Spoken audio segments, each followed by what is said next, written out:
It started at a dinner table I never should have gone to in the first place. My name's Henry. I'm 36 now, but this story takes place 2 years ago, when I was 34 and fresh off signing the divorce papers that closed a chapter I'd been clinging to for far too long.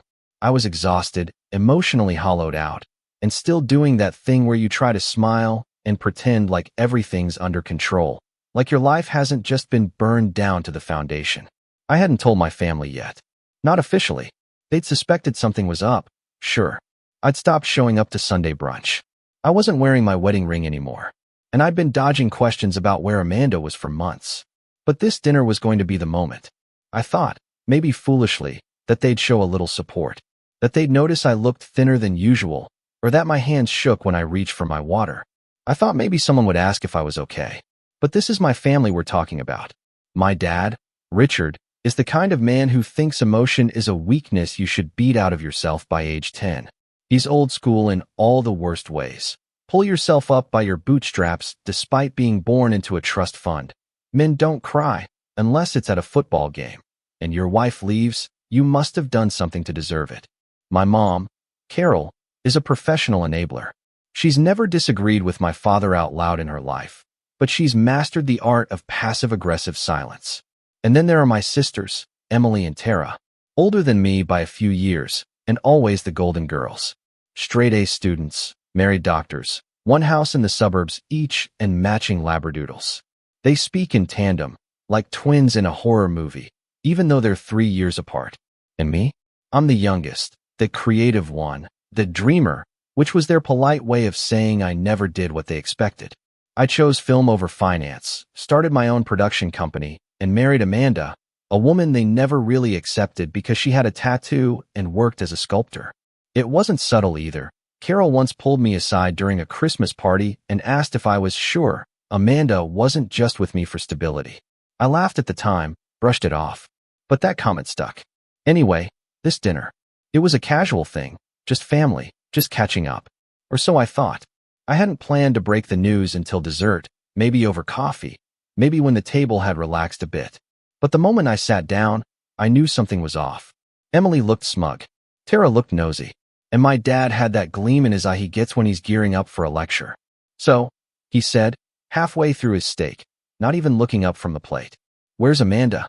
Still finding herself at that artist commune of hers. It was said like a joke, but his tone carried a bite. I paused, glanced at my mom, hoping she'd smooth it over. She just dabbed her mouth with a napkin and sipped her wine. I cleared my throat. We separated, I said quietly. A few months ago. The divorce finalized last week. And for a second, just a second, there was silence. I thought, naively, that it might be sympathy. A breath held in solidarity. But then my dad leaned back in his chair, shook his head, and laughed. Not a kind laugh. Not even a shocked laugh. A laugh like I'd just tripped in public and he wanted everyone to see. Well, he said, folding his arms behind his head, this just proves we were right about you all along. You've always been a quitter. I blinked. I didn't even know how to respond. My stomach dropped like I'd missed a stare. I looked at my sisters, half expecting at least one of them to jump in, to say something neutral, something sisterly. Instead, Tara snorted and said, I mean, you kind of give up on things when they get hard. You left that job in LA after 2 months, remember? And that documentary you never finished, Emily added, nodding like she was tallying up my failures. Didn't you lose money on that? Carol didn't say a word. She just offered a small, tight smile and shrugged, like, what can you do? I was stunned. I didn't say a word for the next 15 minutes.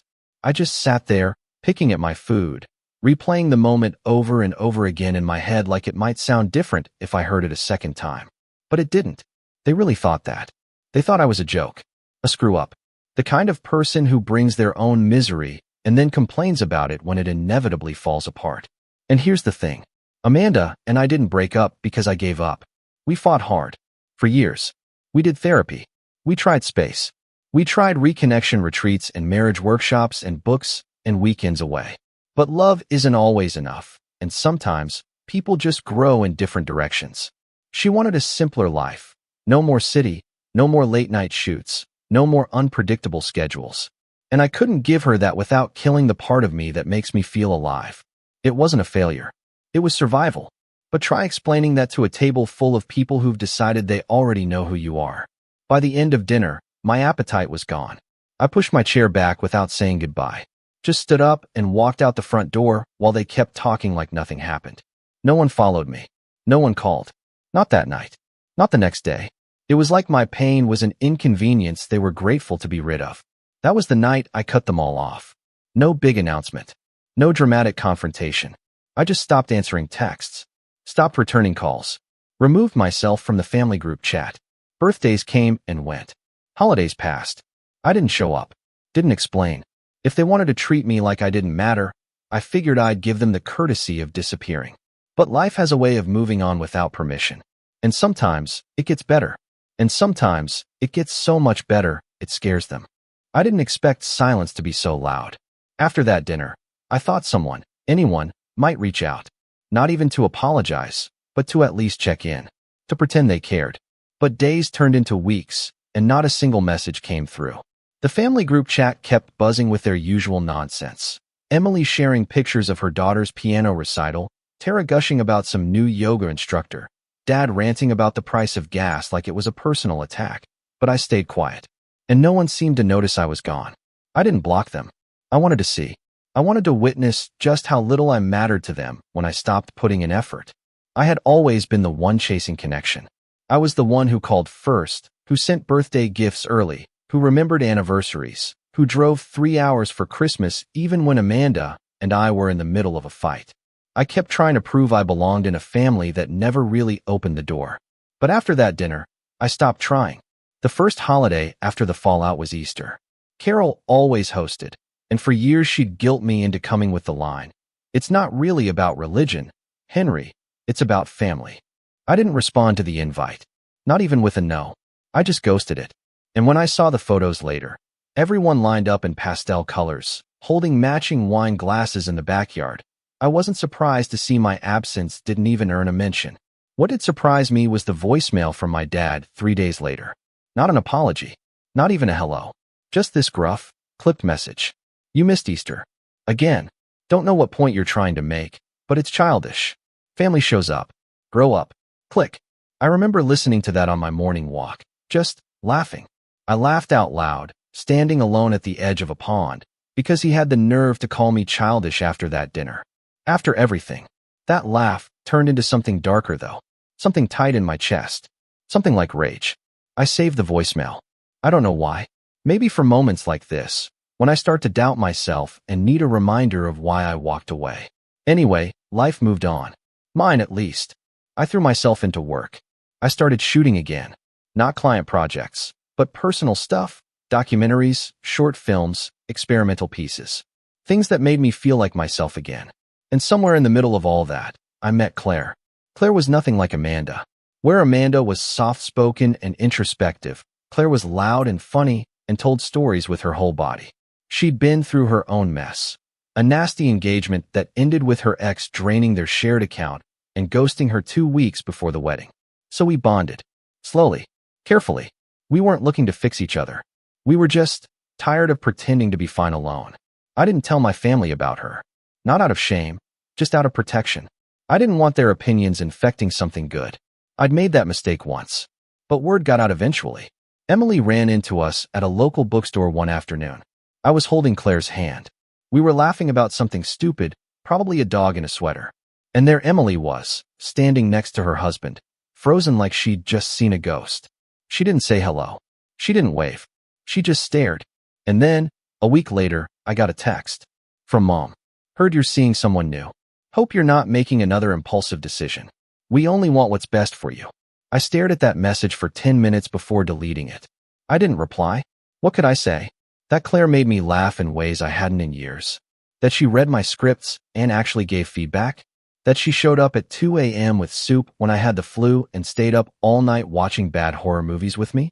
They didn't want what was best for me. They wanted control, approval, obedience. That summer, I posted a photo of Claire and me on a hiking trail. Nothing special, just a selfie with her smiling and me looking red-faced and exhausted. The caption was something cheesy like, "She made me climb a mountain. I survived." Within an hour, Tara had commented, "Already replacing Amanda? That was fast." Then Emily chimed in. Wow, didn't realize you were that kind of guy. And then my mom liked both comments. I didn't respond, but I archived the post. And I blocked them all. Claire noticed. Of course she did. She asked if everything was okay, and I told her the truth. Not the whole history, but enough. Enough for her to understand that my family didn't know how to love without conditions. That I wasn't ready to let them ruin something that made me happy. She didn't push, just took my hand and said, "You're not alone this time." And for the first time in years, I believed it. The real breaking point came that fall. Claire and I had moved in together by then. It wasn't planned. It just happened. Her lease was up, my place was closer to both our jobs, and we liked falling asleep on the couch in the middle of movies. One night, we were rearranging furniture when my doorbell rang. It was Emily. She looked different, like she'd been crying, or maybe holding it in for too long. Her tone was all fake warmth. "Hi. Wow, it's been forever." She acted like nothing had happened, like we hadn't spent the last year in silence. I stood in the doorway, not inviting her in. Claire stayed in the background, respectful, but present. And Emily's eyes flicked to her, and then back to me, lips tightening. "I just wanted to talk," she said. "You've been really distant. Everyone's been worried." That made me laugh. Not because it was funny, because it was so absurd. "Worried?" I repeated. "Really? Is that what Dad was when he left me a voicemail calling me childish?" She waved a hand like she was swatting away a gnat. "You know how he is. He didn't mean it like that."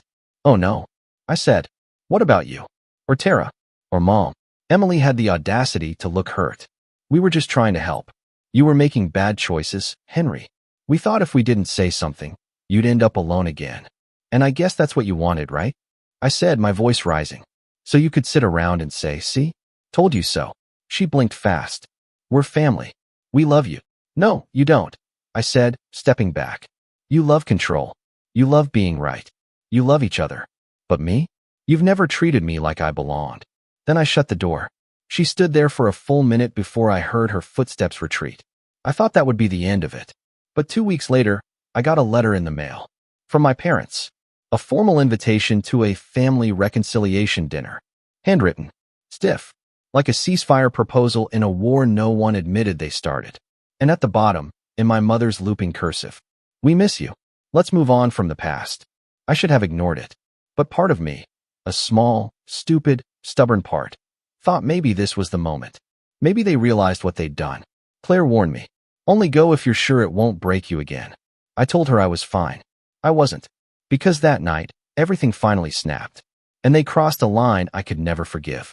I knew I shouldn't have gone. I told myself it would be different this time. That a handwritten invitation meant something. That maybe the silence had settled into guilt. That maybe they missed me. Not just the version of me who nodded and smiled and paid the dinner bill. But I should have listened to Claire. I should have trusted that gut feeling in the back of my mind. The one that whispered, "They haven't changed. They never will." The family reconciliation dinner was held at my parents' house. Same big, cold house I grew up in. The one with polished floors and furniture no one ever sat on. It was weird walking up those steps again. The porch light was on. The same chime echoed when I rang the doorbell. And for a moment, I was 17 again, coming home after missing curfew, bracing for Dad's silent disapproval and Mom's disappointed sigh. Carol answered the door with that tight, rehearsed smile she always wore when company was over. She leaned in for a hug, stiff and brief, then stepped aside. I walked into a house that felt like a museum. Nothing had changed. Not the placement of the fake flowers on the dining table, not the bowl of decorative fruit in the kitchen, not even the family photo on the wall from 10 years ago. Amanda was still in it. Still smiling. I don't know why, but that hit me. Harder than I expected. Tara and Emily were already there. Tara was pouring wine. Emily was setting the table, humming to herself like this was just another Sunday dinner. Dad was sitting in his chair, the one he never let anyone else touch, watching some sports recap on mute.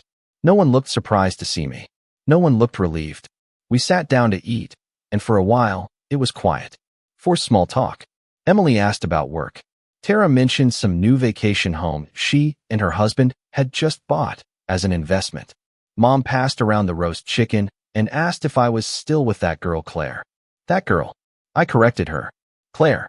My partner. Yes. Oh, she said. You've been moving pretty fast, haven't you? I didn't reply. Just kept chewing. Then Dad leaned back and let out a sigh like he'd been waiting for the moment all night. So, he said, let's talk about what happened. I looked up. You cut off your family, he said. Over a few words. Over some jokes at dinner. Jokes? Is that what you call it? I asked. Emily chimed in. Henry, we didn't mean to hurt you. You were going through a tough time. We were just being honest. Tara nodded. And you do have a pattern, you know? You get emotional. You shut people out. You don't follow through. I laughed. Not because it was funny, because it was so predictable. They hadn't brought me here to reconcile. They brought me here to gaslight me, to rewrite the narrative, to paint themselves as the reasonable ones and me as the overreactive black sheep. I came here thinking maybe something had changed, I said. But you just wanted a chance to tell me I was wrong. Again, no one's saying you were wrong, Mom said, setting down her fork. We're just saying you could have handled things better. That was it. That was the moment. I stood up, took my napkin, and dropped it on the plate. I don't need this, I said. Not anymore. And then, for the first time in my life, I walked out without looking back. That night, I hit what I thought was rock bottom. Not because I missed them. Not because I regretted anything I said. But because I realized I never really had a family. Not in the way people talk about when they say, my family has my back. I had people who shared my blood and kept a scoreboard. People who demanded loyalty without offering love. Who called my boundaries drama and my independence failure. That night, I sat in my car for a long time, just staring at the steering wheel. I didn't cry. I didn't scream. I just felt hollow. Like everything I'd believed about love and connection had been carved out of me. Claire stayed up waiting for me. When I walked through the door, she didn't ask what happened. She just pulled me into a hug and said, "You're home now." And that's when I realized rock bottom wasn't the dinner. It was before that. It was every time I let their words make me question my worth. Every time I bit my tongue instead of defending myself. Every time I lowered my voice so I wouldn't upset the room. That night was the turning point. The beginning of the rise. It didn't happen overnight. Healing never does. But it started with little things. I went to therapy. Real therapy. Not the kind you lie through to get a pat on the back. I found a guy named Dr. Ellis, former artist turned psychologist. He got it. He understood what it meant to be the weird one in a family obsessed with image. He helped me unpack years of shame I didn't even know I was carrying. Helped me stop flinching every time I made a mistake, expecting someone to say, "Told you so." Claire and I traveled more. Not to post pictures, not to show off, just to live. We took a road trip up the coast and slept in cheap motels with broken vending machines and sand in the sheets. We hiked. We laughed. We talked about dreams we'd both buried. She wanted to open a ceramic studio. I wanted to make a film just for me. So I did. I spent that winter shooting a short film. No budget. Just friends, favors, and borrowed lights. It was raw, messy, personal. A story about a man trying to rewrite the narrative his family wrote for him. I didn't tell anyone what it was really about, but it was mine. And when it premiered at a tiny indie festival that spring and got a standing ovation, I felt something crack open inside me. Not pride, not vindication, peace. I wasn't who they said I was, and I never had been. Claire was there that night, holding my hand. After the screening, a stranger came up to me, some guy in his 20s, nervous, awkward, and said, "That felt like you wrote it about my life." And I realized something. Maybe that pain had a purpose.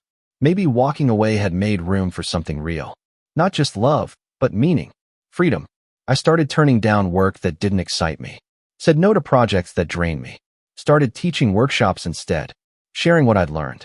Giving other dreamers the space I never had growing up.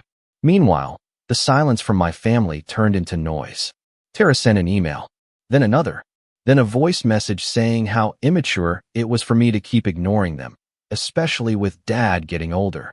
Emily reached out through an old mutual friend, asking if Claire and I would consider starting fresh. And then came the kicker. Mom sent a card. No note. Just a photo. A family photo. Them, standing in front of the house. Dad, Tara, Emily, their husbands, even the grandkids. And in the center, a gap. Like someone had been cropped out. On the back of the card, in her careful script, "There's always room if you decide to come back." Claire saw it before I did. She handed it to me, eyes unreadable. I stared at it for a long time. Then I tore it in half. Because I wasn't going back.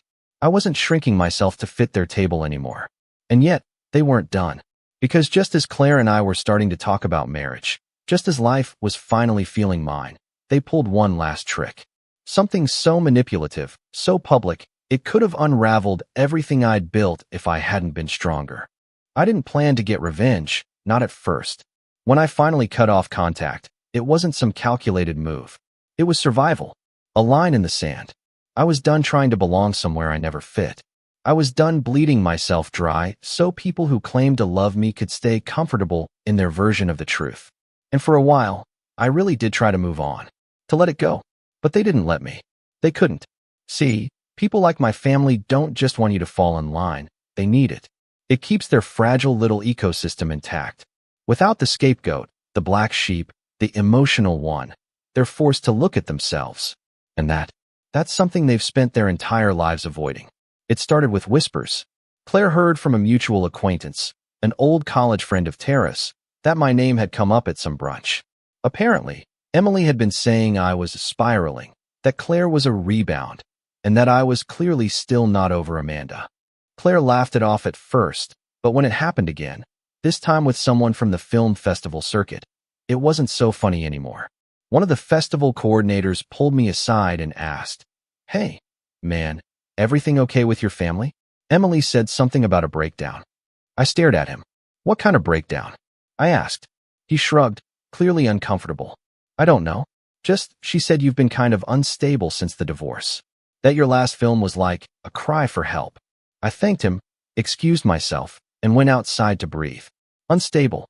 A cry for help. It wasn't enough for them to exclude me. Now they wanted to poison everything I'd built. Subtly, quietly, just enough to raise questions, to cast doubt, to undermine me in spaces where I finally felt like I was thriving. That's when the fire started to build. Not the kind that burns you up from the inside, but the kind that sharpens you, focuses you, the kind that makes you dangerous. Claire and I were planning our wedding quietly by then. Just the two of us. No big announcements, no save the dates. We weren't trying to hide it. We were just protecting it. Every time we talked about venues or playlists or honeymoon spots, I felt like I was building something sacred, something no one could touch. But then, out of nowhere, Carol called. She never called. I hadn't spoken to her in over a year. I didn't answer, of course, but she left a voicemail. Her voice was syrupy, like she was reading from a script. "Hi, sweetheart. We heard some exciting news through the grapevine." "A wedding? Oh, Henry. I hope this means we're finally turning a corner. We'd love to be part of it. Please don't let old wounds ruin something so important. Family is family." Claire was the one who played it. I was too angry to hear it directly. She just looked at me, shook her head, and said, "They think they can talk their way into this." I didn't respond right away. I needed to think. And the more I thought, the clearer it became. They didn't want reconciliation. They wanted a photo op. They wanted to show up in their Sunday best, smile for the camera, and pretend like everything was fine. Like they'd always supported me. Like they weren't the reason I almost walked away from my entire life 2 years ago. That's when the idea began to form. Not revenge in the traditional sense. No firebombs.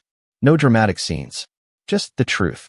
Delivered at the right time, in the right way, where they couldn't hide from it. I didn't want to destroy them. I wanted to expose them. So I started planning. First step, gather everything. I went back through my old messages, voicemails, emails, every piece of communication I had from the past few years. The voicemail from Dad calling me childish. Tara's Instagram comment about me replacing Amanda. Emily's gossip at the bookstore. The Christmas card with the cropped photo. Mom's guilt-laced emails. I archived it all. Organized it. Created a digital folder labeled The Rewrite. Then I looped in Claire. She was hesitant at first. She didn't want me to get pulled back into their drama. But once she saw how deep the manipulation went, how calculated it all really was, she understood. She even helped me gather more context. She spoke to mutuals, compared dates, pulled screenshots. It became our quiet little mission. Next step, prepare the guest list. We decided on a small ceremony. No more than 40 people. Just close friends, chosen family, and colleagues who'd become more like siblings than my actual ones ever were. I sent out individual invitations by hand, wrote personal notes in each. But when it came time to consider whether to invite anyone from them, I paused. Claire asked gently one night, "Do you want them there?" I shook my head. No, but I want them to know why they're not. So I started writing letters. Not invitations, statements. Each one was addressed personally. To Mom. To Dad. To Emily. To Tara. I didn't rant. I didn't insult. I just told the truth. I wrote about that dinner. How they dismissed my pain, mocked my divorce, called me a quitter. I wrote about the silence afterward. About how no one checked in, not even once. I wrote about their comments online. Their gossip. Their fake reconciliation attempt that ended in blame shifting and gaslighting. I wrote about the card. The photo. The hole in the middle of the picture where I used to be. And then I told them what the wedding would be. A celebration of love built on respect, on healing, on choice. And that's why they weren't invited. I didn't mail them yet. I waited. Because I had one more move to make. I called up an old friend, Julia, someone I'd worked with years ago on a documentary about family estrangement. She now ran a nonprofit that supported adult children of toxic families. She'd always told me, if you ever want to tell your story, Henry, I'll make space for it. I said yes. We filmed a short piece. Just 10 minutes. Shot in a quiet studio, raw, intimate. I told my story, not naming names, not airing every detail, but speaking honestly about the shame of being the scapegoat, the exhaustion of being the peacemaker, the grief of letting go of people who never really saw you. It went live on the nonprofit's YouTube channel 3 weeks before the wedding. It didn't go viral. That wasn't the point. But it did reach the right people. I know, because 2 days after it went up, I got an email from Emily. Just one line. Unbelievable. You aired our dirty laundry to strangers. No apology. No reflection. Just offense. That's when I knew I'd struck a nerve. Perfect. So I mailed the letters. Each one in a black envelope. No return address. Inside, a printed copy of the piece I'd written. No handwritten note. No signature. Just the truth. The day before the wedding, I received one last message. It was from Mom. A voicemail. You've humiliated this family, Henry. Whatever you think we did, whatever version of events you've created in your head, you're wrong. I hope you enjoy your little performance tomorrow. Just know, when it falls apart, we won't be here to pick up the pieces. Claire and I listened to it together. She looked at me and said, they're panicking. And I realized she was right. Because the power wasn't in the event. It was in the choice. I wasn't reacting anymore. I was deciding. And the next day, when we walked down that aisle, when I saw Claire smiling at me like I was the safest place in the world, I knew I hadn't just escaped something toxic. I'd built something better. But I wasn't done yet. Because after the wedding came the fallout. And what they did next, that was their biggest mistake. Because they tried to weaponize the one thing they thought I still wanted. My name. My legacy. My story. And I had to remind them. I'm not the scared kid at the dinner table anymore. I'm the man who walked away and built a life worth envying. And now? Now it was time to make sure they never rewrote that truth again. I didn't expect them to show up. Not physically, anyway. Not after the letters. Not after the video. I thought maybe, they'd finally get the message and slink off to wherever people like them go when they realize they're no longer the center of someone's orbit. But narcissism doesn't fade quietly. 3 days after the wedding, while Claire and I were still away on our honeymoon, a cabin tucked into the mountains, no signal, no noise. I turned on my phone and was greeted by a flood of texts, missed calls, and notifications. Apparently, Emily had posted something. A photo collage.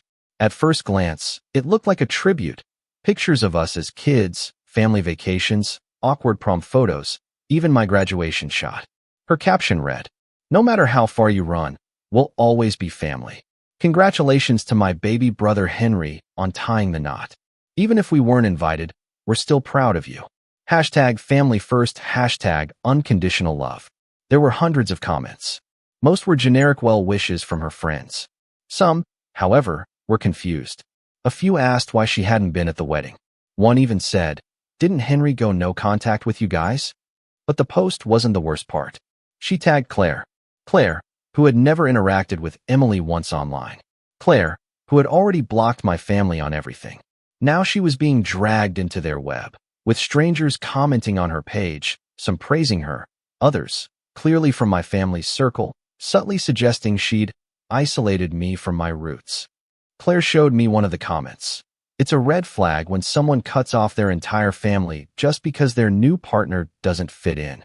We sat on the couch of the cabin, surrounded by pine trees and stillness, staring at the screen. "This isn't just manipulation," she said quietly. "It's image control." And she was right. They weren't trying to reconnect. They were trying to rewrite history.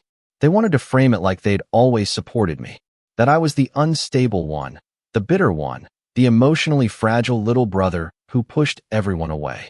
And they were the saints, endlessly patient, endlessly forgiving, just waiting for me to come back home. But this time I was ready. I'd spent years letting them write the story, letting them shape the narrative, letting them control what people thought of me, of my choices, of my life. No more. I texted Julia.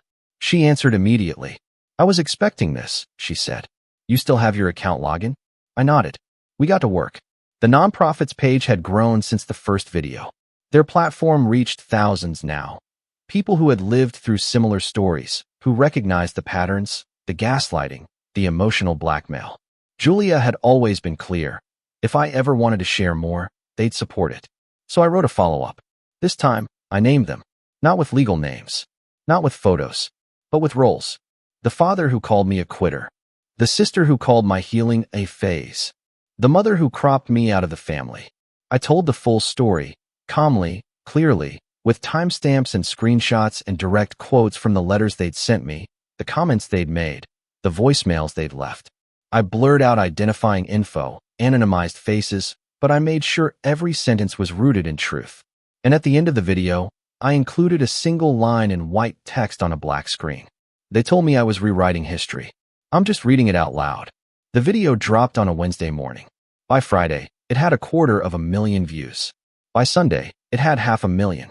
But more than the views were the comments. Hundreds, thousands, of people sharing their stories. Estranged siblings, adult children of narcissists, survivors of toxic households. They didn't just believe me. They recognized me.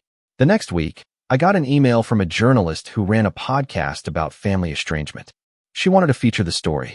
I said yes. Then a mid-sized digital publication reached out for an op-ed. I wrote it myself. I titled it, "The Cost of Being the Family Scapegoat, and Why I'm Not Paying It Anymore." My inbox filled with invitations to speak on panels, to contribute to articles, to lead workshops for creatives dealing with family rejection. I wasn't just telling my story anymore. I was owning it. And the best part? There was nothing they could do. They couldn't sue. They weren't named. They couldn't call it a lie. I had the receipts. They couldn't shame me. They'd already tried. Eventually, they tried silence. Emily deleted the photo collage. Tara made her account private. My mother sent one last message. No words. Just a broken heart emoji. But the damage was done. Their narrative had collapsed. Mine had taken root. As for me, Claire and I bought a home just outside the city, a quiet, sunlit place with a backyard big enough for the dog we swore we wouldn't get, but did anyway. A mutt named Basil with one ear that never quite flops the same way twice. I still make films. More now than ever. But I also speak, teach, mentor. My inbox is full of people thanking me. For surviving. For walking away. For telling the truth. The revenge wasn't loud. It wasn't petty. It wasn't cruel. It was this. I lived well. I told the truth. And I never looked back. They say you can't choose your family. But you can choose your ending. And I chose mine. I chose peace. I didn't even realize I was holding my breath until the table went quiet. My name's Felix. I'm 34, single, and after a long, exhausting climb through the corporate grind, pulling late nights, missing holidays, grinding through office politics, I finally got promoted to Senior Director of Marketing at a major tech firm in Chicago. It wasn't just a job title to me. It was years of quiet sacrifice finally paying off. I'd never been the loudest or flashiest in the room, but I showed up, delivered results, and made it impossible for them not to notice. When the offer came through, I sat in my apartment for a solid 10 minutes, just staring at the screen, barely blinking. I called my dad first, and we shared a rare, proud silence on the phone. Then I called my mom. I should have known better. Growing up, my mom, Eleanor, was the kind of person who made everything about her. Subtly. Not in the overt, screaming in a grocery store way that ends up on viral TikToks. No, her version of entitlement was quieter, more insidious. Like poison in tea. Sweet at first, bitter after. She was the master of undermining praise with concern. If I got an A, she'd ask why it wasn't an A+. If I won an award, She'd wonder if the judges were just being generous. And yet, somehow, she always made me feel like I owed her everything. I raised you to be strong, she'd say. Don't expect the world to pat you on the back. When I was younger, I thought she was just trying to prepare me for life. Now I see it differently. I invited her to the dinner because, even after everything, I still wanted her to be proud of me. The restaurant was my pick, a rooftop place downtown with a view of the skyline, and a menu so pricey the water had a cover charge. I invited a handful of colleagues who'd become friends over the years, a few mentors who'd guided me, and my parents, divorced now, but civil in public. My dad came, quietly proud, sitting 2 seats down from me. My mom came, late, dressed to kill, perfume strong enough to fog up the glasses. Dinner started well. I ordered a round of drinks, made a small toast, something light about hard work and good people. Everyone clapped. My boss, Julia, gave me a brief but kind speech about how I'd earned every bit of this. I could feel my face heating up. I'm not great with public praise, but it felt good. Then my mom cleared her throat. I just think, she began, fingers toying with the stem of her wine glass. Sometimes companies make surprising decisions. I mean, it's wonderful, of course, Felix. But are you sure this wasn't one of those? What do they call them? Pity promotions? You know how companies are always trying to look good these days. Silence. A heavy, drop a pin, no one knows where to look kind of silence. My fork was halfway to my mouth and I froze there midair. My boss stared at her like she'd just dropped a dead bird on the table. My closest colleague, Evan, opened his mouth, then shut it again. Even my dad blinked hard and looked down at his plate. I swallowed, set the fork down gently, and looked her in the eye. No, Mom. This wasn't pity. I earned it. She smiled, tilted her head like I was being defensive. Of course, dear. I'm just saying, don't let it go to your head. Some people get these titles, and next thing you know, they think they're CEOs. She laughed. Alone. I paid for my meal. Half the table still hadn't even finished eating. I stood up, apologized to the group, and walked out. My dad followed me to the elevator, but didn't say anything. I think he understood. I didn't cry until I got back to my car. That was 2 weeks ago. Since then, my mom's been on a campaign. She's called my cousins, my aunt, even my dad's side of the family, telling everyone I humiliated her at a public event, that I'm too sensitive, and that I stormed off over a harmless joke. She's leaving out the part where she called my life's biggest achievement a handout. I haven't responded to a single call or text. Not from her, not from the relatives she's dragged into it. But the messages are coming faster now. Guilt-tripping ones. You know your mother loves you. She was just trying to keep you humble. You're being dramatic, Felix. And then, last night, I got a message from my younger sister. Just one line.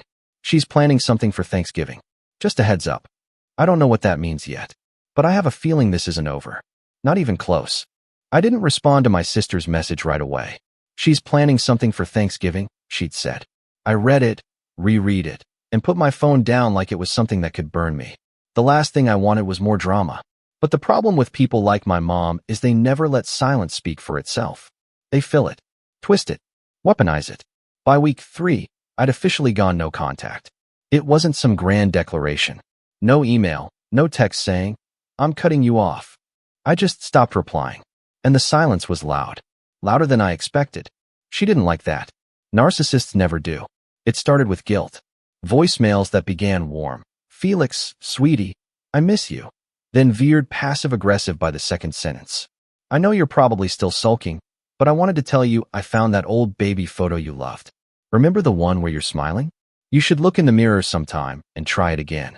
Click. Then came the flying monkeys. Cousin Emily messaged me a week before Thanksgiving. Your mom told me what happened. Honestly, I think she's just trying to keep you grounded. You've always been a bit touchy. Grounded. Right. My aunt called too. Left a long message about bridges and family. That one stung. Aunt Karen had always been the only person in our extended family who truly saw me as I was, not as my mother's warped reflection of me. But now she sounded like someone who'd only heard one side of the story and was too comfortable with it. I didn't even bother correcting them. If they were calling to tell me how I felt, there was no point in trying to explain how deeply it hurt. But the real gut punch came on Thanksgiving morning. I'd already told my dad I wasn't coming. He understood, offered to stop by and bring me leftovers later that evening. But at 10:42 a.m., I got a message that changed everything. It wasn't from my mom. It was from Julia, my boss. It just said, "Hey, happy Thanksgiving. Thought you'd want to know that Eleanor sent us all a very interesting email last night. You okay?" My stomach dropped. I immediately checked my work inbox. And there it was. From Eleanor Kane. To Julia Waters, Evan Brooks, Anna Lee, Samantha DeWitt. CC, Felix Kane. Subject, a mother's perspective. The email started with, "I hope this doesn't come across as overstepping," which is always the preamble to something inappropriate. Then she launched into a 2-paragraph reflection on my promotion. Said she was proud of me but worried I was burning bridges and developing a superiority complex. She thanked them for giving Felix a chance and said it meant so much that companies were finally learning to look beyond social awkwardness when making leadership decisions. Social awkwardness. I felt like I'd been slapped. My ears rang. She wrapped it all up with a backhanded plea. "Please continue to support him. He's not always the easiest, but I do believe in his potential." Julia hadn't responded to her. None of them had, but they had all seen it. Every word. I felt the anger building slowly, like a cold tide rising in my chest. Not hot rage. No, this was something colder. Quieter. A kind of betrayal you can't scream about because there's no one left to listen.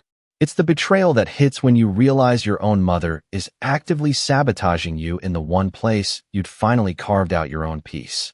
I didn't reply to the email. Not yet. I just sat there, reading it over and over, trying to decide what hurt more, the content or the fact that she thought this was normal. Later that day, my dad came by with 2 containers of food. Turkey, mashed potatoes, stuffing, our usual. He didn't stay long, just looked at me and said, "I saw the email." I nodded. "She's getting worse," he added. I didn't say anything. Before he left, he patted my shoulder. "You didn't deserve any of this. I know that doesn't fix it, but I see it. For what it's worth." That was the closest he'd ever come to choosing a side.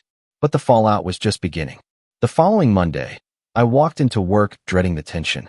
To my surprise, Julia pulled me aside mid-morning and closed her office door behind us. "I just want to make sure you're all right," she said. I nodded. Embarrassed, mostly. She smiled sympathetically. "Felix, I don't want you to be embarrassed. That email was not okay. I've been in this business a long time, and I've seen all kinds of helicopter parents. But this was something else." She paused, then added, "You don't have to explain. Just know your work speaks for itself." Loudly. It meant more than she probably realized. But it didn't stop there. 2 days later, Samantha, a junior analyst who joined my team 3 months earlier, mentioned something in passing that froze me mid-step. "Your mom's LinkedIn post was wild, by the way." I turned slowly. "What post?" She hesitated, eyes widening. "Oh, I thought you knew. She tagged our company page." I didn't say anything. Just walked back to my desk, logged in, and found it immediately. There it was. A long-winded public post titled "A Mother's Gratitude." It started innocently enough, with generic praise about how the world needs more compassionate workplaces, then subtly turned the knife. She wrote about how I'd struggled socially as a child, how I was always a little different, and how grateful she was that a company had finally taken a chance on me. Then she wrote this. "I used to worry Felix wouldn't make it in the corporate world, but I'm so grateful there are leaders who see potential where others might see challenge. Thank you for believing in my son, even when he doesn't make it easy." I felt like I couldn't breathe. I flagged the post, reported it. But of course, by then, people had already seen it, liked it, commented. Co-workers, old college friends, distant family, all congratulating her for her honest and touching post, not realizing it was a carefully constructed PR hit job disguised as pride. I didn't sleep that night. My brain wouldn't shut off. I kept thinking back to that dinner. The moment the table went quiet. Her smirk. The way she looked so satisfied when I stood up and left, like she'd won something. And maybe she had, because now she'd taken my one safe space, my work, and planted her flag right in the middle of it. The worst part? I think she genuinely believed she was being loving. That this was what support looked like. That passive aggression wrapped in sentimentality was still sentiment. But I knew better now. This wasn't love. This was control. And if Thanksgiving was her first move, I had a sinking feeling Christmas would be worse. Then my sister called. Not a text. A real call. That alone told me it was serious. Felix, she said, voice low. She's telling people you had a breakdown. That you walked out of dinner because you're unstable. I sat down on the edge of my bed. She told Grandma you're on medication. That you're lashing out because of some mental health episode. She's building a whole narrative. I stayed quiet. She also invited Julia to Christmas dinner. That got my attention. What? She somehow got her email. Said she wanted to make it up to her. That you were overreacting and that she hoped Julia could see the real you at a wholesome family gathering. I'm guessing she thinks that'll fix everything. I laughed. A short, bitter sound. Or humiliate me even more. There was a pause. I don't know what her endgame is, my sister said, voice soft. But she's not done. You need to be careful. I hung up and sat in silence for a long time. Then I opened my laptop and created a new folder. The title? Receipts. Because if she wanted to play games, I could play too. But smarter. Slower. And when the time came, louder. I didn't realize how far I'd let her get into my head until I found myself hesitating before opening emails from coworkers. That's how deep the damage had burrowed. I'd stare at my inbox every morning, wondering if someone else had seen another post, another message, another poisoned compliment wrapped in motherly concern. The anxiety wasn't loud. It was a low hum under everything, making even the quietest days feel heavy. And for the first time in years, I started dreading Mondays. I was still performing, technically. Reports filed on time. Team meetings ran smoothly, projects delivered. But I wasn't present.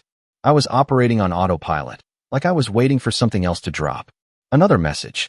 Another concerned email about my mental health.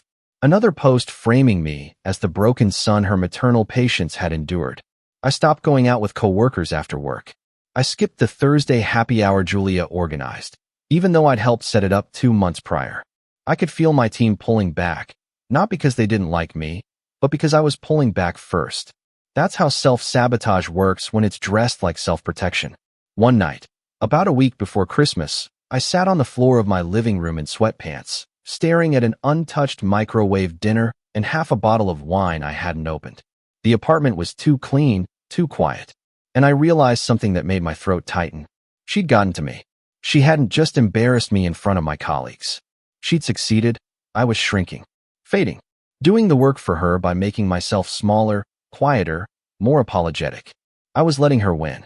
And that thought, it snapped something in me. I didn't cry. I didn't flip a table. I just stood up, tossed the cold food into the trash, and grabbed my laptop. I opened the receipts folder I'd started.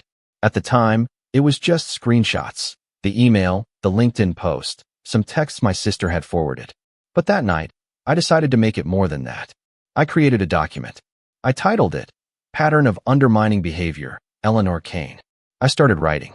It wasn't revenge, not yet. It was clarity, a record, a way to remind myself that I wasn't crazy, that this had been going on for years, that it didn't start with that dinner. It started when I was 12, and she told me I was too weird to ever be liked by girls.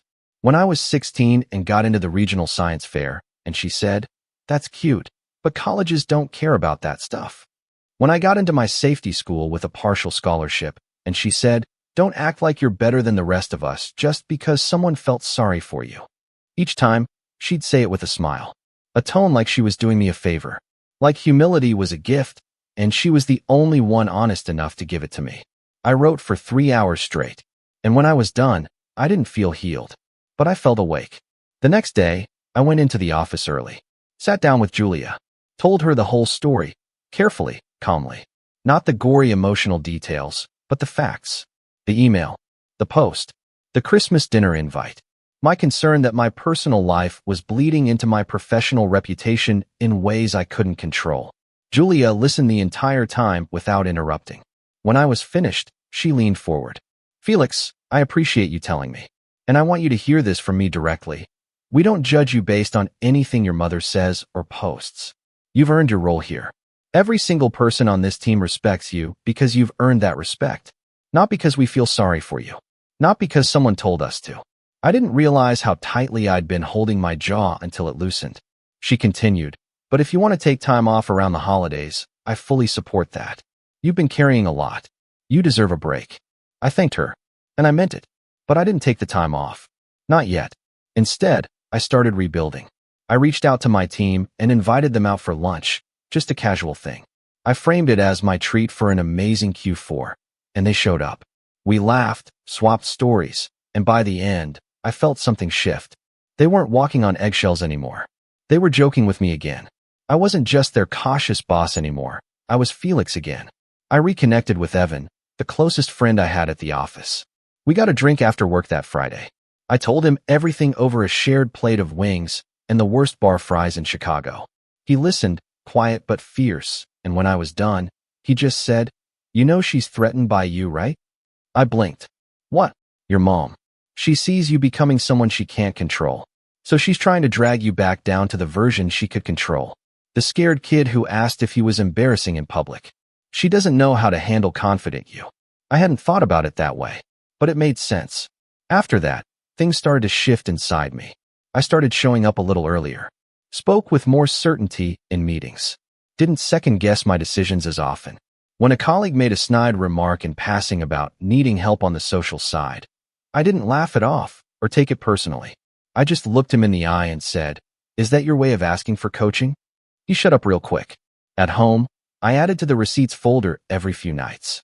Not obsessively, just enough to keep myself grounded. I dug up old emails, texts, Facebook posts, even some awkward childhood videos she'd uploaded without my permission under captions like, "Always a little awkward, but still mine." Each one was a piece of the puzzle. Each one made the full picture clearer. It wasn't about revenge, not yet. It was about knowing I wasn't imagining it. Then, something unexpected happened. My younger cousin, Drew, reached out. He messaged me on Facebook, something short. "Hey, I saw your mom's post a few weeks ago. Just wanted to say." I didn't believe it. I asked him what he meant. He said, "She made it sound like you're ungrateful. But I remember how hard you worked. You tutored me through algebra when she told me I was dumb." I never forgot that. I hadn't spoken to Drew in almost 5 years. But that one message felt like a crack in the wall. Over the next week, 3 more people reached out. Old friends, distant relatives. People who had seen Eleanor's posts, maybe liked them at first, but who were beginning to connect dots. They'd seen this pattern before, in how she talked about other family members. About them, even. One of them, an old friend of my mom's from church, sent me a screenshot. A comment my mom had made under one of her own posts, replying to someone who asked why I hadn't liked or commented on her tribute. She'd written, "He's always been emotionally cold, probably from the trauma of growing up different. He lashes out sometimes. I still love him. Cold. Lashes out. Emotionally unstable." It was all building a narrative. Not just that I was difficult, but that she was the victim. That loving me was some kind of burden. That everything I'd ever accomplished had been in spite of myself, thanks only to her patience. And suddenly I saw it for what it was. She wasn't just trying to control me. She was erasing me. That's when I made a decision. No more silence. No more letting things slide because she's still my mom. No more protecting her image at the cost of my own peace. Christmas was coming, and apparently, I had an invitation. And this time, I planned to attend. But not as her son. As someone she could no longer rewrite.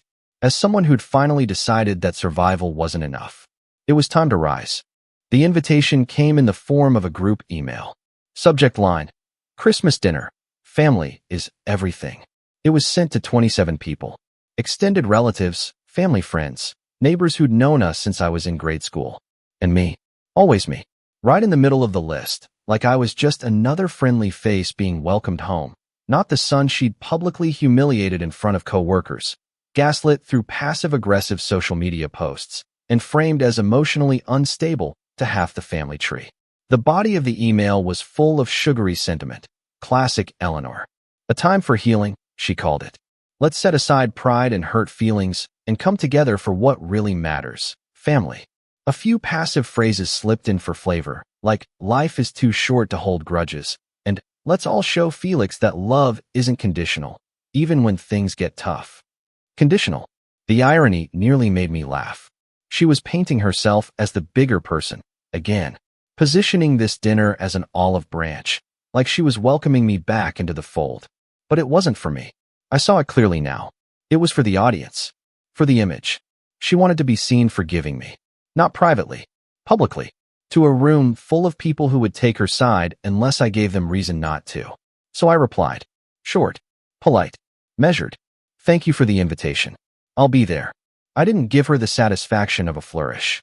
No emojis. No emojis meant she couldn't screen capture my message and frame it as either too cold or too eager. I wasn't giving her that foothold. Then I called Julia. I need a favor, I said. Julia hesitated for maybe half a second. Tell me what you need. I'd like to bring a guest to the Christmas dinner. You. There was a long pause on the other end. Then, you want me to go with you? As your shield? I smiled. As my witness. She laughed once. Oh, Felix. This is going to be fun. For the next 2 weeks, I prepared. Not out of paranoia, but strategy. I knew how my mother operated now. She didn't attack directly. She planted things. Hints, rumors, little seeds of doubt that blossomed once she stepped away. She relied on everyone around her to finish the job she started. She never said I was unstable. She said she was worried. She never said I was ungrateful, just that she was so proud despite my distance. She never said I didn't earn my job, just that she was so thankful someone finally saw past my challenges. I couldn't expose her with rage. She thrived in that. It would make me look exactly like the version of me she was trying to sell. No, I needed calm, poise, proof. So I made copies. Printed versions of every email, every social media post, every message she'd sent to my coworkers, every private text she'd forwarded to family. I organized them into a single black folder, labeled simply, Timeline. Each one had a date, a context, and, if needed, a small annotation from me. Not explanations, just facts. Let the pattern speak for itself. I didn't intend to share it. Not yet. But I needed to have it. Not as a weapon. As armor. The second part of the setup was the guest list. I'd always let my mother control the room. Who got invited, who got seated where, who got praised loudly, and who got quietly minimized.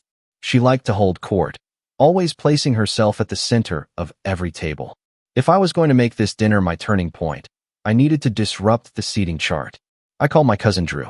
I want you next to me at dinner, I said. Front and center. Drew didn't even hesitate. Done. I called my sister. You too. Don't worry, she said. I already told her I'm bringing my own +1. She's annoyed, which means I'm doing something right. I called Evan. I called Samantha. 2 of my closest coworkers, both of whom had read Eleanor's gratitude post and seen through the performance. They weren't just work friends anymore. They were believers. Are you sure? Samantha asked when I invited her. That sounds intense. It will be, I said. But I want people there who know the real me. Julia confirmed a few days later. I rearranged my schedule. I'll be there. And don't worry, I won't make it obvious. I'll blend in. Smile politely. Maybe take mental notes for the memoir I'll eventually write about all this. I appreciated the levity. But I wasn't under any illusions. This wasn't just a dinner. It was a stage. And Eleanor Kane never stepped onto a stage without a script. Christmas Day arrived with clear skies and a quiet chill. I dressed sharp. Not flashy, just precise. Navy blazer, pressed shirt, subtle watch. Not trying too hard. Just solid. I needed to look like the man she kept telling everyone I wasn't. Julia met me outside the house. She wore a soft green coat and the kind of expression that made it clear she'd been to dinners like this before, just maybe not with someone's mother as the main antagonist. You ready? She asked. I've never been readier. We walked in together. Eleanor was already in full hostess mode, apron over her designer blouse, wine glass in hand, air-kissing cousins, and complimenting dresses she didn't mean. When she saw me, her expression froze just for a second, just long enough for me to see it, the calculation. Felix, she said, voice dripping with sugary warmth. You came. She turned to Julia. And you must be the famous Julia. My son talks about you so much. Well, not recently, but you know how he is. I shook Julia's hand like we'd just bumped into each other by chance. Thanks for coming. Mom, we'll find our seats. I walked right past her, left her standing there holding a plate she hadn't meant to hold. It was a small thing, but it was the first time I'd ever walked into that house and felt taller than her. The dining room was full. Too full. She'd clearly over-invited, hoping for an audience. Everyone was dressed like they were posing for a Christmas catalog. Fake laughter bounced off the walls like ornaments clinking together. Drew was already at the table, nodding toward the seat beside him. My sister sat across from us, smirking. Julia took the seat next to me. Evan and Samantha filled out the rest of the row. We didn't talk strategy. We didn't need to. The mere presence of these people, the ones who knew, was enough. It tilted the balance, made it harder for her to perform unchallenged. Dinner started. Eleanor opened with a toast. To forgiveness, she said, looking straight at me, and to choosing love over pride. There were murmurs of agreement around the table. My aunt clinked her glass. A few cousins nodded, unsure but unwilling to break the mood. I didn't toast. I didn't speak. And when the silence after her words started to stretch just a little too long, Julia stepped in with a graceful save. To family, she said, and to people who show up even when it's hard. Another round of clinks. This time, the energy shifted slightly, like someone had moved the centerpiece and no one could quite place what was different. Eleanor smiled, but her eyes scanned the table with quick flicks. She knew. She knew something was off. She just didn't know what, yet. The rest of dinner was a balancing act. She tried, several times, to guide the conversation back toward her narrative. Little jabs disguised as memories. Comments like, Felix was always so sensitive to criticism. Even as a baby, you should have seen the tantrums. I remember when he got his first job and called me crying because he thought his boss didn't like him. Sometimes I wonder if he'd even eat it all if I didn't remind him to. Each one was subtle, small, calibrated for plausible deniability. But each time, someone at the table pushed back, gently but firmly. Drew, you mean when he was tutoring me while working full-time? Samantha, I've seen Felix handle more pressure than anyone else on our team. If that's sensitive, sign me up. Julia, it's funny, you describe a totally different person than the one I promoted. My mother's smile never cracked, but her fingers tightened around her wine glass. I wasn't fighting her. I wasn't even speaking, but she was losing. The real turning point came when my dad stood up after dessert. He wasn't a dramatic man. He barely raised his voice, even when I broke a window playing baseball in the driveway at age 9. But that night, he said something I'll never forget. I just want to say something, he began. I've watched Felix grow into a man I'm proud of. And I think sometimes, pride can be quiet. It doesn't have to be wrapped in stories or posted online or shared like a trophy. He looked directly at Eleanor. Sometimes, pride just means stepping back and letting someone speak for themselves. Then he sat down. And for the first time that night, maybe the first time in years, Eleanor had no words. She tried to smile, but it faltered, because the room wasn't hers anymore. Not completely. And the story she'd spent months crafting? It had cracks, and I had just started learning how to widen them.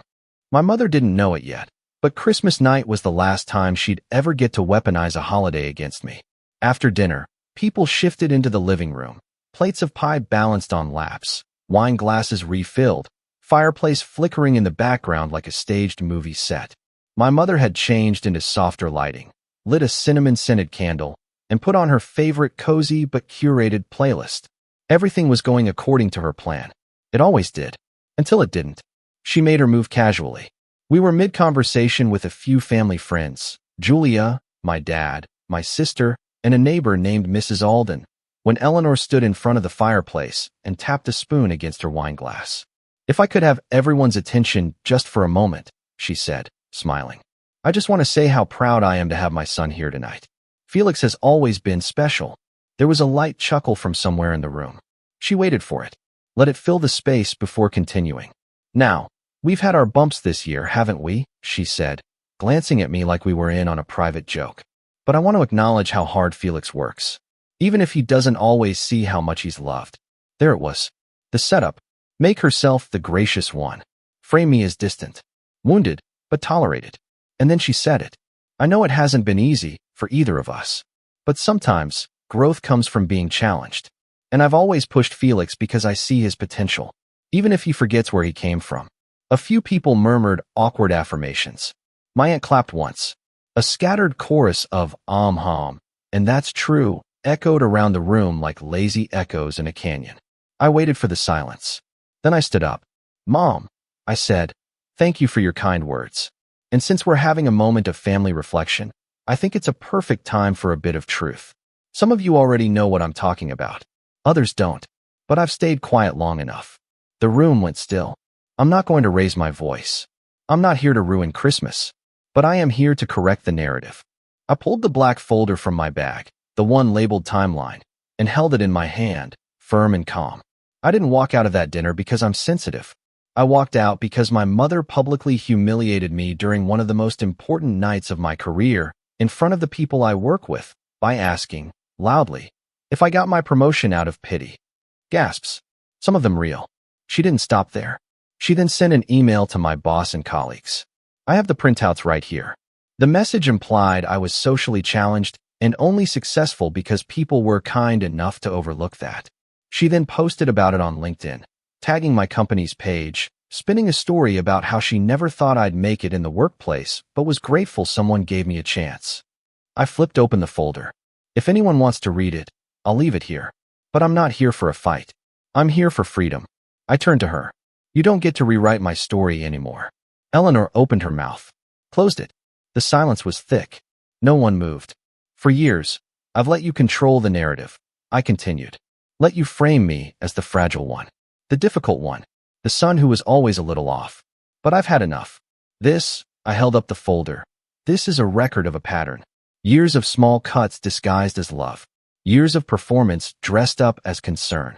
Her lips parted again, but I raised a hand gently. Let me finish. The room held its breath. I'm not asking for sympathy. I don't need anyone to take sides. I've built a good life, a great career, wonderful friendships, despite the obstacles, not because of them.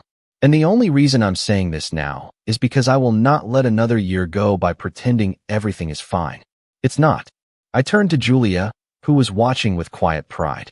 Then to my dad, who gave the faintest nod. You're no longer allowed to use my silence as proof you're right. My sister stood up, quietly walked to me, and placed her hand on my shoulder. Then Julia rose, walked to the folder, flipped it open, scanned the email. Yep, she said. This is the one. She sent it to all of us. I never responded because I didn't want to dignify it. A few murmurs spread across the room. People were shifting now, uncomfortable. Eleanor's voice finally found its way through the stillness. Felix, I think you're being very dramatic. No, I said, clear but soft. I'm being specific. She paused. Her face changed, realizing that tone wasn't rage. It was resolve. And then Samantha stepped forward. From the back of the room, I saw the LinkedIn post. My mom is a therapist. She read it and said, this isn't pride. This is projection. So I'm just saying it wasn't subtle. That was the crack. The one that broke the dam. Drew followed. She did it to me too, you know? Back when I failed my driving test. She told Aunt Marie I was probably dyslexic. I didn't even have dyslexia. More people nodded. Stories started to emerge. Things that hadn't been said aloud in years. Moments that had been shrugged off, brushed aside, normalized. Now, they sounded different. Like what they really were. Control. Undermining. Narrative shaping. Eleanor sat down. She wasn't smiling now. Just small. Quiet. Still clutching her glass of wine, but not drinking it. Her eyes darted around like she was trying to find someone, anyone, still on her side. But they weren't there. Not this time. By the end of the night, people had thanked me. Quietly, privately. Said things like, I never saw it before, and you were brave to say something. Not performative, not loud. Just honest. Before I left, I took the folder and walked over to my mother. I didn't drop it. I didn't shove it at her. I set it on the coffee table. You can keep it, I said. Maybe read it sometime. Not to defend yourself. Just to see. She didn't respond. I turned and walked out. My sister, Julia, and I rode back to the city in silence for a while. Eventually, Julia turned to me. You okay? I smiled, for real this time. Yeah, I said. For the first time in a long time. I think I am. In the following weeks, things changed. My mom's online activity dried up. No new posts. No vague quotes. No backhanded compliments. She'd been exposed, and not through cruelty, through truth. The kind of truth that doesn't shout. It just exists. People treated me differently, too. Not because they pitied me, but because they saw the full picture now. They understood that surviving someone's narrative isn't a sign of weakness. It's a testament to strength. I started speaking at small leadership conferences. Not about family. About resilience. Boundaries. What it means to lead with authenticity in a world full of noise. And one day, standing at the front of a room filled with young professionals, I ended my speech with this. Sometimes, the most powerful thing you can say is nothing. But if your silence becomes someone else's weapon, it's time to take back the story. The applause was real. So was the peace. And that was the final chapter. Not revenge through destruction, but through liberation. The story didn't end with a scream. It ended with a folder, a voice, and a choice. Mine. I didn't just walk away from her. I walked into myself, and I never looked back. My name's Quinn, I'm 32, and I never thought the worst night of my life would start with something as simple as a knock on the door. I remember the sound too clearly. It was sharp, impatient, and carried the kind of tone that tells you you're about to regret opening up. But that night, I didn't have a choice. My newborn son, Evan, was only 2 weeks old. My wife Claire was exhausted, and her father, Mark, had decided to drop by unannounced again. It wasn't the first time he'd done it, either. Ever since Evan was born, he acted like our home was his. He'd show up with groceries we didn't ask for, give instructions on how to care for the baby, and make himself comfortable in my living room like he paid the mortgage. At first, I tried to be patient. I knew Claire adored her dad. He'd raised her alone after her mom passed away when she was 16. He wasn't cruel exactly. He just had that brand of old-fashioned arrogance that made him believe every decision he made was automatically the right one. And when it came to raising Evan, he had a lot of opinions. Too many.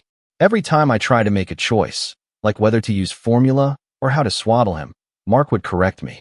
That's not how a real father does it, he'd say, while smirking at Claire as if expecting her to back him up. And she usually did. That's where the cracks started to show. Before Evan, Claire and I were solid. We met at 26, got married after 3 years, and she used to be fiercely independent, funny, loyal, a little sarcastic. But something changed after the baby came. It was like her father's voice became louder than mine. She'd repeat his words word for word, like a script. Dad says we should. Dad thinks it's better if. It didn't matter if I disagreed. Somehow, I always ended up being the unreasonable one. The night it all started was one of those gray, bone-chilling evenings that stick to your skin. The rain hadn't stopped all day, and by the time it got dark, the house felt heavy with the sound of it hitting the windows. Claire was upstairs feeding Evan, and I was half asleep on the couch, finally catching a break. Then came that knock. Mark didn't even wait for me to answer. He just walked in like it was his own house. "Evening," he said, hanging up his soaked jacket on the coat rack I'd built myself last year. "I brought some things for the baby." His tone made it sound like a favor I should be grateful for. He had a habit of buying random items from the store, baby bottles we didn't need, blankets that reeked of his cigarette smoke, toys that were either too advanced or not safe. "Hey, Mark," I said, forcing a smile. "You could have called first." He looked at me like I'd said something ridiculous. Why would I need to call to visit my daughter and grandson? He brushed past me toward the stairs. "Claire, you up there?" I sighed, running a hand through my hair. "She's feeding Evan. Can you give her a minute?" He turned back halfway up the steps, his eyes narrowing. "You sound tense, Quinn. Everything all right? You getting enough sleep?" It was such a condescending tone, like he was checking if I was competent enough to handle his daughter's life. I bit back a sharp response and said, "Yeah, we're fine. Just tired." He chuckled, that dry, dismissive kind of laugh. New fathers always think they're fine, until they aren't. Then he disappeared upstairs. I sat there in silence, listening to faint voices coming from the nursery. I couldn't make out the words, but I could tell he was lecturing again. When Claire came back down 20 minutes later, her face was tight. "Dad thinks Evan's not latching right," she said. I looked up from the couch. "He's fine, Claire. The doctor said he's gaining weight perfectly." "Well, Dad said if we don't fix it now, it could cause problems later." I exhaled slowly.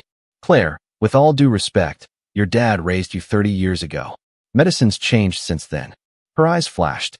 "So, you think he doesn't know anything?" "That's not what I said. But maybe we should stop treating his advice like gospel." That earned me silence. Cold, sharp silence. The kind that makes you wish you'd just kept your mouth shut. She turned away, picked up her phone, and texted someone, probably him. The next day, things got weirder. Mark started coming by more often, sometimes twice a day. Once, I caught him rearranging the nursery furniture without asking. When I told him to stop, he said, "Just trying to make things more practical, son." "Don't call me that," I muttered under my breath. "What was that?" "Nothing," I said quickly, not wanting to start another fight. He smirked like he'd won something invisible. But the final straw came a week later, after a long day at work. I came home to find the front door locked. I didn't think much of it. Maybe Claire had put Evan down and didn't want any noise. But when I knocked softly, No one answered. I tried the handle again. Still locked. I knocked louder. The rain had picked up again, tapping against the porch roof in steady rhythm. Claire, I called. It's me. Nothing. Then I saw movement through the window. Claire was sitting on the couch, holding Evan. And next to her, Mark. They both looked at me like I was an intruder. I gestured toward the door, half laughing in disbelief. Hey, can you open up? Claire didn't move. Mark leaned forward, his expression calm, almost smug. Maybe you should stay out there a while. Quinn, he said through the glass. You've been bringing too much stress into this house. My heart started racing. What are you talking about? Let me in. Claire just looked down at Evan, avoiding my eyes. You're scaring him, she said softly. I'm not scaring anyone. Claire, please. But she turned away. The next few minutes were a blur of confusion and anger. The rain soaked through my clothes as I pounded on the door, trying not to shout. I could hear Evan crying now, and it tore something inside me. I begged, literally begged, for her to open the door. I told her I just wanted to hold my son, to talk. Mark stood up, walked to the window, and smirked. You should have listened, Quinn. You've been undermining her. Maybe this'll teach you some respect. And then, they laughed. Not loud, not cackling, but soft, dismissive laughter that cut deeper than any scream could. I stayed out there for almost an hour. By the time they let me back in, the rain had stopped, and I was shivering uncontrollably. Claire handed me a towel without looking at me. Mark didn't say a word. I slept in the guest room that night, staring at the ceiling, wondering what I'd done to deserve being treated like a stranger in my own home. But that night changed something in me. I realized I wasn't just fighting for respect anymore. I was fighting for my place as a father. The next morning, when I looked at myself in the mirror, something inside me clicked. I knew I couldn't let it go this time. And that was the start of everything that came after. The visit, the plan, and the person I brought back to that same porch days later. Because when the door opened that morning and Claire saw who was standing beside me, the color drained from her face. And Mark, for the first time since I'd known him, he didn't have a single word to say. But before I tell you who it was, you need to understand how far things went before I finally snapped. Over the next few weeks, things between me and Claire started to shift in ways I couldn't quite explain. It was subtle at first, a colder tone, shorter replies, that half-second pause before she'd answer my questions. If she used to greet me with a smile when I came home, now it was just a blank stare over Evan's shoulder. And whenever her father was around, which was almost every day now, she seemed like a different person entirely. The woman I married, witty, sharp, and independent, had become someone I barely recognized, someone who nodded along to whatever Mark said like his words were law. I tried to convince myself it was postpartum stress, that she was just exhausted, hormonal, overwhelmed. But deep down, I knew it was more than that. Mark had gotten into her head. He'd been sowing little seeds of doubt about me for months, and now they were starting to take root. It wasn't just the way he'd criticize me, it was how he did it. Always when I wasn't around to defend myself, I'd walk in mid-conversation and catch the tail end of something that made my stomach twist. He doesn't seem ready for all this responsibility, Claire, he'd say. Or, you shouldn't have to do everything yourself, sweetheart. If he's not pulling his weight, maybe you need to make some decisions. And Claire would never disagree. One afternoon, I came home early from work. The house was quiet, too quiet, except for the soft hum of the baby monitor. I walked into the kitchen and froze. Mark was sitting at the table, feeding Evan from a bottle, while Claire was nowhere in sight. Where's Claire? I asked. He didn't look up. Resting. She needed a break. You weren't here, so I stepped in. I clenched my jaw. You don't live here, Mark. You can't just come in and... He set the bottle down slowly and turned to face me. I have a key. Claire gave it to me. That stopped me cold. She what? He smiled faintly. You heard me. It was like the air left the room. I couldn't wrap my head around it. I'd specifically told Claire we didn't need anyone else having keys to our home, not even her father. She'd agreed. Or at least, I thought she had. Mark must have seen the look on my face because he leaned back in his chair and said, You've got a lot to learn about being a husband, Quinn. Family doesn't need permission to care for their own. I took a slow breath, trying not to lose it. You crossed a line. He shrugged. Maybe, but at least someone's doing what's best for your wife and kid. When Claire came downstairs a few minutes later, I pulled her aside. Why did you give him a key? She looked at me like I was overreacting. Because he helps, Quinn. He's family. It's not a big deal. It is a big deal. It's our house. You can't just. She cut me off. Stop making everything about control. You're acting paranoid. That word, paranoid, hit harder than she realized. Because I wasn't imagining things. I could feel something shifting under the surface, like a quiet, calculated push to make me look like the problem. The next weekend, Mark hosted a family dinner at our place. His idea, of course. He invited a few of Claire's cousins and one of his old friends, people I barely knew. I walked in from the kitchen carrying a bowl of salad, and the conversation at the table went silent. Then one of the cousins, a smug guy named Eric, said, "So you're the one keeping Claire so busy, huh?" I frowned. What's that supposed to mean? He smirked. Uncle Mark said you've been having trouble adjusting to fatherhood. My stomach turned. He said what? Mark waved it off with that fake laugh of his. Don't take it personally, Quinn. I was just saying you've been stressed, that's all. Everyone knows how tough new dads have it. But there was an undertone there, a mocking one. Everyone at the table could feel it. Claire didn't say a word. The dinner went downhill from there. Every time I tried to talk, someone would interrupt. Every story I told, Mark would correct me, making me look like an idiot in front of everyone. By the time dessert came out, I was sitting there in silence, staring at the floor, my fists clenched under the table. After everyone left, I finally snapped. Do you have any idea how humiliating that was? I asked Claire.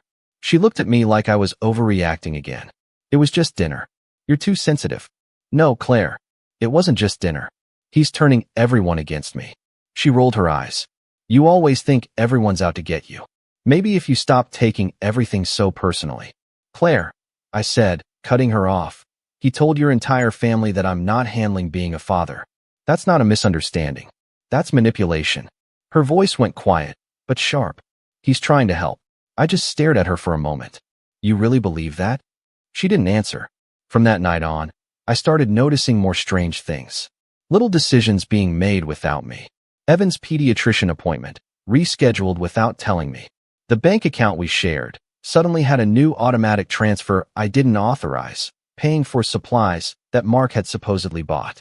He was worming his way into every part of our lives. One morning, I came downstairs to find him sitting at my kitchen table again, this time going through the mail.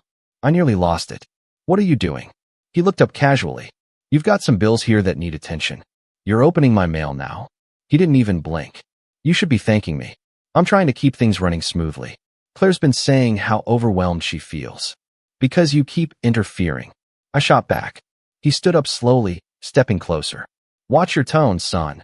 I took a step forward too. Don't call me that. You don't get to walk into my house, go through my mail, and act like you're doing me a favor. We stood there, inches apart, the air thick with tension. Then Claire walked in, holding Evan. What's going on? Ask your husband, Mark said, his voice dripping with calm superiority. He doesn't appreciate a helping hand. Helping hand. I snapped. He's invading our life, Claire. She sighed, shifting Evan in her arms. You're both acting ridiculous. No, I said firmly. I'm done pretending this is normal. That was the first time she didn't defend him immediately. For a moment, her face softened, like she actually saw how exhausted I was. But then Mark said quietly, see? He's angry again. That's not good for the baby. And just like that, she turned cold again. That line would come back to haunt me. A few days later, I woke up to find Claire gone. No note, no text, nothing. Her phone went straight to voicemail. Panic shot through me. I called her father, and he answered on the second ring. She's here, he said simply. I exhaled, trying to steady my voice. Why didn't she tell me she was leaving? She needed space, he said. You were pushing her too hard. I'm her husband, Mark. You can't just. He cut me off. She doesn't want to talk right now. Let her rest. Evan's fine. That last part made my blood boil. Evan's with you? Of course, he said, like it was the most natural thing in the world. I grabbed my keys and drove straight there. When I arrived, Claire met me at the door, looking calm, too calm. You need to leave, Quinn, she said softly. I just need a few days. I'm not leaving my son here, I said. Her father stepped out from behind her. Then you're not leaving at all, because you're not coming in. I stared at him, disbelief turning into rage. You can't do this. He smiled faintly. I already am. That night, I slept in my car outside their house, watching the light in the living room window flicker through the rain. I could see Claire walking back and forth, holding Evan. And Mark, always there, hovering, directing, controlling. It hit me then. This wasn't about helping anymore. This was about control. He'd never approved of me from the start. In his eyes, I was the man who'd taken his daughter away. And now that Evan was here, he saw a chance to rewrite the rules, to push me out completely. I didn't go home for days. I stayed close, just in case, watching from a distance like some kind of ghost haunting his own family. Claire stopped answering my texts. When I finally got her on the phone, her voice was cold, almost rehearsed. "Dad says you need to focus on yourself for a while," she said. "Maybe you should stay somewhere else until you calm down." "Calm down," I repeated, my voice breaking. "Claire, he's trying to separate us." She hesitated, and for a moment, I thought I'd reached her. But then she whispered, "You're scaring me, Quinn," and hung up. Those words played in my head over and over. I wasn't angry anymore. I was terrified. Because if Mark was willing to go this far, I had no idea what he'd do next. And that's when I realized something chilling. He wasn't just manipulating Claire. He was preparing to erase me from their lives completely. But I wasn't going to let that happen. Not to me. And definitely not to my son. What came next would change everything. The moment where lines got crossed that could never be uncrossed. And that was the point where I stopped trying to be the reasonable one. I'll never forget the morning it happened. The one that took everything I thought I knew about trust, about love, and burned it to the ground. It started quietly, too quietly. Claire had finally agreed to come home after nearly a week at her father's place. I remember feeling this tiny spark of hope as I cleaned up the house before she arrived. I even cooked breakfast, the way I used to when things were good. Blueberry pancakes, her favorite. I wanted to believe we could still fix this, that maybe the version of her I'd fallen in love with was still there somewhere beneath the influence of her father. When she walked in, Evan in her arms, I froze. She looked different, not in the way people change when they're tired or upset. This was something deeper, detached, controlled. Her hair was tied up in that neat, perfect way her dad liked, and she wore a stiff expression that didn't belong to her. "Hey," I said softly. "You look tired. How was the drive?" She didn't answer, just set Evan down in his bassinet and looked around the room like she was inspecting a rental property. Then, calmly, she said, "Dad's on his way." My stomach sank. "Why?" "He wants to talk." I clenched my jaw. "We've done enough talking, Claire." She sat down at the table, folding her hands together. "It's not about fighting. It's about figuring out what's best for Evan." Those words, "what's best for Evan," sounded rehearsed. Like something Mark had fed her on repeat until it became truth. "What's best for Evan," I said slowly, "is for his parents to raise him, not his grandfather." She didn't look up. "You've been unstable lately, Quinn." "Unstable?" "You've been angry, irrational, following us to Dad's house, sleeping in your car. It's not healthy." I felt my heart stop for a second. "Claire, you locked me out in the rain. You wouldn't answer the door. You wouldn't even let me see my son." She looked at me blankly, like none of that mattered. "You were scaring me that night." I took a step closer. "Claire, I was begging you to let me hold my child." Before she could respond, there was a knock at the door. Mark. He entered like he owned the place, because at this point, he practically did. Same smug expression, same controlled tone. "Morning, Quinn," he said, brushing rain off his coat. "Let's have a seat." "I'm not sitting," I said, crossing my arms. "Fine," he said with a shrug. "Then just listen." He looked at Claire, then back at me. "We're worried about you. Claire's been under a lot of stress, and frankly, you haven't been helping. You've shown signs of emotional instability." My voice cracked. "What are you talking about?" He leaned forward, his tone low and condescending. "You've been confrontational, you've raised your voice, and you've been showing up uninvited after being asked to leave. You're not in a healthy state of mind, Quinn. For your sake, and for Evan's, we need to make sure everyone's safe." I stared at him, my pulse hammering in my ears. "Safe from what?" "From me. From your behavior," he said evenly. Claire's silence was deafening. "You're twisting everything," I said, my voice trembling. "You've been manipulating her since day one, Mark. You've turned her against me." He smiled slightly, like he'd expected that. "You're projecting, son. It's what people do when they can't take accountability." That word, son, again. He used it like a weapon. Then he reached into his jacket pocket and pulled out a folded piece of paper. He set it on the table. "This is temporary," he said. "Just until you get some help." My throat went dry. What is that? An emergency custody petition, Claire said softly. I felt my world tilt. You're taking me to court? Mark jumped in before she could answer. It's not about taking you to court. It's about ensuring Evan's well-being. You'll still be able to see him, supervised, of course, once you've had time to work on your anger. My anger? I whispered. You've been provoking me for months. He ignored that completely, turning to Claire. You've done the right thing, sweetheart. I looked at her, really looked at her, and for the first time, I didn't see my wife. I saw someone else, someone who'd been reprogrammed.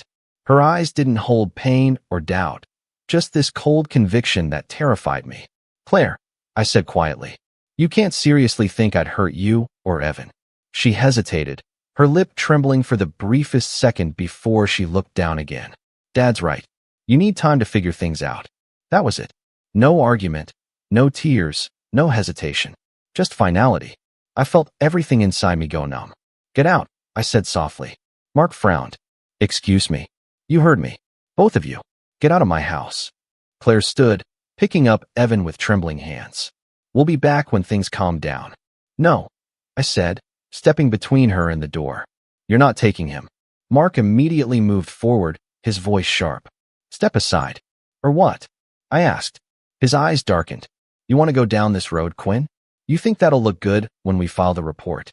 That word hit me like a brick. Report. He straightened up. Claire's already spoken to someone. There'll be documentation. If you make this harder than it has to be, it'll only hurt your case. For a second, I couldn't breathe. They'd set me up. Every word, every argument, every twisted retelling. It was all part of this. He'd been building a case, piece by piece, waiting for me to snap so he could paint me as dangerous. Wow, I whispered. You've really thought this through, haven't you? Mark's lips curled into a small, satisfied smile. I'm just protecting my family. I took a step closer, my voice low. She's my family too. He didn't flinch. Not for long. That broke me. Watching Claire walk out that door with our baby while I stood there, helpless, was like being cut open from the inside. The sound of the rain on the porch was the same as that night, except this time, there was no begging. Just silence. When the door closed, I sank to my knees. I don't know how long I stayed there. Could have been minutes, could have been hours. The house felt hollow, stripped of everything warm. The bassinet sat empty, a faint imprint where Evan had been lying moments before. And then the realization hit. This wasn't temporary. This was calculated. Mark wasn't going to stop until he erased me completely, legally, emotionally, socially. The next few days blurred together. Claire wouldn't answer my calls. Every message went unread. I reached out to mutual friends. They either ignored me or said, maybe give her space. That was how it started, quiet isolation. Then one morning, a police officer knocked on my door. He handed me an envelope, a temporary restraining order, filed by Claire. The words swam in front of me as I read. Claims of emotional instability. Potential threat to child safety. None of it true. Not one word. But there it was, stamped and official. Mark had done it. He'd found a way to turn me into the villain of my own story. I called my friend Liam, one of the few people who still believed me. He was a lawyer, or at least had enough experience in family law to know how bad this could get. When I showed him the papers, he sighed. This looks orchestrated, he said. They're building a narrative that you're unfit. I rubbed my temples. How do I fight something like that?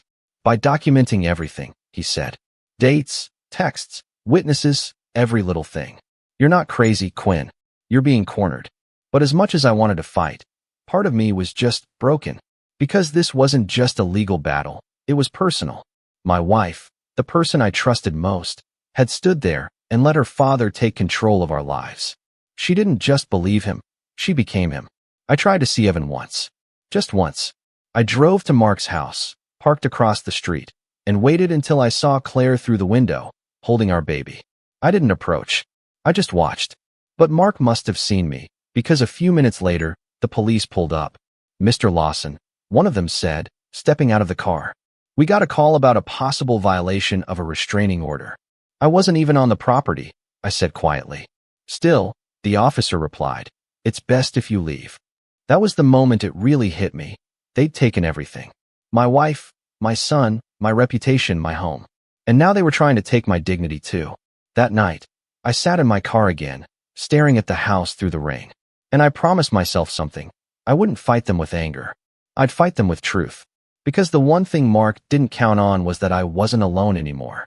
I had someone on my side. Someone who knew him better than anyone. Someone who'd soon walk up to that same porch beside me. And when she did, Mark's smirk would finally vanish. But before that day came, things had to get worse. Much worse. Because the real betrayal hadn't even happened yet. That was still coming. And when it did, it shattered the last pieces of trust one had left. The weeks that followed blurred together like one long, sleepless night. I'd wake up to the sound of rain or the creak of the empty crib and forget, just for a moment, that they were gone. Then it would all come back. The court order, the silence from Claire, the way Mark's smirk had burned into my memory as he walked out with my son in his arms. It wasn't grief that hit me first. It was shame. Shame that I'd let it happen. That I'd watched my own family slip through my fingers while I stood there frozen, too shocked to act. The house felt like a museum of failure. The bottles on the counter still lined up from when I tried to prepare for Evan's next feeding. The baby monitor blinking red but silent. The faint smell of baby lotion in the air, haunting. I tried to throw myself into work, but it was pointless.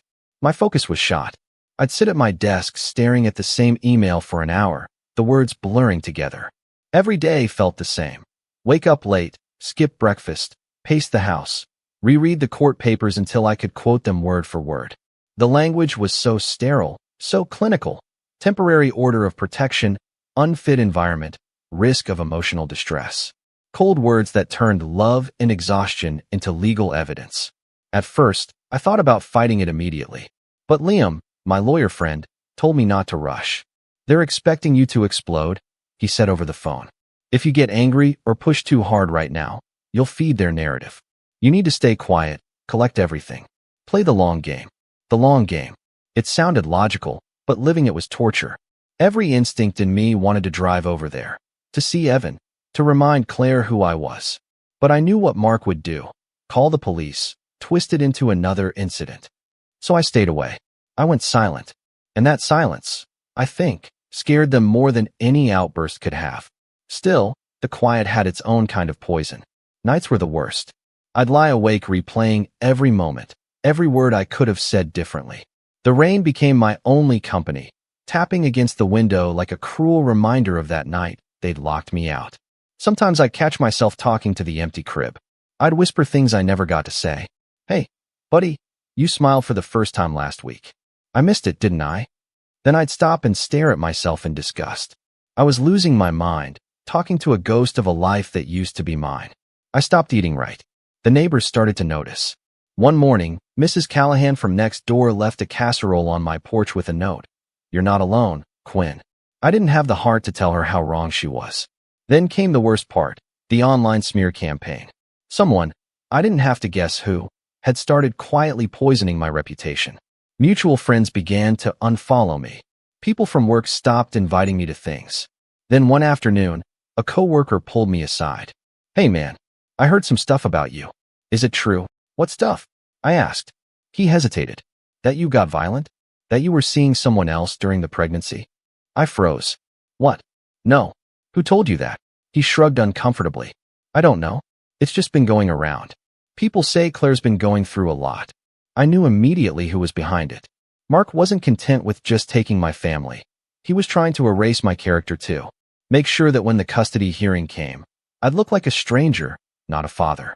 That night, I sat in my car outside the courthouse parking lot, clutching the steering wheel until my hands ached. For a second, I thought about driving off somewhere, anywhere, and never coming back. Just disappearing. Starting over. But then I thought of Evan's face. The way he'd grip my fingers so tightly, even in his sleep. No, I couldn't disappear. I had to rebuild. Quietly. That was the moment something in me shifted. I stopped reacting and started observing. Every interaction, every phone call, every text, I logged it. I bought a cheap notebook and began writing everything down in detail. Dates, times, quotes. I saved screenshots. If they were going to turn my life into a story, I'd make sure I had the receipts. Liam helped me draft a plan. You need proof that you're stable, responsible, and consistent, he said. Start building a record. See a therapist, join a parenting group, get letters from coworkers. Show them who you really are. So that's what I did. I started therapy, Not because I believed what they said about me, but because I wanted to understand how to stay grounded. My therapist, Dr. Miller, was blunt but kind. "You're not broken, Quinn," she told me after our third session. "You're grieving something that's still alive." That line stuck with me. Grieving something that's still alive. That was exactly it. Over time, I started piecing together how deep Mark's manipulation went. Claire's social media had turned into a curated shrine of motherhood, photos of her and Evan, always captioned with some vague, inspirational quote. Never a mention of me. But then, in the comments, I noticed something odd. A woman named Margaret would always chime in. Short, sympathetic comments like, "You're doing great, sweetie. Stay strong." I didn't think much of it until one day, I scrolled back through old photos from before the baby was born. There she was again, same woman, different tone. Comments like, "So happy you're building a life with Quinn." And then suddenly, they stopped right around the time Mark started showing up more often. Curiosity turned into suspicion. I looked her up. Turns out, Margaret was Mark's sister, Claire's aunt. I'd met her once years ago at our wedding, a quiet woman with sad eyes. Mark barely spoke to her. I remember Claire once mentioning they had a falling out after their mother's death, but she didn't know why. So why was she suddenly back in the picture? And taking Claire's side? Something about it didn't sit right. I reached out. Carefully, I sent her a message that just said, "Hi Margaret. I hope you don't mind me reaching out. I know things are complicated right now, but I could use someone who remembers what things used to be like." I didn't expect her to reply, but 2 days later, she did. Her message was short. "I've been waiting for you to call me. You need to know the truth about Mark." That was the first time in weeks that my heart beat faster for something other than panic. We met at a small cafe on the edge of town, neutral ground. She was older than I remembered, her hair streaked with gray, her hands trembling slightly as she stirred her coffee. "I know what he's doing," she said, her voice low. "He did the same thing to my husband." That made me pause. "What do you mean?" She sighed. "Mark has a way of breaking people down, convincing everyone around them that they're unstable until he takes control. He did it to me years ago. I didn't see it until it was too late." As she talked, I realized I wasn't just hearing gossip. I was hearing a blueprint, the same tactics, the same language. She told me how Mark had isolated her from her own family, manipulated finances, rewritten stories until she doubted her own memory. "Claire doesn't know," she said softly. "He's doing to her what he did to me." For the first time in months, I felt a spark of clarity. This wasn't just about a father-in-law who disliked me. This was a pattern, a method. I left the cafe with my hands shaking, but not from fear. From purpose. I spent the next few weeks quietly gathering everything Margaret told me, stories, records, old letters. She still had some of Mark's old documents from when he'd taken her husband to court years ago. Different circumstances, same language, same patterns. I was still at rock bottom, but now I could see the way out. Not through anger, not through confrontation, through patience. Because I finally understood what this was, a game of control. And the only way to win was to stop playing by his rules. So I smiled politely in court hearings. I answered every question calmly. I never raised my voice, never let them see the anger they wanted to provoke. Behind the scenes, I kept building, documenting, connecting, preparing. And when the time came, I'd walk up to that same porch again, but I wouldn't be alone. The woman standing beside me that morning wouldn't just expose Mark's lies. She'd destroy them. But that comes later. Because before I could get there, Mark found a way to strike one more time. One final, cruel move that almost broke me completely. The rise didn't happen overnight. It came slow, so slow that, for a while, I didn't even realize it was happening. It began with small wins, the kind that don't make noise but start shifting the ground beneath you piece by piece. I started by rebuilding my routines. Waking up early again. Making breakfast even if it was just for me. Cleaning the house like someone was coming home. I didn't want to live in a place that looked like I'd given up. If Mark wanted to paint me as unstable, I'd make sure every detail of my life screamed the opposite. Therapy became my anchor. Every week, Dr. Miller and I worked through the anger, the guilt, the confusion. She helped me untangle years of quiet manipulation that I hadn't noticed. "You were groomed to believe conflict equals disrespect," she said once. "So you let people walk all over you. You thought patience would fix what only boundaries could." That line hit me hard. She was right. I'd spent so much time trying to prove myself reasonable that I forgot being reasonable doesn't mean being silent. By the end of the third month, I had something resembling stability again. My work performance improved. My boss even pulled me aside one afternoon and said, "You've really stepped up lately. Whatever you're doing, keep doing it." I didn't tell him that the secret was simply having nothing left to lose. The legal process was slow, but I followed Liam's advice to the letter. No outbursts, no impulsive messages to Claire. I let my lawyer handle everything and focused on building the record of who I really was. A steady, capable father who'd been slandered by a control-obsessed man. Meanwhile, Margaret became my unexpected ally. We met weekly, sometimes at that same cafe, sometimes at her little cottage on the edge of town. She'd share memories of her brother's past schemes, and I'd take notes, matching them to my own timeline. We found eerie overlaps, phrases, tactics, even identical phrases used in affidavits from decades ago. Mark's game was predictability wrapped in manipulation. He'd isolate, gaslight, and document just enough to look credible. But Margaret had seen it all before. "He always underestimates people," she told me. "He thinks he's smarter than everyone else, but he's lazy. Eventually, he slips." That prediction would prove true sooner than either of us expected. About 5 months after the custody order, I received a call from a social worker, someone assigned by the court to evaluate both parents. I braced myself for another uphill battle. But instead, the woman on the other end said something that made me sit up straight. "Mr. Lawson, we've conducted preliminary interviews," she said. "I just want to say, I'm impressed by your composure through all this. You've made every appointment, provided documentation on time, and your therapist's reports are consistent. That goes a long way."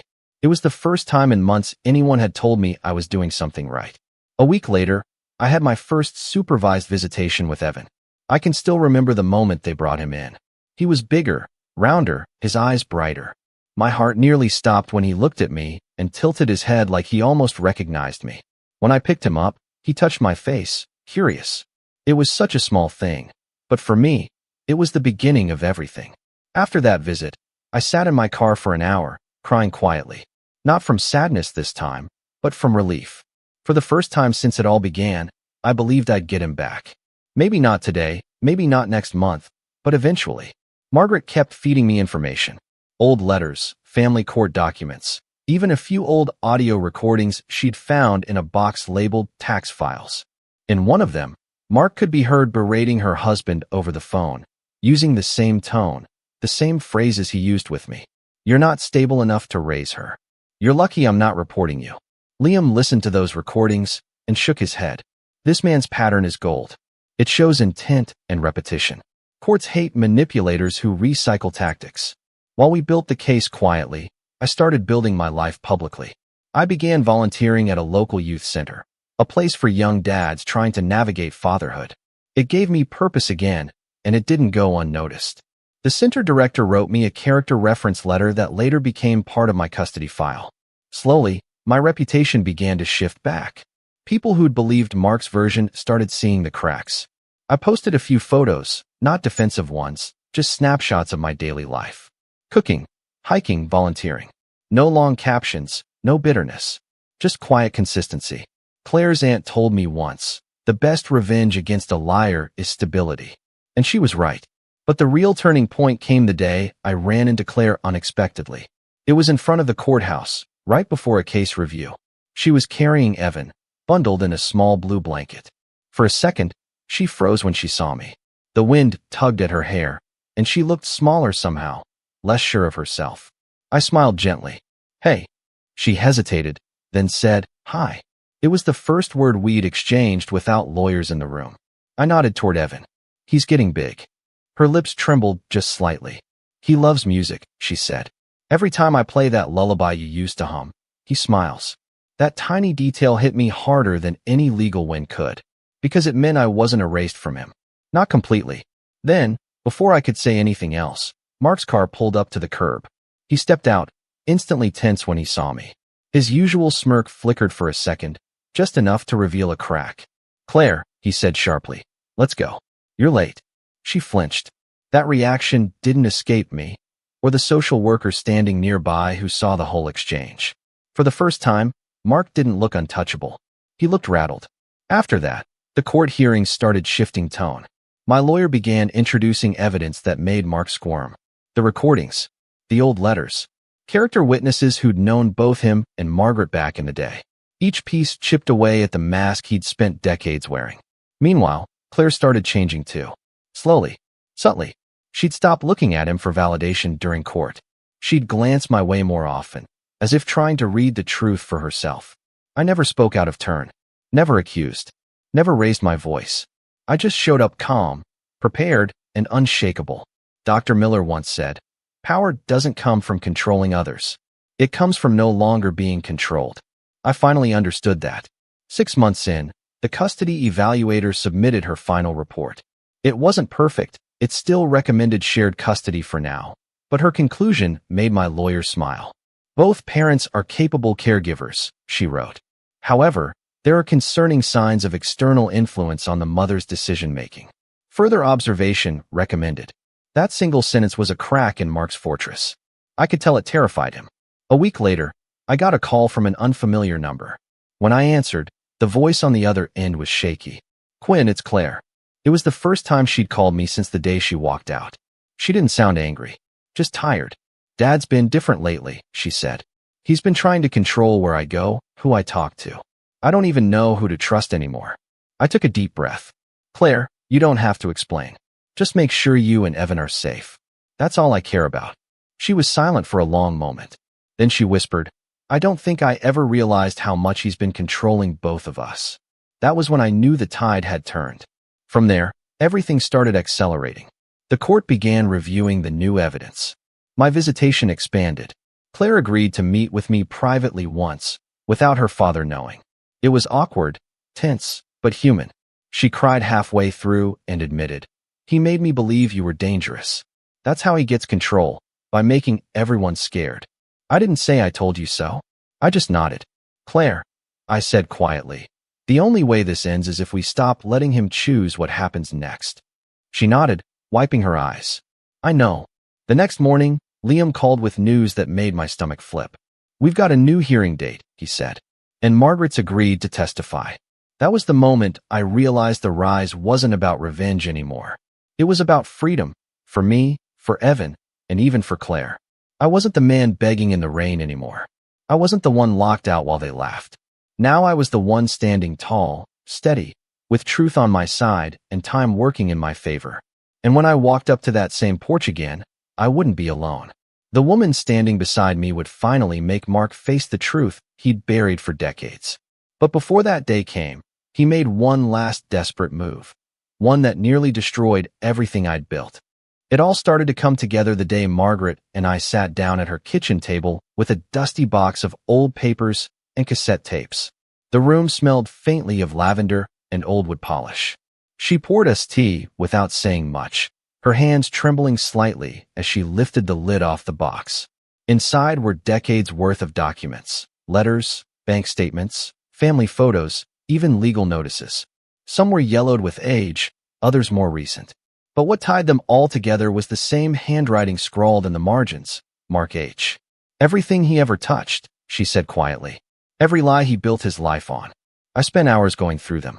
The pattern was undeniable. Mark had done this before, not once, not twice, but 3 times. To his own sister, to her husband, and even to an old business partner who'd sued him years ago. Each case ended the same. False reports, character assassination, and then a quiet settlement where Mark came out on top. But the part that made my stomach twist was the evidence Margaret found near the bottom of the box, a small stack of envelopes with Claire's mother's handwriting. They were dated months before her death, letters addressed to Claire, none of which had ever been opened. When I asked Margaret about them, she looked away. "He kept them from her," she whispered. "After her mother died, he told Claire there were no letters. Said she didn't want to be remembered that way." I stared at the envelopes, my chest tightening. Claire's mother had been sick for years before she passed. Cancer. Those letters were likely her last words to her daughter, stolen by the man who'd raised her. That was the final puzzle piece. I knew exactly how to expose him now, but I couldn't just storm in and throw accusations. Mark was too careful, too practiced. Every move had to be calm, deliberate, the way he'd taught me to lose. Liam agreed. "You can't just accuse him," he said. You have to make him show everyone who he really is. So that's what I plan to do. The upcoming court hearing would be my stage. Margaret would testify, but her testimony alone wouldn't be enough. I needed Mark to lose control in front of everyone, to reveal the monster behind the mask. To set that up, I started laying the groundwork weeks in advance. I requested copies of old legal records through Liam, quietly gathered statements from people who'd worked with Mark in the past. I even contacted one of his former colleagues, a retired contractor who remembered him vividly. He ruined my life, the man said bitterly over the phone. Accused me of stealing from our business. Took everything. I still have the records if you need them. I did. Piece by piece, I built a case that painted the full picture, not just of one manipulative act, but of a lifetime of manipulation. The kind of evidence that could collapse a reputation overnight. Claire, meanwhile, was starting to see the truth for herself. The more she pulled away from her father, the more desperate he became. He'd show up at her house unannounced, berating her for betraying family. Once, she even recorded him. A 5-minute voicemail where he ranted about how no one leaves Mark Harrison's family without consequences. That recording became our golden ticket. When Liam heard it, he grinned. That's it. That's the nail in the coffin. But I didn't want just legal victory. I wanted clarity. For Claire, for Evan, for everyone he'd fooled. The day of the final hearing came like a storm that had been building for months. The courthouse smelled faintly of old paper and rain. Claire sat a few rows ahead with Evan's stroller beside her. She looked anxious, but when our eyes met, she gave a small nod, the first real sign of trust between us in nearly a year. Mark arrived moments later, striding in with that same smug confidence he always wore like armor. He nodded curtly to the judge, smiled at Claire, and shot me a glance that said, "You're already finished." But for the first time, I didn't look away. Liam opened our case with composure. He didn't accuse, didn't dramatize. He simply presented evidence, slowly, methodically, like peeling back the layers of a long-buried lie. The letters came first. These were written by Mrs. Harrison to her daughter before her passing, Liam explained. They were withheld intentionally by Mr. Harrison for over 15 years. Mark's composure flickered for half a second. The judge frowned. "Mr. Harrison, is that true?" Mark straightened. "Those letters were personal matters. My late wife was unwell. Her mental state was compromised. I was protecting my daughter. That was the crack I needed." Because Claire, hearing that, reached into her purse and pulled out one of the letters she'd read only weeks earlier, the one where her mother had written. "Mark means well, but sometimes his love feels like control." She passed it to the judge without saying a word. Mark shifted in his seat. His jaw clenched. Then came the recordings, Margaret's testimony, the voicemail from Claire, and finally, the old audio file from his business partner years ago. The same voice, the same language, the same threats. When the judge asked if he had a response, Mark tried to stand. "These are private family matters," he said tightly. "You have no right." "Sit down, Mr. Harrison," the judge interrupted firmly. He sat, but barely. His hands gripped the table, his face red. The room had gone silent except for the faint hum of the air conditioning. Then Liam said, "Your Honor, we'd like to submit one final piece of evidence." He played a short clip, just 10 seconds long. Mark's voice, low and furious. "If you think you can take that boy away from me, you'll regret it. I made this family, and I'll decide who belongs in it." The courtroom erupted. Even the judge looked stunned. "Mr. Harrison," she said slowly, "this statement was made to your daughter?" Mark sputtered. That was taken out of context. "Is that your voice or not?" He hesitated. Then, quietly, "Yes." It was over. That was the moment his empire of control finally crumbled. The judge's tone hardened. "Mr. Harrison, your behavior constitutes a clear pattern of coercive control and manipulation. This court finds your influence detrimental to the well-being of both your daughter and her child." When the decision came down, it was swift and merciless. Full custody restored to Claire and me jointly. Supervised contact only for Mark, pending further review. He stood there, pale, speechless, trembling with quiet rage. Claire didn't even look at him as she gathered Evan into her arms. When she walked past him, he reached out slightly, a reflex, but she stepped away. That small motion, that single step, said everything words couldn't. Outside the courthouse, the rain had stopped. The air smelled fresh, like new beginnings. Claire stood beside me, holding Evan close. She looked at me with tired eyes but a faint, genuine smile. I found another letter last night, she said softly. Mom wrote that she hoped I'd marry someone patient. She said he'd have to be strong enough to love me through my father's shadow. I swallowed hard. She knew. She always knew, Claire said. I just didn't want to see it. Margaret joined us outside, her expression a mix of relief and sadness. He won't stop trying to rewrite the story, she warned. That's who he is. But now everyone's seen who he really is. That's something he can't erase. And she was right. Mark didn't show up to the follow-up hearing. Didn't call. Didn't write. It was as if he'd vanished. Word eventually got around that he'd sold his house and left town. But I didn't care where he went. His power was gone, not because he'd been punished, but because no one believed him anymore.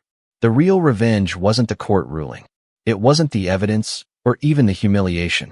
It was watching his influence dissolve into nothing. Seeing the man who'd spent his life controlling others end up with no one left to control. Weeks later, I found myself back on that same porch. The same one where I'd once stood in the cold rain, begging to hold my son. But this time, I wasn't alone. Claire stood beside me, Evan asleep in her arms. Margaret was there too, holding a small bundle, the last of her brother's old letters, ready to be burned. As we stood there, Claire whispered, "It's strange being back here." I looked at her.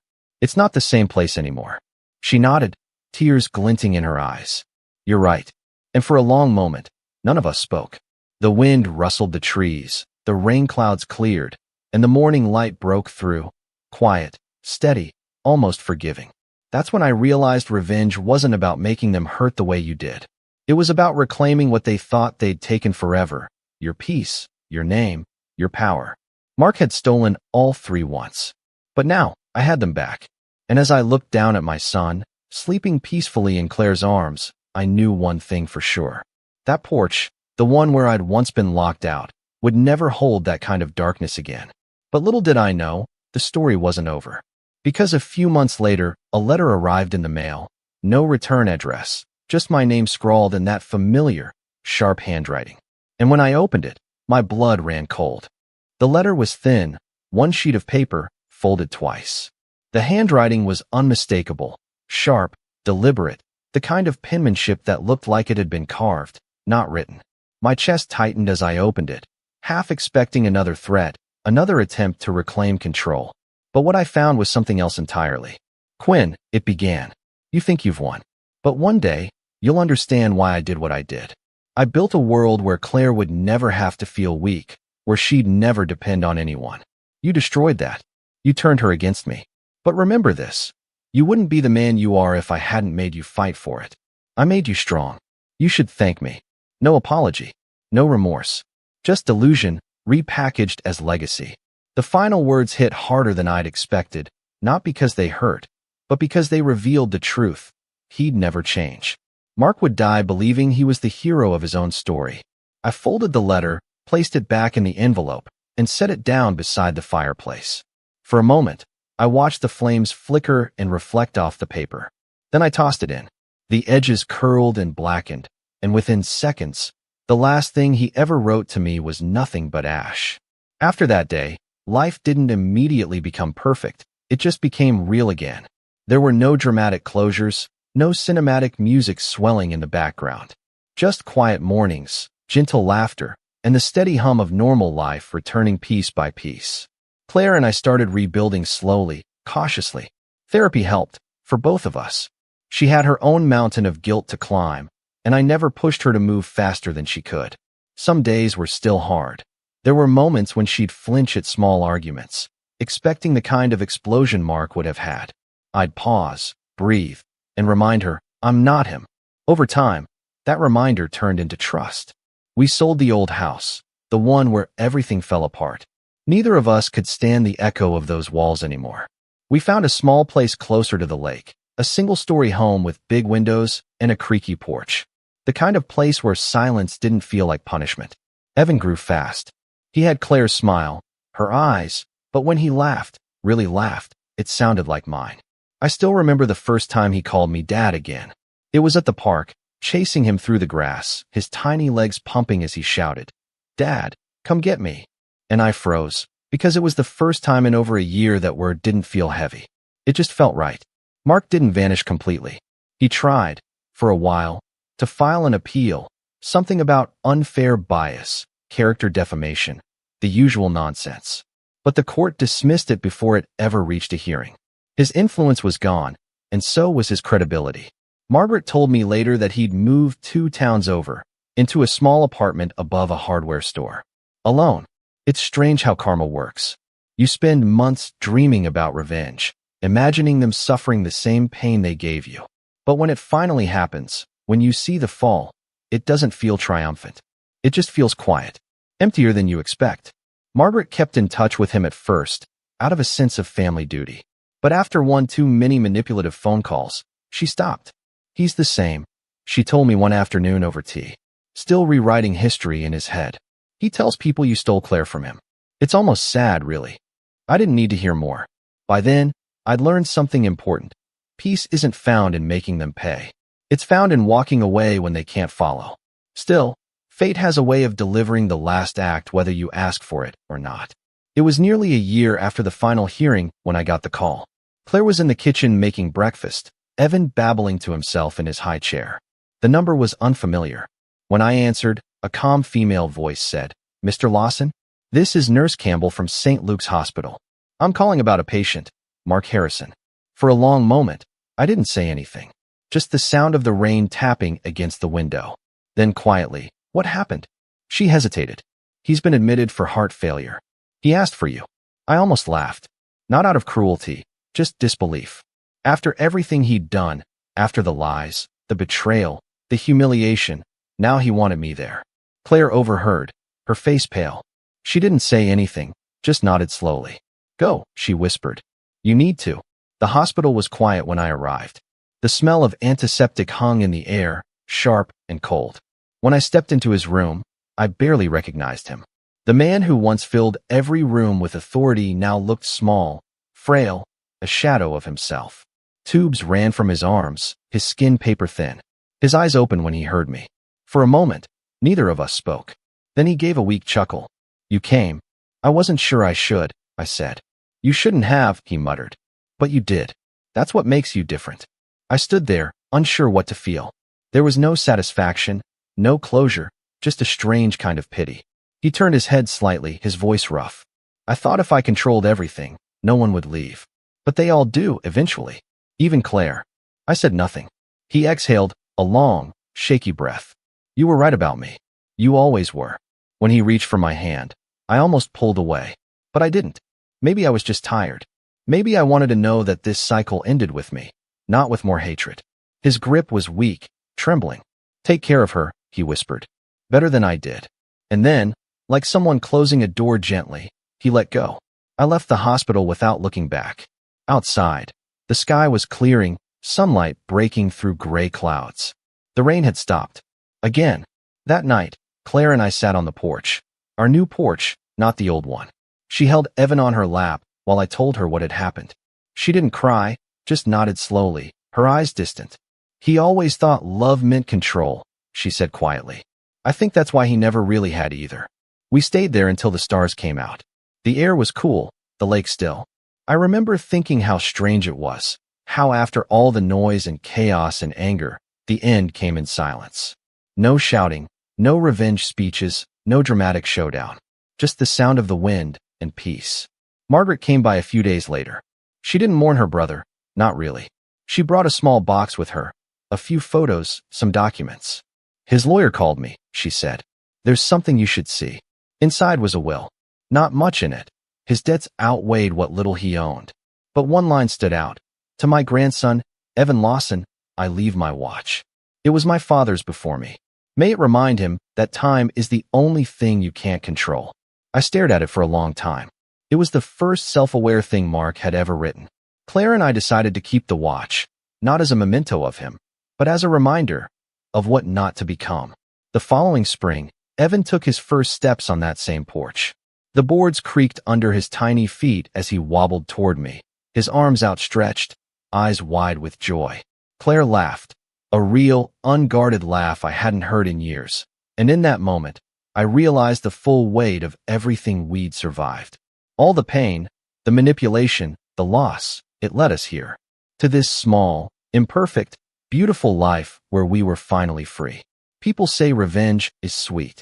But standing there, holding my son as he laughed under the morning sun, I realized something better. Freedom is sweeter. And as I looked out across the water, the breeze brushing through the trees, I thought about that night in the rain, about the man who once laughed while I begged to hold my child. He was gone, and I was still standing. So I whispered, almost to myself, "You tried to make me weak, Mark, but all you did was teach me how to stand in the storm." Then I turned back inside, closed the door behind us, and for the first time in a long, long while, it stayed closed, not to keep someone out, but to keep peace in. When people ask me about my parents, I usually lie. I say we're close. I say they're supportive. I smile and toss out vague answers like, "Yeah, mom's enjoying retirement," or "Dad's good, still gardening like crazy." Because it's easier than explaining the truth, that my mother once told me I was a mistake she regretted keeping, and my father, well, he's been silent for most of my life, especially when I needed him most. My name's Julian, I'm 29, and this story isn't about some petty family feud. It's about years of silence, one-sided love, manipulation masked as maternal concern, and the moment I finally stopped playing nice. Growing up, I learned early that love came with conditions in our house. My mom, Teresa, was the kind of woman who could make a compliment sound like a critique. "You got an A? That's nice, but you could have gotten an A+ if you didn't waste so much time drawing." Or, "You look handsome today, you should dress like that more often, not like how you usually look." She wore disappointment like perfume. Subtle, lingering, always present. My dad, Michael, wasn't cruel. He was just absent. A shadow in the hallway. A pair of eyes behind a newspaper. Sometimes I think he stayed quiet just to survive her. I was an only child, so you'd think that might mean I got all the attention. I did, but not the kind that warms your heart. More like the kind that leaves a tightness in your chest, even when everything seems fine. She monitored my hobbies like they were threats. If I played piano, she'd scoff that it was a waste of time unless you're going to be the next Beethoven. If I drew, she'd ask how that was going to pay the bills. And when I got into a good university on a partial scholarship for graphic design, she barely looked up from her phone. "Well, don't expect us to pay for the rest," she muttered, like it was a given. I told her I'd take loans. Her only reply was, "Good. Maybe you'll finally learn the value of money." Despite all of that, I still wanted her approval. I think some part of me believed if I just achieved enough, she'd finally look at me like I mattered. I chased that feeling all through college. I graduated early, top of my class. I even got a job lined up before the ceremony. I invited her and Dad to my graduation, sent the email, followed up with a call. She said she'd see if they could make it, like it was brunch and not the culmination of 4 years of struggle. The morning of the ceremony, I waited in my cap and gown, scanning the crowd. I kept telling myself they were just late. Maybe traffic, maybe parking was bad. But the ceremony came and went, and they never showed. Later that night, I got a text. "Hope it went well. We were too tired after the week we had. Congrats though." That was it. No call. No gift.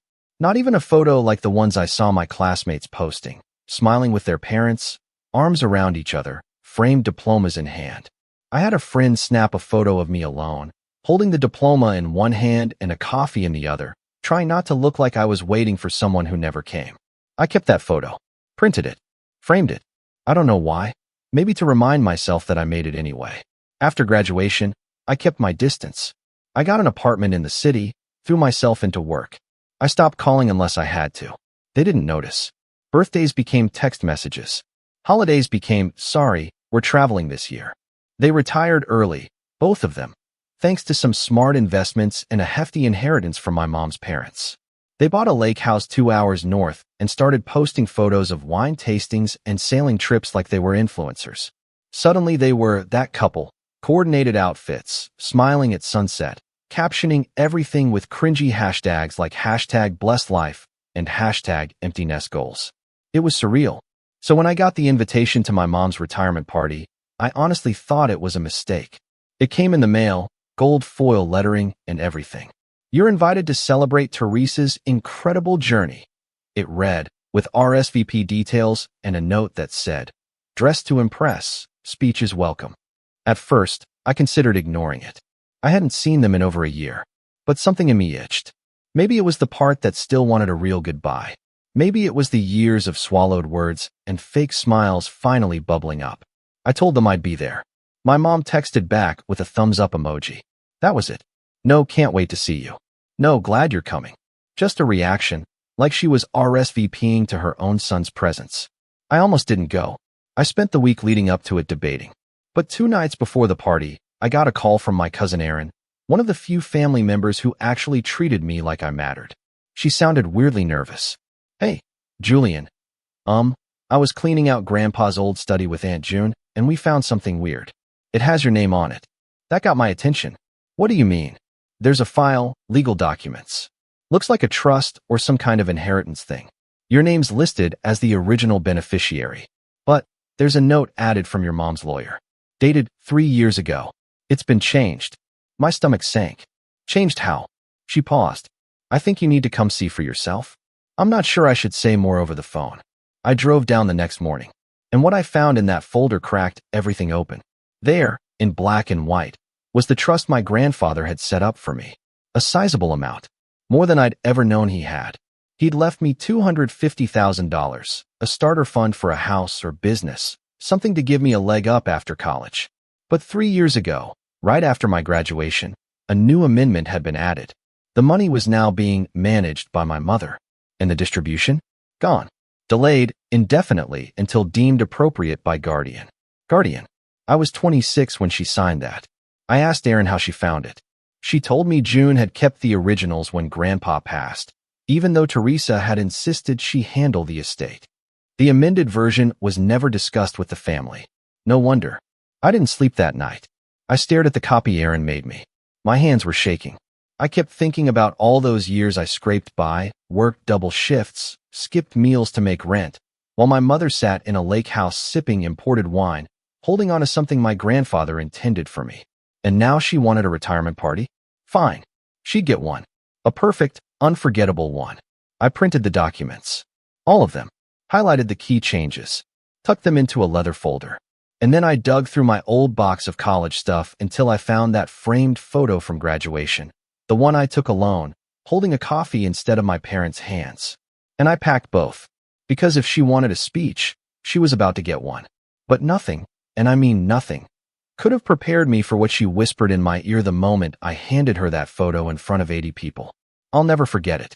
She smiled, leaned in with that fake warmth she reserved for appearances, and said, "You always make everything about you, don't you?" Everyone laughed. Thought it was a joke. I didn't. Because in my jacket pocket was the folder she never thought I'd find. And I brought copies. I stood there on that polished banquet hall floor, applause echoing around me like I wasn't even in the room. Everyone thought it was sweet, nostalgic, poetic. The framed photo, the heartfelt speech, the smile on my face. They didn't see the tremble in my fingers or the tightness in my jaw. They didn't hear what she whispered.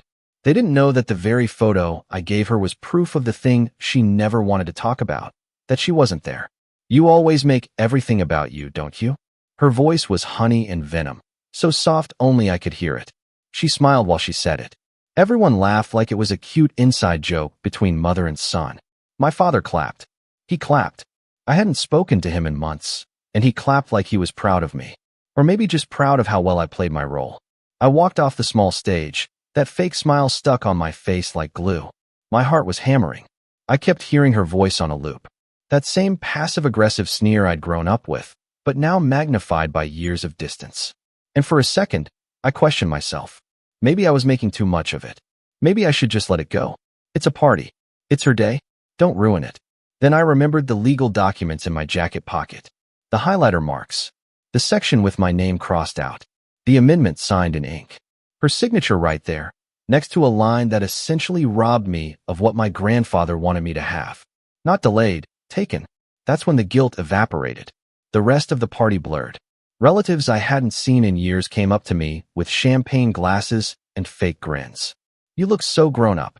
Your speech made me tear up. Your mom is just so proud of you. I nodded, smiled, pretended I hadn't just been emotionally slapped across the face by the woman they were all here to celebrate. And then I saw her, across the room, standing near the dessert table, laughing with her sisters. Teresa. My mother, dressed in soft rose gold, pearls around her neck, wine in hand like she was in a magazine shoot. She looked peaceful, relaxed, like someone who thought the past could never catch up to her.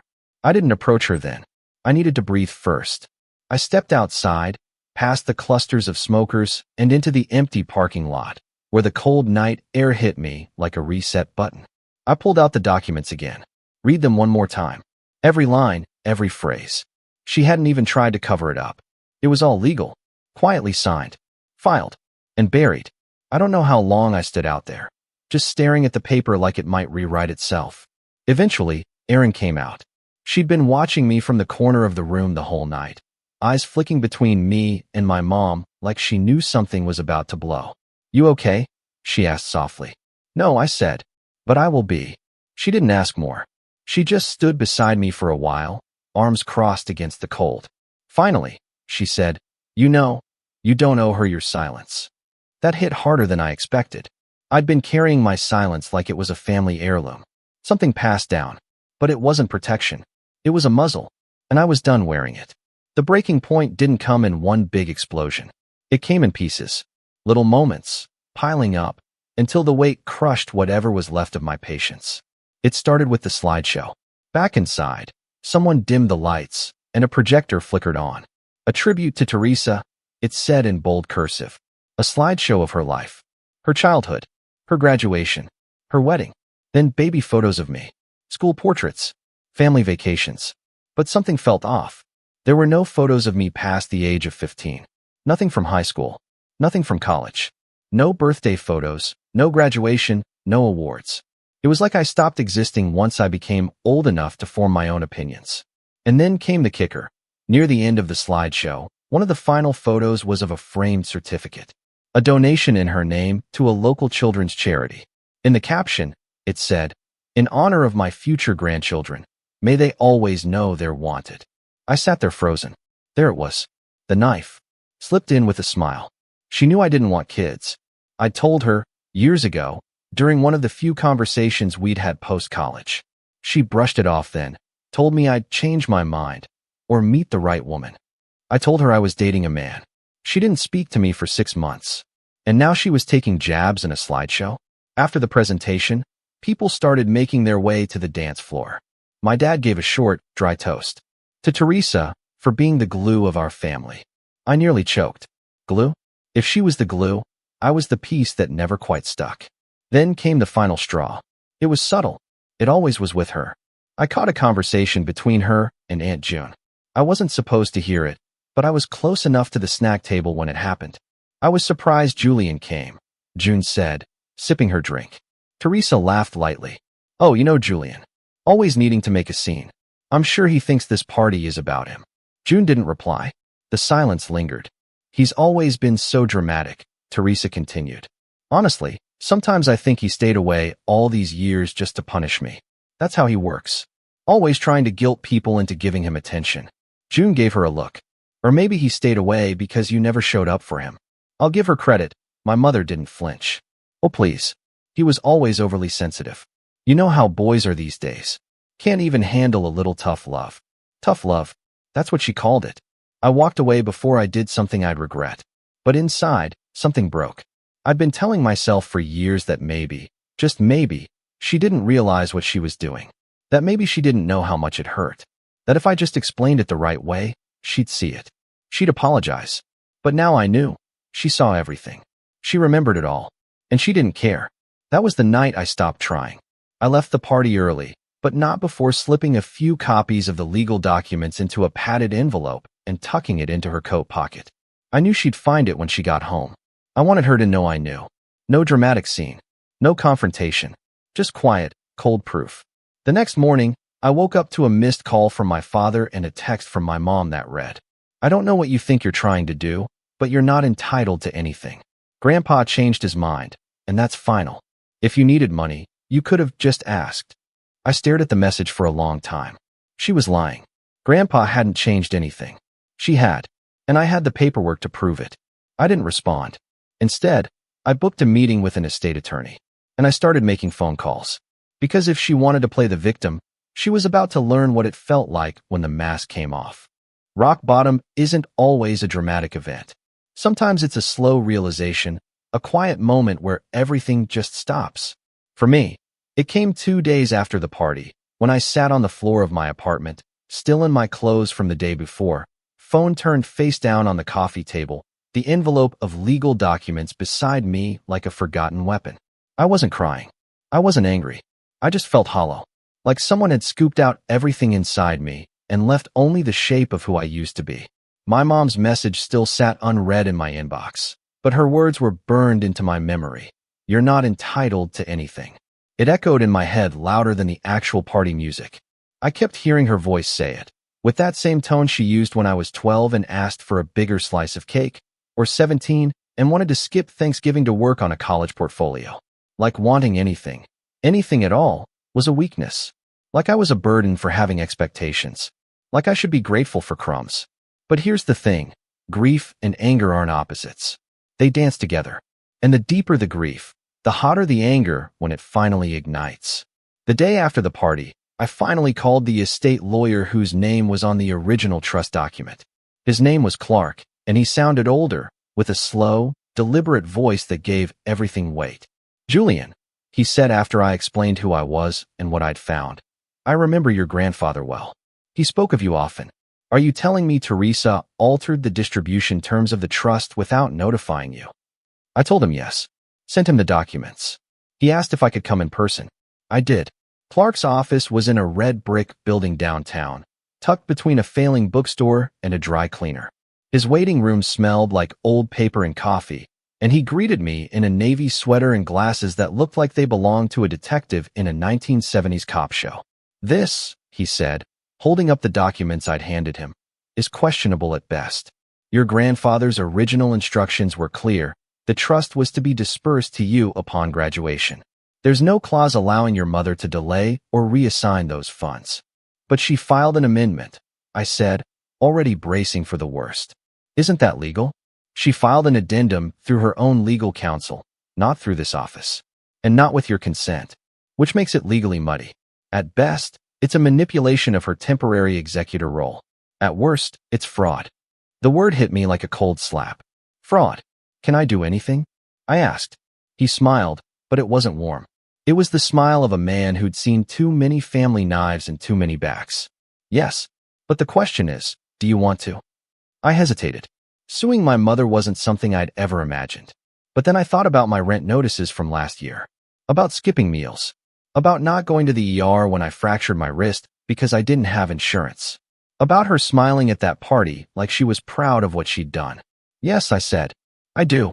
Clark nodded, already reaching for a folder. Then let's get to work. That moment, sitting in that office, watching an actual adult take my side, was the beginning of the rise. But it didn't feel like it right away. In fact, the months that followed nearly broke me again. Word got out fast. First it was whispers. Cousins texting me cryptic messages like, heard about the drama. You okay? And why are you doing this to your mom? Erin stayed quiet, but I knew she was fielding calls.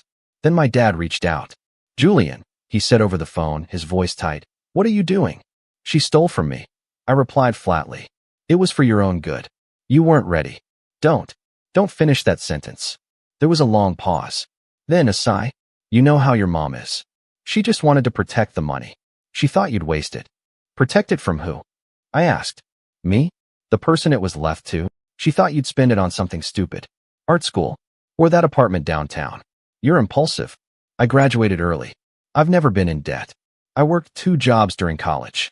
You think I'm impulsive? Another pause. She was grieving, he finally said. Your grandfather passed, and that was 3 years ago. He didn't argue after that. Just muttered. This is going to tear the family apart, and hung up. But here's the thing no one tells you. Sometimes a family needs to fall apart so you can finally breathe. For a while, I was the villain. I got texts from relatives I barely knew telling me to be the bigger person, to let it go, that money isn't worth destroying relationships. One even had the audacity to say, she raised you, didn't she? No, she tolerated me. There's a difference. Still, it hurt. More than I expected. Every message, every phone call, every awkward silence from people I'd grown up seeing at birthday parties and summer barbecues. It chipped away at me. I started having second thoughts. Was I blowing things out of proportion? Was this really worth it? That was the fall. But then came the rise. I started therapy. It wasn't some grand breakthrough moment. More like a friend of a friend recommendation I followed out of desperation. Her name was Mara. Mid-40s, glasses, always wore cardigans and mismatched earrings. She never judged, just listened, asked questions, pushed gently. We talked about control, about how my mother controlled not just money, but emotions, how she weaponized guilt, how my silence had always been the currency she preferred. You've spent your whole life trying to earn love that was never being offered, she said once. What would your life look like if you stopped trying? That question stuck with me. Around the same time, I threw myself into my work. I was a graphic designer at a mid-size agency, not glamorous, but solid. I'd always done just enough to get by, met deadlines, got the occasional client compliment. But now, I went all in. I redesigned 3 campaigns from scratch, volunteered for a pitch presentation that landed us a huge client, stayed late, arrived early, not because I wanted to impress anyone, but because it gave me purpose, control. It felt good to build something that couldn't be taken from me. 3 months after the party, my boss called me into her office. I've seen a shift, she said. You're sharper, more focused, and honestly, your work's never been better. I didn't explain why, just nodded. We'd like to move you into a lead role. Creative direction, higher pay, more responsibility. What do you think? I took the offer. And for the first time in years, I didn't call my parents to tell them. I also moved out of the tiny apartment with the squeaky faucet and the unreliable heat. I found a 1-bedroom in a quiet building with brick walls and tall windows. The kind of place I'd once dreamed about but assumed I'd never be able to afford. I bought a new desk, a couch that didn't sag, plants I somehow managed to keep alive. I also framed that graduation photo again, the one where I'm holding the diploma and the coffee. But this time, I put it next to another frame, a copy of the original trust document, the real one, with my name intact. And beneath that, a sticky note with the words Mara had once said to me. Stop trying to earn what was never being offered. That became my mantra. I stopped attending family events. No birthdays, no Easter brunches, no half-hearted invitations to patch things up. Erin and I stayed close. She was my one anchor in the storm, but everyone else? I let them fade. I deleted group chats, muted threads, removed myself from the role of family peacekeeper that I'd never signed up for in the first place. And still, I kept rebuilding, quietly, day by day. Then, one afternoon, Clark called. Julian, he said, we've got something. Her counsel offered a settlement. My heart jumped. How much? Half the original amount. No admission of wrongdoing. But they're offering it in exchange for you dropping any further claims. I stared at the wall. Half. After everything. Why not the full amount? I asked. Because they're hoping you'll still play the role. The grateful son. The quiet one. They think you'll settle just to avoid dragging this out. I let that sit for a moment. And then I said, tell them no. I want to go all the way. There was a pause. Then a slow chuckle. Good, Clark said.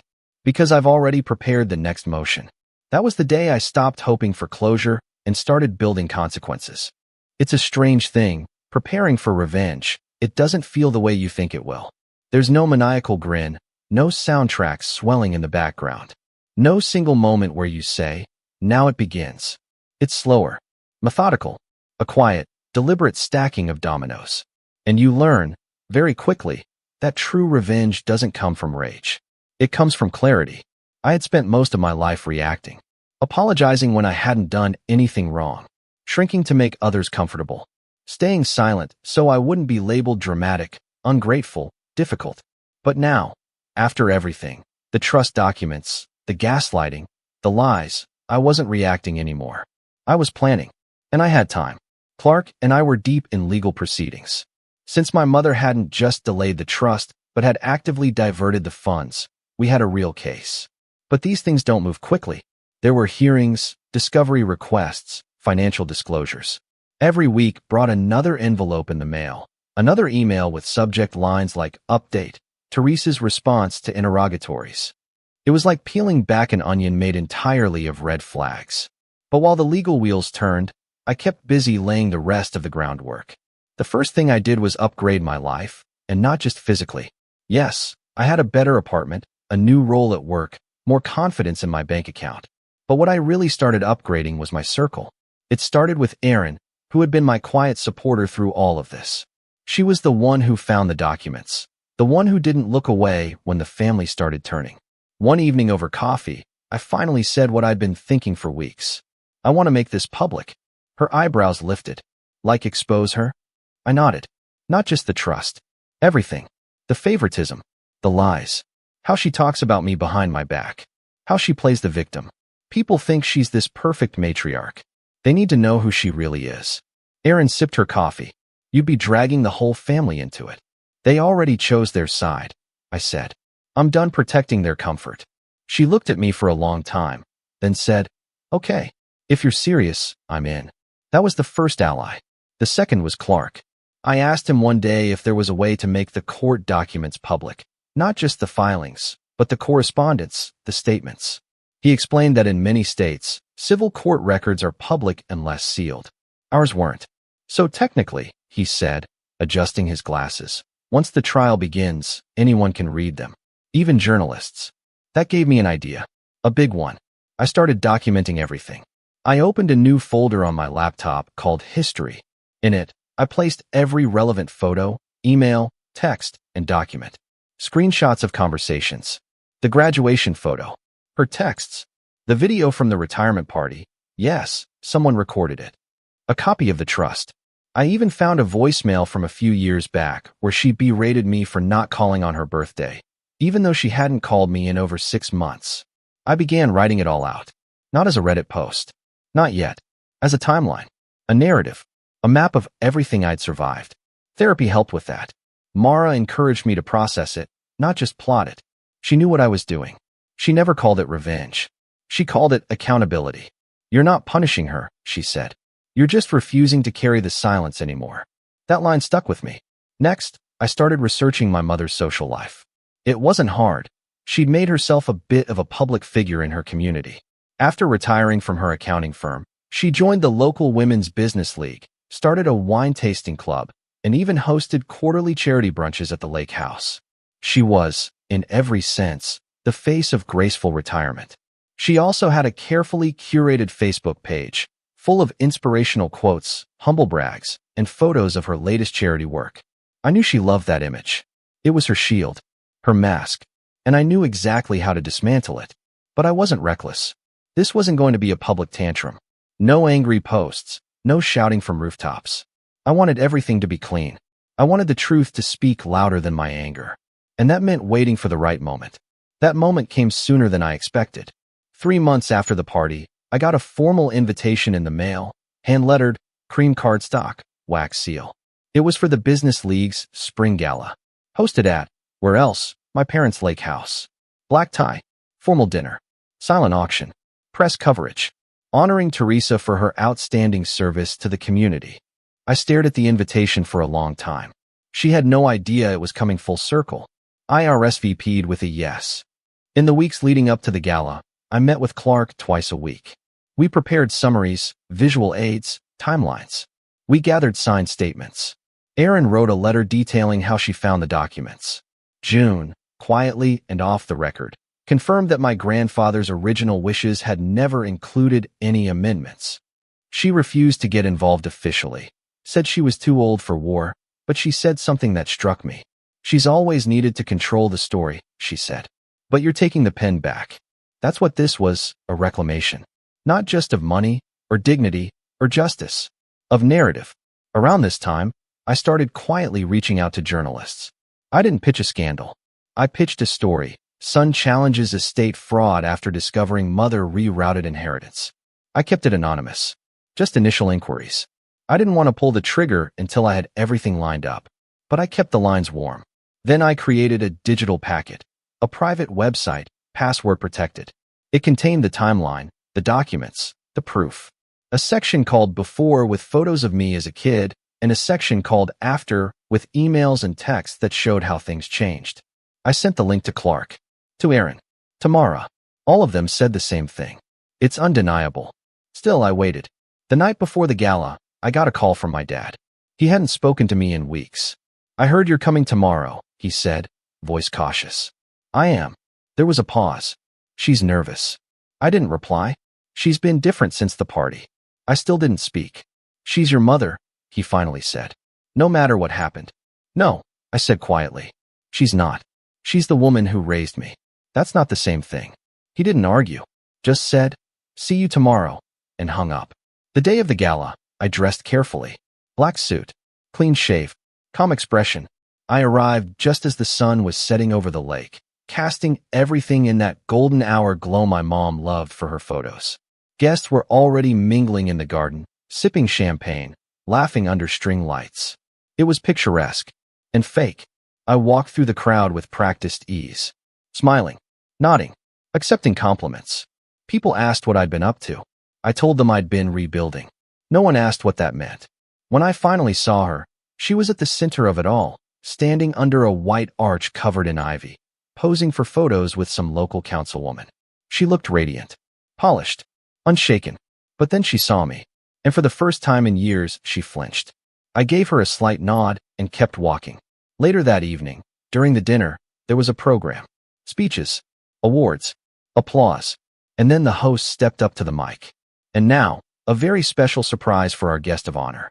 Teresa's son, Julian, has prepared a tribute. Let's give him a warm welcome. I hadn't told anyone I'd be speaking. She looked stunned. I walked up slowly, folder in hand, smiled at the crowd, adjusted the mic. Thank you, I began. I'll keep this brief. My voice was calm, clear, no shaking hands, no anger.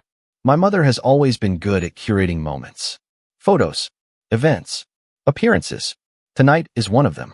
And I want to thank her, truly, for teaching me something invaluable, the power of image. I paused, scanning the crowd. But images aren't the full story. So tonight, I brought the full story. I held up the folder. This is a copy of the trust left to me by my grandfather.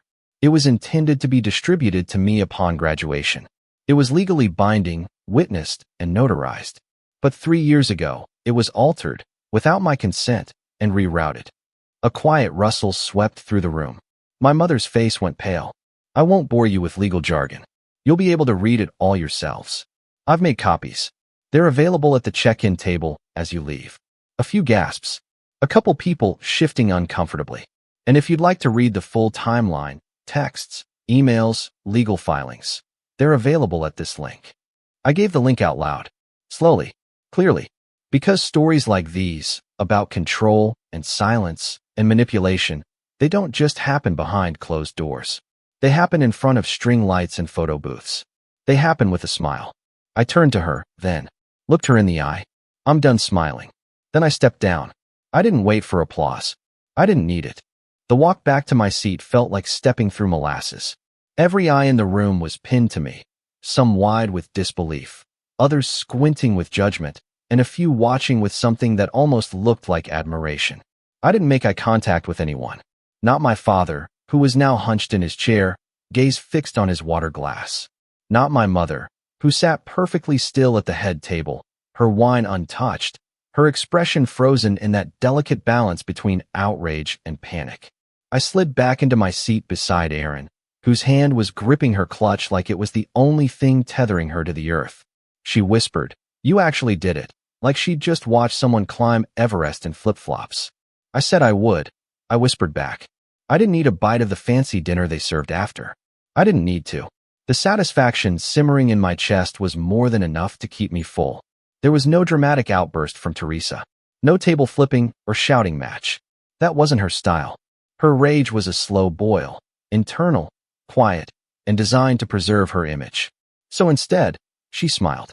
She nodded when people leaned in to whisper. She kept her back straight and her voice level. But I could see it. The unraveling.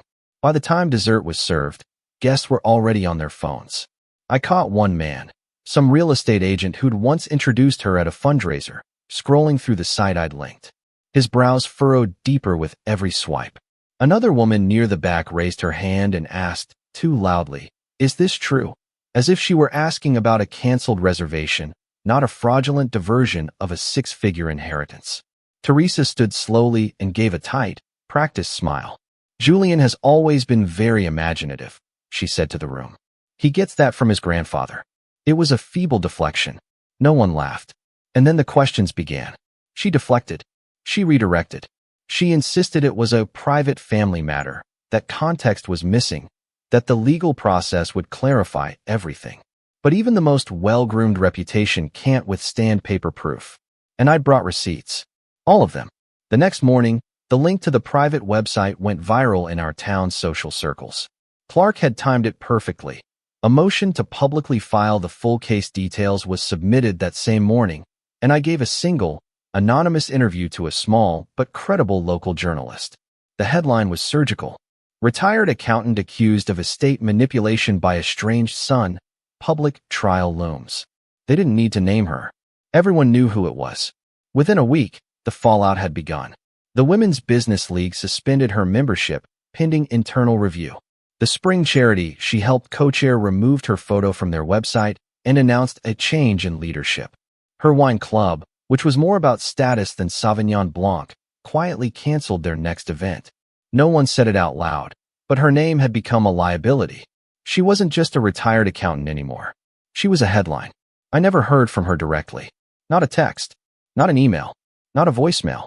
She did reach out to Clark's office once, asking if we'd consider a private settlement and retraction of public materials. Clark called me the second he hung up. She's cracking, he said. You want to end this now? I didn't answer right away. I just stared at the phone in my hand, thinking about the years I spent bending over backwards for a woman who couldn't be bothered to show up to my graduation, who rewrote a trust behind closed doors, who smiled through every lie and made me feel like the crazy one for noticing. No, I said. We finish it. The case proceeded. Slowly, but with momentum. Depositions began. And in those, everything came out. That she'd used the money as a safety fund to renovate the lake house. New deck, updated kitchen, even a hot tub. That she'd transferred part of the amount into an account in her name. That she'd told her lawyer I was too unstable to manage that much money, citing vague, unverifiable examples of reckless behavior, none of which held up under scrutiny. It wasn't just a breach of trust. It was financial abuse. And the court saw it that way. 5 months after the gala, the ruling came in. Teresa was ordered to repay the full original trust amount, plus interest.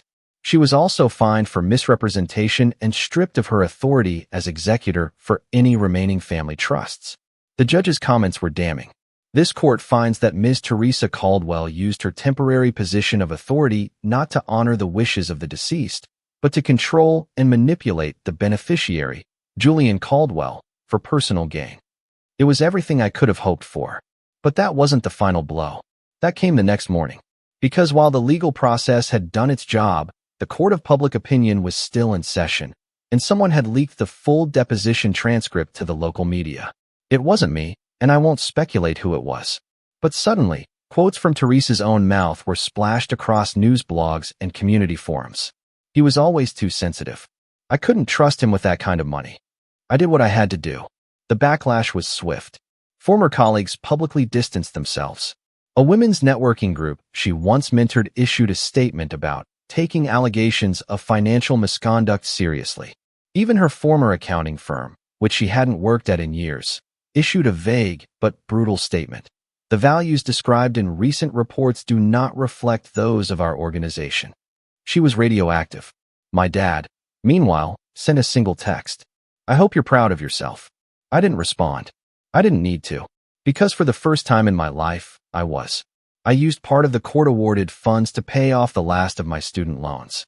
I donated some to a scholarship program for first-generation college students. And the rest? I invested in a design studio I'd always dreamed of starting. A small, independent branding agency that focused on helping local artists and nonprofits build their visual identity. I named it Frame and Foundry. The name came from two places: the photo frame I gave my mother at her party, and the fact that sometimes, to find yourself, you have to forge your own path from molten pieces. Business was slow at first, then steady, then good. By the 1-year anniversary of the gala, we were profitable. I had a team, a space, clients who trusted me, people who saw me. And the best part? I didn't know any of it to her. I kept going to therapy, not because I was broken, but because healing isn't a finish line. It's maintenance. And I'd neglected mine for too long. Mara once said, revenge doesn't heal wounds. But justice? Justice gives you a clean surface to start stitching. She was right. Eventually, people stopped bringing her up. The headlines faded. New scandals emerged. Life moved on. But the silence was different now. It wasn't heavy. It wasn't sharp. It was mine. I didn't go to her house again. Not when she had surgery. Not when they downsized. Not even when her sister passed. I sent a condolence card. Signed it Julian. Nothing more. Erin and I stayed close. She became like a sister to me. The kind you choose, not the one you're born into. On the 1-year anniversary of my grandfather's passing, she brought over his old chess set and said, he'd be proud of you. I believed her. The photo from graduation still sits on my desk. But now, there's a second frame beside it. A photo of the day I signed the lease to my studio. I'm holding the keys, smiling in a way I never used to. Fully. Honestly. And sometimes, when I look at those two photos side by side, the boy who waited for someone to show up, and the man who showed up for himself, I smile too. Because in the end, my revenge wasn't just about making her pay. It was about proving, beyond a doubt, that I never needed her permission to succeed. I just needed the truth. And I brought copies. They say you don't really notice when the foundation starts to crack, until one day, the whole house just caves in. I think that's how it went with my family. Or maybe the cracks were always there, and I just got really good at ignoring them. Either way, the dinner that night didn't cause the rift. It revealed it. My name's Daniel. I'm 35, divorced, father of 2, and apparently the family afterthought. I didn't realize just how far that went until that night at the restaurant, when my kids sat staring at empty placemats while my sister's family got served like royalty. It was the moment everything changed. But to understand how we got there, I need to rewind a bit. Because this wasn't about one dinner. This had been brewing for years, decades even. I just finally decided to stop swallowing it. I'm the middle child. Not the forgotten youngest or the firstborn trailblazer. Just the filler kid, sandwiched between my sister, Caroline, who's 3 years older, and my younger brother, Josh, who everyone treats like he's allergic to responsibility. Caroline's the golden child. Always has been. Even when we were little, she was the one with the glittery birthday parties, the new clothes, the loud applause at piano recitals. Even though I played too. I got polite claps. A few good jobs. Nothing like the full standing ovation Caroline got for playing the same song I learned a week earlier. I told myself I was imagining it. That maybe I just wasn't as outgoing, or as charming, or as whatever it was Caroline had. I became a quiet observer. The helper. The can you watch your brother kid. The one who didn't complain. I guess I kept playing that role long after I grew up. I moved out early, worked through college while everyone else leaned on mom and dad for help. Caroline got her tuition covered, of course. Josh flunked out twice and still got a car when he turned 21. Me? I didn't ask. I knew what the answer would be. After my divorce, I moved back to the same town to be closer to family, more for my kids than for me. I figured it'd be good for them to have grandparents around, cousins, that whole village it takes thing. My twins, Noah and Lily, are 10 now. Bright, polite, endlessly curious kids. They don't ask for much. They're the kind of kids who color thank you cards without being told. I didn't want them growing up with that constant feeling of being second tier, the way I did. But you can't protect your kids from everything. Especially not from your own family. I should have seen it coming. The signs were always there, weren't they? Caroline's kids, Mason and Ellie, always got the prime seats at family events. The biggest presents at Christmas. The first slices of cake.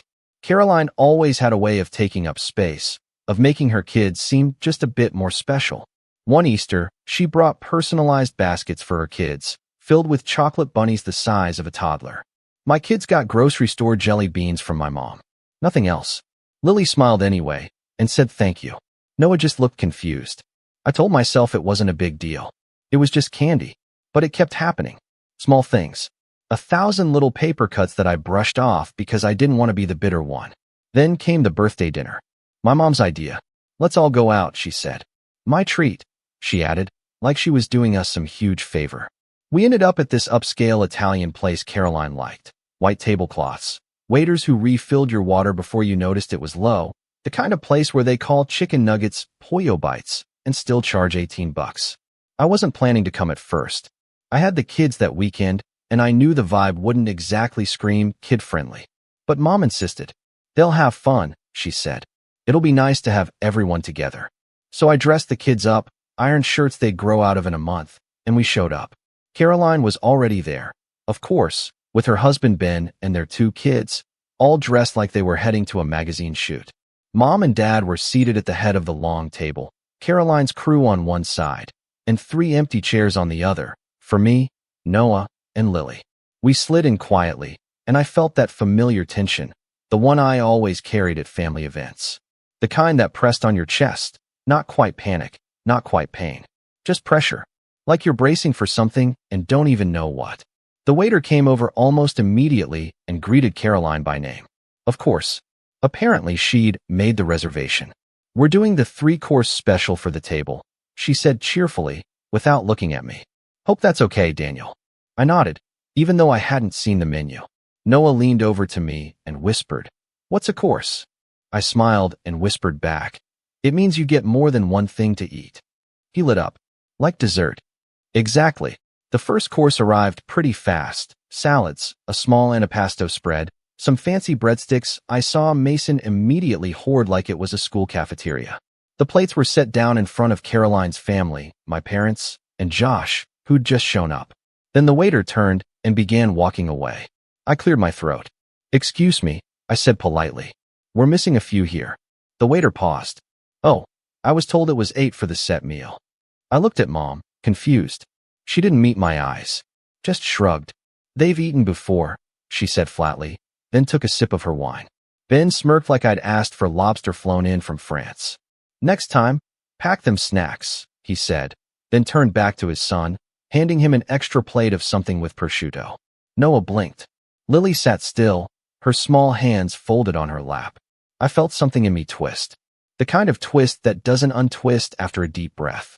I didn't argue. Not out loud. Because that's not what I do. I looked at my mother, then at my sister, who was already laughing at something Ben said. And that's when it hit me, not just what they were doing, but that they didn't even care that they were doing it in front of my kids. And that's when I made the decision. I pulled out my phone, opened the Notes app, typed something fast, then flagged down the waiter when he returned to clear the first course. I smiled, handed him my phone, and said quietly, "Can you do me a favor? Bring this to your manager and ask if it's possible. I'll pay extra if needed." He read it, looked at me, then nodded. "Absolutely, sir." He walked off. I looked back at the table. Caroline was scrolling on her phone. Ben was bragging about his promotion. Mom was picking arugula out of her teeth with a cloth napkin like it was perfectly normal to exclude 2 10-year-olds from a meal. Noah tapped my arm. "Dad," he whispered, "are we not getting food?" I smiled. "Just wait," I said. "We'll eat." And then, 20 minutes later, the waiter returned. Not with plates. With a microphone. He handed it to me, smiling like we had a shared secret. I stood up, smiled, and made an announcement no one at that table would ever forget. I didn't speak into the mic right away. I just stood there for a second, holding it like a glass of water that might shatter if I squeezed too tight. Every pair of eyes turned toward me. Caroline's brow furrowed. Ben smirked like I was doing a stand-up bit, and Mom set down her wine glass with a clink that felt louder than it was. Noah and Lily looked up at me, confused, concerned. I gave them a soft smile. Then I set the mic down gently on the table beside my plate and sat back in my chair. Not yet. I wasn't ready to make that moment about words. Because the betrayal wasn't just that night. It was years, maybe even decades, of being told without words that we weren't enough. That my kids weren't enough. And now I saw it all so clearly. The cracks I used to patch over with excuses and silence had finally split wide open, and I couldn't unsee it. The rest of dinner only made it worse. They got their entrees next. Steaming plates of handmade pasta with shaved Parmesan, grilled salmon, buttered vegetables, steak with red wine reduction. Noah leaned forward just a little as a plate passed him by, and I saw the flicker of hope in his eyes, that childish, innocent kind that hurts when it gets crushed.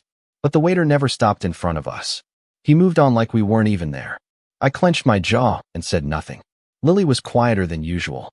She just watched Ellie dig into her meal like it was a cooking show, eyes moving from fork to mouth to fork again. I noticed how she tapped her fingers on the table. 1, 2, 3, pause. 1, 2, 3, pause. A nervous habit. She'd started doing it last year when her teacher called her too sensitive during a parent-teacher meeting. I remembered comforting her after that, telling her it was okay to feel things deeply. But this was something else. This wasn't a misunderstanding. This was a choice. I caught my mother watching me then. Not the kids. Me. Like she was waiting for me to cause a scene. Her lips pursed in that way they did when I disappointed her without speaking. When I didn't show up to Caroline's Christmas brunch because I was sick, she wore the same look. When I forgot Josh's birthday once, after working a double shift to pay my rent, same look. She didn't look at me like a son. She looked at me like a crack in the family photo she wished she could Photoshop away. Caroline finally broke the silence from their end of the table. "You should have said you wanted them included, Daniel," she said, stabbing a piece of ravioli with the kind of precision you'd expect from a surgeon, not a sister. "We thought you were just tagging along." Ben snorted into his wine. "Yeah, it's not like kids appreciate truffle oil anyway." Noah frowned. "What's truffle oil?" I rested a hand on his shoulder. "It's something people pretend to like to feel fancy." That made him giggle, and for a moment, I held on to that sound like a lifeline. Because if I didn't, I was going to lose it. Not in the loud, table-flipping way people imagine when you say lose it. No, mine would be quieter. More final. The kind of snap that doesn't come with shouting, but silence. And silence, I've learned, can be more terrifying than rage. Dessert came, of course. A trio of shared options: tiramisu, panna cotta, and something with caramelized figs. The kids watched as the plates landed one by one, each time just out of reach. Ben offered his daughter a spoonful with a big "mm" and said, "Isn't this amazing? Not too sweet, right?" No one offered to share. Not even a taste. I glanced at my mom again. Still nothing. And then Lily asked the question that undid me. "Did we do something wrong?" She said it quietly. So quietly I almost missed it. I leaned down. "What do you mean, sweetheart?" She looked at her napkin, folded perfectly in her lap. "I don't know. Maybe Grandma's mad at us. Or Aunt Caroline. Because we didn't get dinner." Noah chimed in. "Maybe it's like that time we were late to Ellie's recital and Grandma said we were rude." And that's when something inside me cracked. Not all at once, but enough. Enough to let something in. Or maybe something out. I don't know. I just know I didn't want to explain away their pain anymore. I didn't want to hand out excuses for other people's choices like candy. Not to them. Not to the only two people in that room who didn't do a thing wrong. I didn't say anything right then. I just nodded and said, "You didn't do anything wrong. Not even close." The check came eventually, and my mom made a dramatic show of covering it, as if she hadn't just excluded 3 of her own blood from the meal she'd insisted on paying for. As we all rose to leave, she gave me a tight smile. "Thanks for coming, Daniel. It meant a lot to have everyone together." Everyone. Right. As we walked to the parking lot, Ben caught up to me. "Hey, just between us," he said, voice low. "Next time, maybe grab Happy Meals first. Saves everyone the awkwardness." He winked. I didn't respond. I think my silence disappointed him. He probably wanted a reaction, but I wasn't going to waste it there. Back at the car, I got the kids buckled in. Lily was half asleep already. Noah leaned against the window, tracing something into the fogged glass. I sat in the driver's seat and stared out at the restaurant for a while. Then I texted the waiter again. Just a simple message. "Thanks. That was perfect. One more favor?" The next day was Sunday, and I was still simmering. I thought time would help. It didn't. If anything, the memory of Lily's question kept replaying in my mind, each time twisting the knife a little deeper. I started going back through all the moments I'd brushed off, all the times I'd let things slide. The family photos we weren't invited to take, the accidental exclusions from events, the way my mom always found a way to compliment Caroline's parenting and never once mentioned mine. And then came Monday. The betrayal. It wasn't dinner. It wasn't a missed birthday. It was something far worse. Noah's school had called me just after lunch. I'd listed myself as the primary contact, and thankfully, they honored it. "Hi, Mr. Reynolds. We just wanted to confirm. Your mother came by to pick up Noah and Lily today. She said there was a family emergency." My stomach dropped. "What? No, there's no emergency. I didn't authorize anyone to pick them up." There was a pause on the line. "Oh, well, she had the paperwork. Your mother is listed under emergency contacts." "Did she take them?" "Yes, about 15 minutes ago. I flew out of the office so fast I left my laptop open on the desk." My thoughts raced, worst-case scenarios flooding in. I called Mom. No answer. I called again. Nothing. Finally, Caroline picked up when I tried her. "Daniel, she answered, voice syrupy. I was wondering when you'd call. Where are my kids? At my place, she said. They're fine. We're just doing a little bonding. Mom thought it would be good for them to spend more time with their cousins. It was all very spontaneous. My heart was pounding. You took them out of school without asking me. You weren't answering your phone, she said casually. I was working, I snapped. Because some of us have jobs that don't end at noon. She sighed. Daniel, you're being dramatic. They're having fun. Mason and Ellie love having them around. I drove straight there. Caroline's house is the kind of place that smells like lavender and expensive candles and judgment. When I pulled up, I saw Noah and Lily playing in the backyard, clearly a little confused but not upset. That was the only reason I didn't lose it right then and there. I knocked. Caroline opened the door with a smug smile and a glass of wine. See? No harm done. I stepped inside. Mom was on the couch. Don't be angry, she said. This is what families do. We help each other. By taking my children behind my back. I said, what if something happened? What if I hadn't found out until hours later? We had the paperwork, Caroline said. You listed her. So don't act like we stole them. That's exactly what you did, I said quietly. You took them without permission. You crossed a line. And then Mom said something I'll never forget. Well, maybe if you didn't isolate them so much, we wouldn't have to go around you. I felt something in me freeze. Isolate. You never come to our church. You don't bring them to family movie nights. You always have excuses. It's like you want them to be outsiders. I turned to Caroline. Is that what this is? You think I'm raising them wrong? I think they need more structure, she said, not even pretending to sugarcoat it anymore. More exposure to the right kind of people. I laughed. It came out hollow. And you're the right kind of people? Caroline raised an eyebrow. Compared to what, Daniel? I walked out without another word. Took my kids home. Locked the door. Sat on the floor of the living room and cried for the first time in years. Not loud. Just silently. Because I finally understood something painful and sharp. They didn't just think less of me. They thought nothing of me. And they thought even less of my kids. That was the breaking point. Not the dinner. Not the dessert. Not the little slights. It was realizing that they would happily erase me from the picture if they could. That they didn't see me as part of the family. They saw me as an obstacle. A weak link. And they'd stepped over me without hesitation. But I wasn't staying down. Because I had one final card to play. And I was going to use it. But not yet. First, I had to make sure everyone would be in the room. And when they were, I'd pick up that microphone again. And this time, I'd speak. I didn't leave the house for 2 days. Not unless I had to take the kids to school or bring in groceries. I kept the blinds half closed, not in some melodramatic way, just enough to keep the world out. Enough to breathe without feeling like someone was watching. I needed time to think, to let the anger cool into something heavier, something sharper. I knew I couldn't keep raging in my head, replaying Caroline's smirk or Mom's indifference or Ben's disgusting wink. That fire didn't help my kids. It didn't fix anything. So I sat with it, let it simmer down until all that was left was a quiet, clean ache. And then I started building. But I'm getting ahead of myself. Rock bottom is a funny thing. You always think you've hit it, until the floor drops again. I thought the dinner was it. Then the school pickup happened, and I realized I hadn't even gotten close. But true rock bottom? That came the following week. It started with a voicemail. Hey Daniel, it's Principal Warren from Maple Hill. Just giving you a quick call to follow up about the conversation with your sister. Caroline mentioned you'd be open to transitioning Noah and Lily into a new extracurricular program that aligns with their cousins' schedules, maybe even carpooling. I just wanted to double check before we moved ahead. Give me a call when you get this. I stared at my phone, mouth slightly open. I played it again, just to be sure I hadn't misheard. Caroline was trying to restructure my children's week behind my back.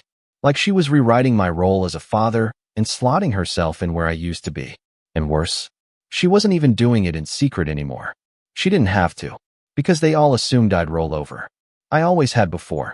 I called the principal immediately and made it clear, in polite but unmistakable terms, that Caroline did not speak for me or my children.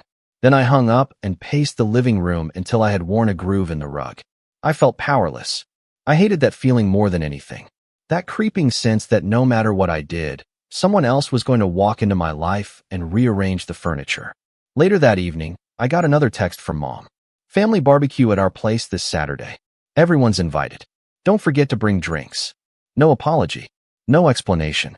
Just a cheerful group message like nothing had happened. As if we hadn't been humiliated. As if my kids weren't treated like placeholders. As if I hadn't cried on the living room floor while they all toasted each other over panna cotta. I almost didn't reply. But then I had a thought. Let them believe I'm coming. Let them assume I'm playing along. It's always when they stop paying attention that you get the clearest shot. So I sent a short reply. We'll be there. No emoji. No exclamation point. Just enough to keep me on the guest list. But I knew I wasn't just going to show up and eat ribs. Something had to change. I had to change. And that meant building something they couldn't touch. The next few weeks were quiet. Not emotionally, but outwardly. I didn't confront them. I didn't post vague Facebook statuses or rant to mutual friends. I went to work, picked up the kids, made dinner, read stories at night. But inside, I was laying bricks, making plans. I started with small wins. I changed the school paperwork, removed Caroline and my mom as emergency contacts, listed 2 trusted friends instead, Chris, an old college buddy, and Marla, my neighbor from across the street who watched my kids once during an emergency and treated them like her own. Then I set up appointments, therapy for myself, first. I hadn't seen a counselor in years, but I knew I needed help processing the guilt, the patterns, the years of quiet compliance. I didn't want to be the kind of dad who passed those wounds down to his children. I wanted to break the cycle. The first session was awkward. I fumbled through explanations, laughed nervously, and said things like, I'm not even sure why I'm here, even though I knew exactly why. But the therapist, Dr. Mayfield, was patient, gentle. He asked the right questions, not just about the dinner or the kidnapping incident, but about before, the years of invisibility, the moments I'd buried. Slowly, I began to see it all with fresh eyes. Why do you think you've tolerated so much, Daniel? He asked one day mid-session. I shrugged. Because I wanted peace. Because it was easier. He leaned forward. Was it easier? Or just familiar? That stuck with me. Maybe I had confused comfort with survival. Meanwhile, I started pouring more time into my freelance design work. I'd been doing it part-time for years. Logos, branding packages, small business websites. But I never really pushed it. Always figured I wasn't big enough to go full-time. But now, something in me shifted. I wanted independence. Financially, emotionally. I didn't want to rely on anyone who could hold it over my head. So I updated my portfolio, reached out to old clients, asked for testimonials, joined online forums. By the end of the second month, I had 3 consistent contracts and was making nearly as much as I was at my day job. The day I called HR to officially go part-time, I felt something I hadn't felt in a long time. Power. Real, earned, grown from scratch power. The kind no one can smirk out of your hands. Noah and Lily noticed the change too. I wasn't just more present. I was lighter, more alive. We started doing movie nights again. I built them a bookshelf from scratch and surprised them with it one Saturday morning. We had inside jokes again. Laughter that didn't sound forced. The air in the house felt different. Fuller. Then, one night while cleaning the closet, I found an old photo album. Tucked in the back was a picture from my high school graduation. Everyone was there. Mom, Dad, Caroline, Josh. In the center, holding the diploma awkwardly, was 17-year-old me. I stared at my own eyes for a long time. Noticed how I wasn't smiling. Not really. Just enduring. That's the word that kept coming back to me. I didn't want to endure anymore. I wanted to live. And then the opportunity came, like clockwork. Another dinner. This time, for my father's birthday. Caroline was organizing it, naturally. Same restaurant as before. Same long table. Same group chat invitation. This time, though, I was prepared. I texted Caroline privately. We'll be there. Please include Noah and Lily in the meal this time. No surprises. She replied with a thumbs up. That was it. But I didn't trust it. Not really. I called the restaurant myself, confirmed the head count, gave them my card to secure 3 extra meals if needed. I wasn't going to be caught off guard again. But I wasn't just going for dinner. This time, I had a plan. Because I'd quietly stayed in contact with the waiter from the first dinner, Mason. Young guy, smart, quick-witted. Turned out he was studying audio engineering. I offered him a quick gig. Bring the mic again. But not just that. This time, I wanted the speaker system linked. I had something to say, but not yet. I still had a few more pieces to lay. One of them came from a surprising place, my dad. We don't talk much, usually. He's always been quiet, the kind of man who lets my mom make all the decisions and keeps his head down. But one afternoon, he He showed up at my place. Said he was in the neighborhood, but I knew that wasn't true. I heard about what happened, he said, standing awkwardly in the doorway. I raised an eyebrow. Which part? He sighed. The school. Caroline. The kids. I nodded slowly. And he looked down. I didn't know it went that far. I let the silence stretch. Finally, he said, your mom, she means well. But she sees the world a certain way. And Caroline, well, she's always been persuasive. She's always been cruel, I corrected. He didn't argue. Before he left, he placed an envelope on my table. Something I've been meaning to give you. It's not much, but I want you to know I see you. Always have. I just didn't know how to say it. Inside was a check. $5,000. I never cashed it, but I kept it. Not for the money. For the note scribbled on the back. Proud of the father you've become. Don't let them make you doubt it. That night, after the kids were asleep, I sat outside and stared at the stars. Thought about that boy in the photo. Awkward, tired, barely holding it together. I thought about how far he'd come. How far I'd come. And for the first time in a long time, I felt proud. Not because of revenge. Not because of proving anyone wrong. But because I finally knew my own worth. And I knew, beyond a shadow of a doubt, that no one at that table could take it from me anymore. Still, that didn't mean I wouldn't show them exactly who they'd underestimated. Because the birthday dinner was coming. And when I picked up that microphone again, this time, I wasn't asking for a plate. I was serving something else entirely. The restaurant looked exactly the same. That was the first thing I noticed when we pulled into the lot on the evening of my father's birthday. Same valets in crisp black uniforms. Same flickering lanterns outside the entrance. Same glass windows fogged just slightly with the warmth of conversation and expensive food inside. But something about the night felt different. Maybe it was the chill in the air. Maybe it was the stillness in me. Because this time, I wasn't nervous. I wasn't waiting for the next slight. I was ready. Do you think they'll feed us this time? Noah asked as I straightened his collar in the back seat. I smiled faintly. I think they'll be too busy watching to notice what we're eating. Lily giggled beside him, clutching the little notebook she always brought to dinners now. If they forget again, I'm writing it down. Page 1. They were very rude, and I'm deducting points. I ruffled her hair. Fair enough, Judge Lily. As we walked into the restaurant, the hostess looked up and smiled. Mr. Reynolds, right? That's me. She handed me a slim envelope. From Mason. Said you'd understand. I opened it quietly and slid the contents into my inside coat pocket without letting the kids see. Just a small key card and a folded note. System's ready. Flip the switch when you're ready for them to listen. The mic was already arranged too, waiting in a stand beside our long reserved table in the back corner. Discreet. Almost decorative. Exactly how I wanted it.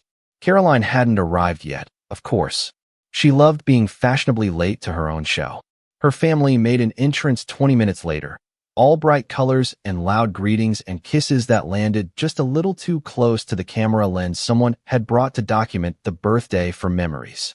My mom was already seated beside my father, chatting with Ben about some summer trip they were planning.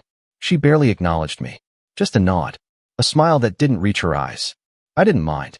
Because I wasn't there for approval anymore. I was there for closure. And maybe, just maybe, a little justice. Hey, Danny.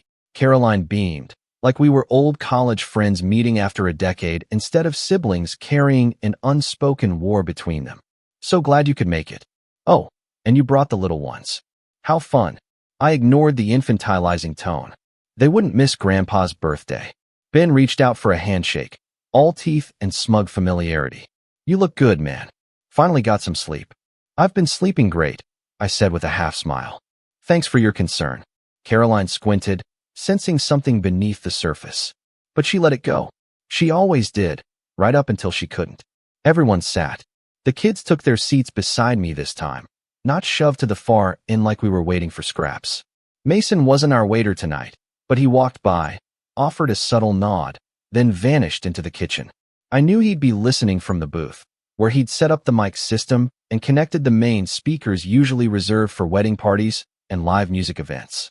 The first course was served. This time, my kids got plates. But I didn't touch mine, because I wasn't hungry. Not for food. Nice turnout, my dad said, looking around the table with a calm satisfaction. Good to see everyone. Not everyone, Mom said, glancing down the empty stretch of the table. Josh bailed again. Said he had a thing. I swear, that boy will be 35 and still chasing high school friends. Didn't know Josh was coming, I said casually. Oh, we always invite him, she replied with a little sniff. Whether or not he shows, well, that's on him. Caroline turned toward me then, wine glass in hand. So, Daniel, how are things? Heard from Mom that you went part-time at work. Must be nice having so much free time. I smiled. It's been liberating, actually. Gave me space to launch my own firm. Ben whistled. Oh, look at you. Big man now, huh? What kind of firm? Design. Branding. Full creative strategy. Already landed a couple big clients. I paused, then added with a thin layer of sugar. You'd know them if I told you. Caroline blinked. The gears turned behind her carefully polished smile. Wow, that's impressive. You should have said something earlier. You didn't ask, I said. But it's okay. I'm used to that. A brief, uncomfortable silence fell across the table. And in that silence, I saw them glance at each other. Just a flicker, but it told me everything. They were recalibrating. For the first time in years, I had shifted the balance of power, and they could feel it. That's what this setup was really about. Not the speech I planned, or the mic, or the carefully choreographed moment to come. It was about forcing them to see me. To acknowledge the person they'd ignored, diminished, or manipulated for most of my adult life. I didn't need revenge for its own sake. I needed recognition. But I also wasn't above enjoying the moment it would take to get there. After the second course, plates cleared, drinks refilled, I gave Mason the signal. Just a casual nod. He vanished into the back. Mom stood up and tapped her glass with a fork. Before we bring out the cake, I just want to thank you all for being here. Especially with everything going on in the world. It means something that we can still come together as a family. I caught the double meaning. As a family, excluding those who don't play along. Those who don't fall in line. She didn't say it. She didn't have to. And of course, she continued, placing a hand on Dad's shoulder. This night is about your father. 70 years young and still putting up with us. Light laughter rippled around the table. She sat. And then I stood. Not abruptly. Not with dramatic flair. Just enough to draw eyes. I reached for the microphone. Pulled it gently from the stand. Cleared my throat. Ben leaned back, smirking. Caroline tilted her head like I was about to recite a poem I wrote in high school. Before we bring out the cake, I said, my voice calm but clear through the speakers overhead, I'd like to say a few words. A few heads turned. Even a few nearby tables looked over, curious. Growing up, I began, I used to think family was something you earn your place in. That if you worked hard enough, helped enough, stayed quiet enough, people would make space for you. I thought being useful was the same as being loved. Mason adjusted the levels from the booth. I could hear myself perfectly. But what I've learned, especially this past year, is that love isn't earned. It's given. And if it isn't given freely, then it isn't real. I glanced at Lily and Noah, who were watching me wide-eyed. I kept going. I've spent years biting my tongue, smiling through slights, explaining away things that never should have happened. Not because I was too weak to speak up, but because I didn't think anyone would listen. I thought silence would protect my kids from the same feelings I grew up with. Caroline was no longer smiling. Mom had gone still. And for a while, it worked. But then one night, we came here, this very restaurant, and my children were deliberately excluded from a meal that was supposed to be about family. They sat with empty plates while everyone else ate, laughed, toasted. A few gasps from nearby tables now. Conversations around us were fading. Do you know what my daughter asked me that night? I looked at Mom. Then Caroline. She asked if they had done something wrong. She thought she'd earned that treatment. Just like I used to think I earned mine. Noah was staring at the table now. Lily's hand was on his. That was the moment something changed in me. Because I will never, ever let my children grow up thinking that being ignored is normal. That being left out is just what happens when you don't shine bright enough. Caroline opened her mouth, but I held up a finger, not angrily. Just firmly. I'm not saying this to shame anyone. I'm saying this because I need you all to hear me. And sometimes, I gestured toward the speakers. You have to amplify your voice before people take it seriously. And that's when I stopped. Not because I was finished, but because I wanted the silence that followed to sit, to breathe, to echo. Then I slowly placed the mic back into the stand and returned to my seat. No one clapped. No one spoke. Just the quiet hum of a restaurant watching a family come undone, truth by truth, word by word. And then the waiter approached our table with a small, square cake. Not the one Caroline ordered.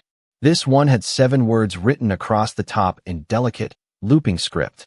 To the ones you forgot to feed. I hadn't ordered it. Mason had. I didn't even have to ask. The silence after the cake was delivered lasted longer than the speech itself. Everyone just stared at it. 7 perfect words piped in white frosting across a smooth layer of dark chocolate ganache. To the ones you forgot to feed. The symbolism wasn't subtle. It didn't have to be. In fact, the more obvious, the better. Caroline's fork hung mid-air, a piece of tiramisu limp and forgotten. Ben blinked like someone had just slapped him across the face with a dessert menu. My mom's eyes narrowed at the writing, then at me, like she was still trying to decide whether she should pretend it was a joke or treat it like a threat. I didn't look away. I didn't speak. Let the cake say what I didn't need to anymore. The waiter, bless Mason's sense of drama, cut slices with surgical precision, starting with me, Noah, and Lily. We got the first 3. He even placed Lily's slice on a plate with a tiny candle sticking out of it. Because you, young lady, deserve cake, he whispered as he set it down in front of her. She smiled like the sun had come out. Everyone else. They got served after us. My mom's lips parted as if to protest, but no words came. Caroline glanced at her husband, searching for direction, but Ben had gone silent, clearly realizing there was no clever quip that could rescue them now. It was rare to see him without a smirk, and seeing it vanish was its own kind of justice. They were rattled. Finally, the rest of the dinner moved like molasses. Small talk sputtered, then died. My dad cleared his throat a few times and tried to say something, maybe an attempt to pivot the conversation back to him, to his birthday, but it never landed. No one could think about anything else except the speech, the mic, the cake, the sudden realization that their narrative had cracked open in public. After dessert, I stood and gathered Noah and Lily's things quietly, helping them with their jackets. "You're leaving?" my mom asked, voice tight. I looked at her for a long moment. "Yes. But we haven't even done presents yet." I nodded. I didn't bring one. The gasp she let out was small, but sharp, like a pinprick to the pride. "I brought something else," I added. "Something a little more permanent." Ben made a sound like he was about to speak, but I turned my back to him. I bent down to Lily's eye level and whispered, "You okay, baby?" She nodded, then looked up at my mom across the table. "Grandma," she said quietly, "next time, maybe you can remember to feed everyone, not just some." My mom opened her mouth, but Lily didn't wait for a response. She walked out proudly, notebook in hand. Noah followed, quiet and calm, but there was something different in his walk. A little straighter, a little more solid. I stayed a few steps behind them, not because I had more to say, but because I wanted the last image they had of me to linger, not as the background character, not as the peacemaker, not as the filler sibling who took what he got, but as a father, a man, and someone they couldn't bulldoze anymore. The fallout came fast. I didn't expect that part. I thought maybe they'd stew in silence, try to pretend it hadn't happened. But pride is a funny thing. When it gets wounded publicly, it tends to bleed out privately. The first message came that same night from Caroline. "You humiliated everyone. What is wrong with you?" Then a second one, 20 minutes later. "Do you feel good about that? You think this makes you the hero?" And then, the real reason she was upset. "You know mom's been crying since we got home, right? If she gets sick again, that's on you." Oh, there it was. The guilt grenade. I didn't reply. Not then. Not the next day. Not ever. Let them sit in the discomfort. I'd sat in mine for years. The next week, I got a call from my dad. I hesitated before answering, but then I picked up. He didn't yell. He didn't plead. He just sighed and said, "I should have spoken up sooner." I said nothing. "I saw it all, Daniel. I just never knew what to do about it." I let that hang there. Then I said, "You could have done something. You still can." "I'm trying," he replied. "I told your mother that what happened was her wake-up call. I don't think she's ready to admit it yet." "Then she's not ready to see me." He was quiet for a while. Then he said, "For what it's worth, your kids are lucky to have you." That meant more than I expected. I didn't need a flood of validation, just one honest line. I took it and moved on. 2 weeks later, I got a letter in the mail. Not a text, not an email, an actual letter. From my mother. Handwritten. On her floral stationery. "Daniel, I don't know what I did to make you hate me, but you've made your point. Whatever your issue is with Caroline, I wish you'd kept it between you two. What you did at the restaurant was cruel. You embarrassed us. You ruined your father's birthday. If you want to be part of this family again, I suggest you apologize. I folded the letter slowly, placed it back in the envelope, and tucked it into the bottom drawer of my desk. Then I added her number to my blocked list. That drawer, by the way, is where I keep all the things I never want to waste energy on again. Old rejection letters, unpaid receipts from a failed business partnership, a cracked photo frame from a vacation I don't remember fondly. And now, Mom's letter. Closure doesn't always come wrapped in apologies. Sometimes, it's in the decision not to go back to the fire that burned you. 3 months passed. Life got quiet again, but the good kind of quiet. Noah and Lily thrived. They made friends, took up chess and painting. I started volunteering at their school. We even hosted a game night once, and one of the teachers emailed me after, "You're raising good humans." I don't think she knew how much that one line meant to me. My freelance business grew too. I landed 2 more clients, small but passionate. One was a bakery that asked for a total rebrand, and when I showed them their new logo, the owner actually cried. Not because it was flashy, because it felt like her. That's the kind of work I wanted to do. Real, personal, purposeful, kind of like parenting. One night, while reading Lily a bedtime story, she looked up and asked, "Dad, are we still part of Grandma's family?" I thought about it. Then I said, "We're part of our family, and that's the one that matters most." She nodded, satisfied. I tucked her in, turned out the light, and sat outside with a cup of tea, thinking about everything that had happened. Sometimes revenge doesn't look like storming the gates or flipping the table. Sometimes it looks like calmly standing up, taking the mic, and reminding everyone what real love should look like, and then walking away from the ones who never learned. Because the best revenge isn't a speech. It's peace. It's showing them you don't need their table. You built your own, and it's full. It all started a few months ago when my best friend and I made plans for the perfect trip. We'd been talking about it for weeks, an adventure we'd both dreamed about for years. We'd even saved up for it, marking the dates on our calendars, planning all the activities we wanted to do, and getting excited for the memories we'd make together. But a week before we were supposed to leave, I got a text from her. It was out of the blue, and it hit me like a ton of bricks. "I'm sorry, I just can't afford it right now," she wrote. "I'm really bummed about it, but I'm going to have to cancel." I was shocked, and honestly, I was hurt. We'd been talking about this trip for so long, and now, suddenly, she was backing out.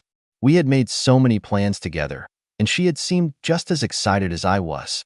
I tried to be understanding, telling her that I totally get how tough money can be sometimes, and I didn't want to push her if it wasn't in her budget. But still, something felt off. She had never brought up any financial issues before. I figured maybe she had a tough month or something, so I tried to reassure her that we could figure it out. Maybe we could go another time, or if it helped, I'd cover some of her expenses.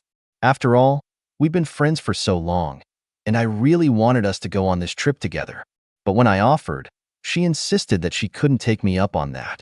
"Don't worry about it," she said. "It's just not the right time." I tried not to take it too personally, telling myself that sometimes things just don't work out. But deep down, I couldn't shake the feeling that there was something more going on. Why would she cancel so last minute? We had been talking about this for months. A few days went by, and I tried to let it go. I figured maybe I was overthinking it. But then, something happened that I couldn't ignore. I was scrolling through my social media feed when I saw her post. It was a picture of her at an airport, suitcase in hand, looking as happy as ever. And there, right next to her, was someone else. She had gone on the exact trip we had planned. Only this time, she was with someone else. I couldn't believe what I was seeing. How could she cancel on me and go on the trip with someone else? I stared at the post, trying to wrap my mind around it. Had she lied to me? Was this some kind of joke? I couldn't understand why she would do something like this. We were supposed to go together, and now it seemed like she was rubbing it in my face. My emotions were all over the place. Anger, confusion, sadness, betrayal. I wasn't sure how to process it. I immediately reached out to her, but I couldn't find the words. I sent a message, asking her what was going on, but I didn't get a response. The silence only made me more frustrated. Why wasn't she answering me? Had she really just expected me to brush this off? I had to know the truth, so I decided to call her. The phone rang, and I anxiously waited for her to pick up. When she finally did, I could hear the excitement in her voice. Hey, I'm in such an amazing place. I can't wait to tell you all about it. She sounded completely carefree, as if nothing was wrong. But I wasn't having it. I had to ask, why didn't you tell me? You told me you couldn't afford the trip, but now you're there with someone else? What's going on? There was a long pause on the other end of the line. I could hear her take a deep breath before she spoke. I didn't think you'd understand, she said softly.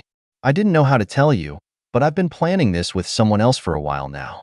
I really wanted to go, but I didn't know how to back out of our plans without disappointing you. Her words hit me like a slap in the face.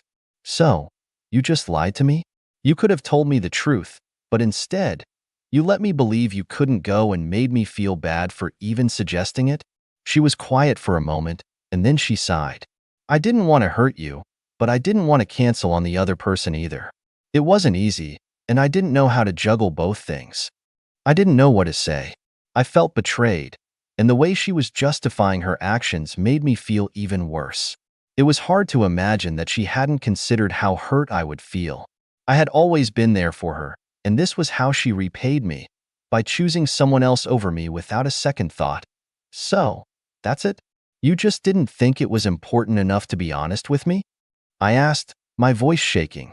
She didn't have a good answer. All I heard was more hesitation, more excuses. I just didn't want to let you down, but I guess I ended up doing that anyway. I was so upset, I didn't even know what else to say. I ended the call quickly, telling her I needed some space. But as I hung up, I realized something. I couldn't just let this slide. I couldn't be the person who let people walk all over me, so I decided to confront her in person when she came back. I didn't know what I was going to say yet, but I knew I had to stand up for myself. I couldn't let her think it was okay to treat me like this. I was going to get some answers, whether she liked it or not. When she finally came back from the trip, I didn't waste any time. I wasn't going to let this drag on any longer. I called her and told her we needed to talk in person. She sounded surprised, but agreed to meet up at a local cafe that afternoon. When I arrived, I was already feeling a mixture of anxiety and frustration. I couldn't stop replaying the conversation we had on the phone, but I knew this needed to be done. I had to get the closure I deserved. She arrived a few minutes late, looking sun-kissed and relaxed, nothing like the person I had last spoken to on the phone. She greeted me with a warm smile, but I didn't return it. I was still too hurt by what had happened. We sat down, and after a few moments of awkward silence, I looked her square in the eye and said, I need to understand why you did this. Why didn't you just tell me the truth about the trip? Why didn't you just be honest with me from the start? She shifted uncomfortably in her seat. I don't know. I guess I thought you wouldn't understand. I didn't want to hurt you, and I didn't know how to get out of our plans without disappointing you. It was easier to lie than to face the reality of letting you down. Her words stung, but I couldn't just let it slide. So, you thought it was okay to lie to me and leave me hanging? You really thought I wouldn't understand? I would have been hurt, sure, but I'd rather you told me the truth than string me along with excuses. She looked away, guilt starting to settle in. I know, and I'm sorry. I really messed up. I could see that she was genuinely remorseful, but that didn't change how I felt. I had given her the benefit of the doubt, and in return, she had chosen someone else over me. I wasn't sure if I could just forgive her, not yet at least. It's not just about the trip, though, I continued. It's about trust. You lied to me, and now I'm questioning everything. If you couldn't be honest with me about this, what else have you not been truthful about? She was silent for a long moment, then looked at me with tears in her eyes. I don't want to lose you as a friend. I messed up, and I'll do whatever it takes to make it right. At that moment, I felt torn. I wanted to believe her, but the hurt was still fresh. I need time to think about all of this. It's not something I can just get over right away. She nodded, understanding. I get it. I know I've broken your trust, and I don't expect you to forgive me right away. But I want you to know that I'm truly sorry. And when you're ready, I'll be here. We sat there in silence for a while, and I realized that while I wasn't sure if our friendship could ever go back to what it was, I wasn't ready to give up on it completely. I left the cafe with a heavy heart, still unsure of what I wanted to do. The betrayal stung, but I wasn't going to make any rash decisions. Maybe with time, things could heal, or maybe they couldn't. I wasn't sure. But I knew that for now, I needed to focus on myself and figure out what was best for me. The days after that meeting were tough. Every time I saw my phone light up with her name, my heart would skip a beat. Part of me wanted to reach out, to tell her that I was ready to forgive her and move on. But then I would remember the hurt, the sting of betrayal that still lingered in my chest. It was hard to erase the image of her smiling in the pictures, enjoying the very trip she had promised me we would take together. I spent the next few days thinking about our friendship and everything we had been through over the years. We had shared so many memories, and I had always considered her one of the most important people in my life. But this felt different. I had been made to feel like an afterthought, like I wasn't important enough to be considered when she made her plans. I knew deep down that our friendship could never go back to how it was. Trust, once broken, was so difficult to rebuild. And with each passing day, the distance between us grew. I could feel myself drifting, unsure if I even wanted to try and salvage something that felt so damaged. I took some time away from social media, trying to clear my head. But then, as if on cue, I saw the post. It was a photo of her and another friend, arms around each other, smiling and laughing. The caption was a simple, "Can't imagine life without you." It was like a punch to the gut. I had been replaced that I couldn't stop myself. I texted her, barely thinking. "So, I see you've moved on." She responded quickly, "What do you mean?" I didn't want to say it, but the words came out anyway. "You've already replaced me. You're hanging out with someone else, someone who's clearly better than me." There was a long pause before she finally replied. "I didn't mean for you to feel that way. You're important to me, but I messed up. I was wrong. I don't want to lose you, but I understand if you need space." I sat there staring at her message, feeling a lump in my throat. She had messed up, but so had I.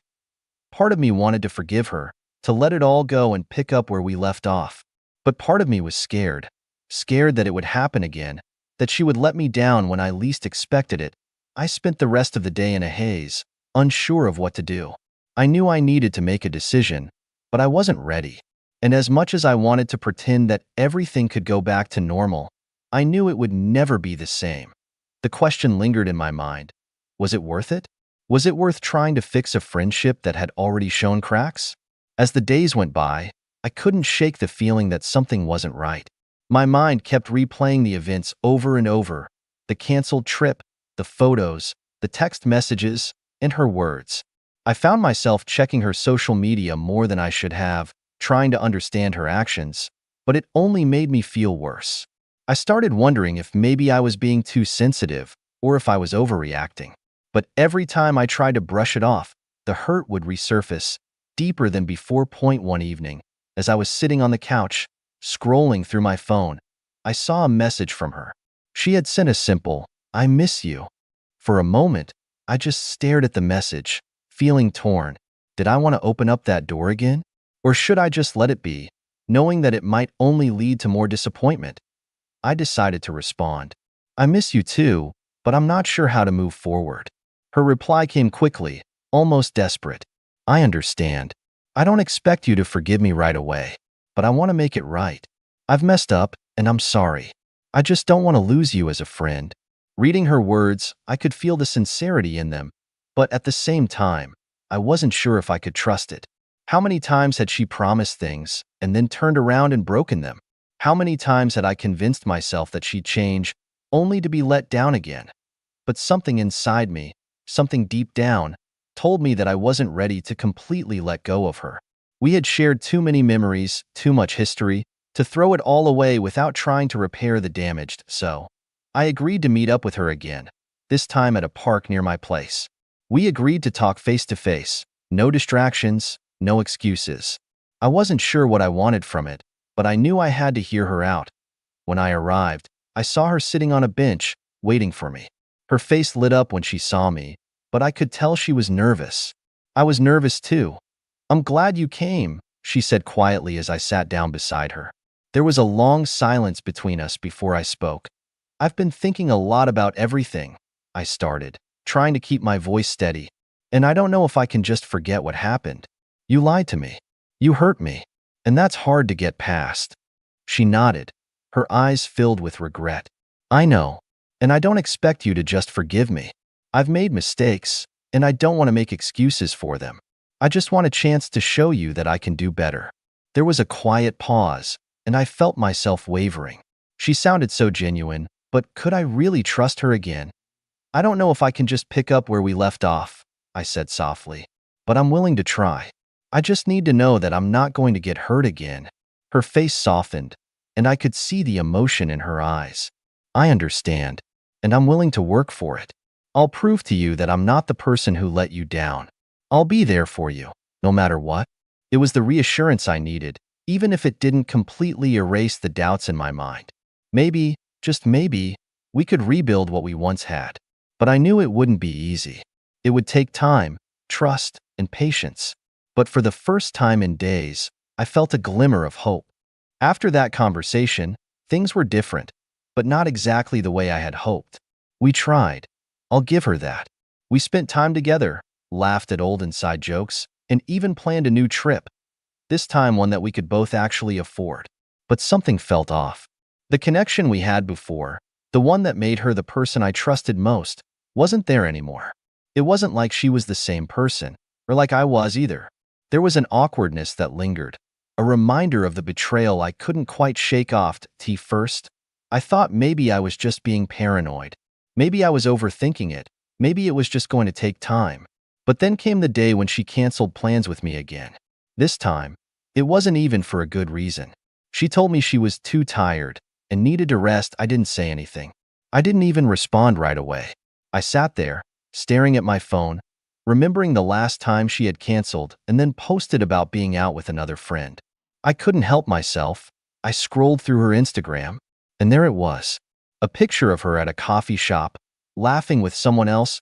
I felt my chest tighten, my anger bubbling up again. It was like nothing had changed. She was still doing the same things. Lying, leaving me out, replacing me. This time, I decided I wasn't going to stay quiet. I wasn't going to keep letting her hurt me, just because I was afraid of losing the person I used to call my best friend. So, I sent her a text. I thought things were going to be different, but clearly, they're not. "I'm tired of being your second choice." Her response came almost immediately. "I didn't mean to hurt you. I'm sorry if you feel that way. I've just been busy. I never meant to make you feel like you're not important to me." But I knew that wasn't true. If I was important, I wouldn't have been pushed aside, again and again. She wouldn't have been out with someone else, enjoying the same things she promised to share with me. I wasn't just a backup plan. I deserved more than that. That night, I made a decision. I needed to walk away. No more giving her chances, no more waiting around for her to come through. The next day, I called her. I told her I couldn't keep pretending that everything was okay, that it was too hard to keep putting myself in a position where I was constantly disappointed. I wished her well, but it was time for me to let go. Her voice cracked when she spoke, but I couldn't let that sway me. I had made up my mind. "I'll always care about you, but I can't keep doing this," I said firmly. "Maybe someday we can be friends again, but right now, I need to take care of myself." She stayed quiet for a long time, and I could hear the hurt in her silence. "I'm really sorry," she finally whispered, but I wasn't looking for an apology anymore. I wasn't looking for empty promises. I was looking for peace, and that meant moving on. As I hung up the phone, I felt a weight lift off my shoulders. It wasn't easy, but it was necessary. I realized that sometimes, the hardest thing to do is let go of someone who used to mean so much. But I knew I had to, for my own well-being. Days passed, and I couldn't help but think about the decision I had made. In some ways, it felt like a relief, like a heavy burden had been lifted from my chest. I was no longer constantly second-guessing myself, wondering if I was doing the right thing by trying to maintain that friendship. But in other ways, it was harder than I thought it would be. I kept picturing the fun times we used to have, the late-night talks, the trips we planned, the promises we made to each other. It felt strange, almost surreal, to think that all of that was gone now. I spent a lot of time reflecting, trying to make sense of it all. How had things gotten to this point? How had the friendship that had once been the most important thing in my life turned so toxic? Was it all just a gradual buildup of small disappointments? Or was there a turning point I hadn't noticed? As I thought more about it, I realized something that stung. It wasn't just the trip that had hurt me, it was everything. The lies, the broken promises, the times I'd been left waiting, the times she had chosen others over me. It wasn't just about one incident. It was a pattern of behavior that had been there all along, and I had ignored it because I didn't want to face the truth. I had been so invested in keeping the friendship alive that I had let myself be treated like an afterthought. One afternoon, I got a message from her. It wasn't a long text, just a short one. "I've been thinking about everything, and I'm really sorry for how I treated you. I hope we can talk soon." My first reaction was to ignore it. But then, I stopped myself. Maybe I needed closure. Maybe I needed to hear her side one last time before I fully moved on. So, I agreed to meet up. We met at a small cafe. When I walked in, I saw her sitting at a corner table, waiting. She looked a little different, more put together, but there was a sadness in her eyes. I sat down, and for a moment, neither of us said anything. It was one of those heavy silences that hangs between two people who know something has changed but don't know how to put it into words. Finally, she spoke. "I've been selfish. I know I've hurt you, and I can't take that back. I've realized that I've been prioritizing other people, other things, over our friendship, and I'm really sorry for that." I listened, but part of me was still guarded. She was saying all the right things now, but had she really changed? Or was this just another one of her apologies that would lead to the same old behavior? "I'm not asking for forgiveness," she continued, "but I want you to know that I'm working on myself. And if you ever want to try again, I'll be here." For a moment, I considered what she said. Could I really forgive her and try again? Could I trust her not to hurt me again? I wanted to believe that people could change, that this conversation meant something, but deep down, I knew I wasn't ready to go back to where we had been. So I told her what I had learned. "I appreciate your apology. I do. But I've realized that I need to let go. I can't keep waiting for things to change when they never do." Her eyes filled with tears, and I felt a pang of guilt, but I knew this was the right choice. I had to choose myself this time. "Maybe one day, we can reconnect," I said softly, "but for now, I need to keep moving forward." We said our goodbyes, and as I left the cafe, I felt both sad and relieved. I had made the hard choice, but I was proud of myself for doing it. I wasn't the same person who had put up with her mistakes, and I wasn't going to let anyone treat me like that again. What do you think? Did she make the right choice by walking away? Or should she have given her friend one more chance? Let us know in the comments below. Everyone's got their own perspective, and we'd love to hear yours. And if you want to hear more stories like this, be sure to subscribe. More drama and more life lessons are coming your way. You won't want to miss it. My name's Lucas. I'm 28, and for most of my life I've been the quiet one in the family, the reliable one, the guy who would cancel plans, cover shifts, or babysit nieces and nephews just to keep the peace. I'm the oldest of three, which in my family apparently meant I had to play third parent instead of just being a brother.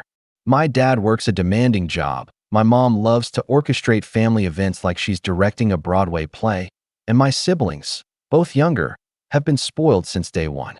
I'm not saying that out of jealousy, I'm saying that as fact. New phones on release day, paid trips for spring break, even car insurance magically taken care of. Meanwhile, I worked through college delivering pizzas just to afford rent and tuition. I used to tell myself it was just the way things were, that maybe I was just more independent and that was something to be proud of. But in the back of my mind, there was always that little voice asking why I was the only one expected to sacrifice. The first time I really noticed how one-sided things were was at a family dinner 2 years ago. I had just gotten a promotion at work, something I had been grinding for nonstop, and I was honestly proud of myself. When I mentioned it at the table, my dad said, "That's nice, son," and immediately pivoted to talk about my brother's new car, which, by the way, my parents had paid half of. My sister joked that I could finally stop being so broke and asked if I could help pay for her next trip since I was loaded now. Everyone laughed, like it was just harmless teasing, but I remember sitting there with this knot in my chest. I had worked overtime, skipped weekends, and lived off instant noodles for months to get where I was, and all I got was a punchline. Things escalated slowly from there. Every time there was a family event, I was expected to show up early to set up tables and stay late to clean, even though my siblings could come and go as they pleased. If I said no, I'd get texts from my mom guilt-tripping me about family unity and stepping up as the oldest. I started noticing that my achievements were always brushed off, while every minor success of my siblings was celebrated like they had cured cancer. When my brother passed one of his exams after failing twice, they threw him a surprise dinner. When I bought my first car with my own money, nothing but a comment from my mom about how I should have consulted dad first because he could have found me a better deal. The turning point came earlier this year, right before my birthday. My mom called me and said, very casually, that my siblings were struggling with bills and it would be such a blessing if I could pitch in to help them out for a few months. She framed it as if I'd be some kind of hero for doing it, but the way she said it felt less like a request and more like an expectation. I hesitated, told her I'd think about it, and she sighed and said, "I just wish you'd be more of a team player, Lucas. Family comes first, you know." I didn't say yes, but somehow the next group chat message had my name tagged with, "Thanks for helping out, Lucas," and heart emojis from my siblings. I felt trapped. I did it anyway, sent them money every month for 3 months straight, even though it meant cutting back on my own expenses. And not once, seriously, not one single time, did anyone thank me directly. The only acknowledgement I got was a text from my sister asking if the next payment could come a few days earlier because her rent was due. That's when it started hitting me that this wasn't a one-off. They didn't see me as part of the family. They saw me as the family's safety net.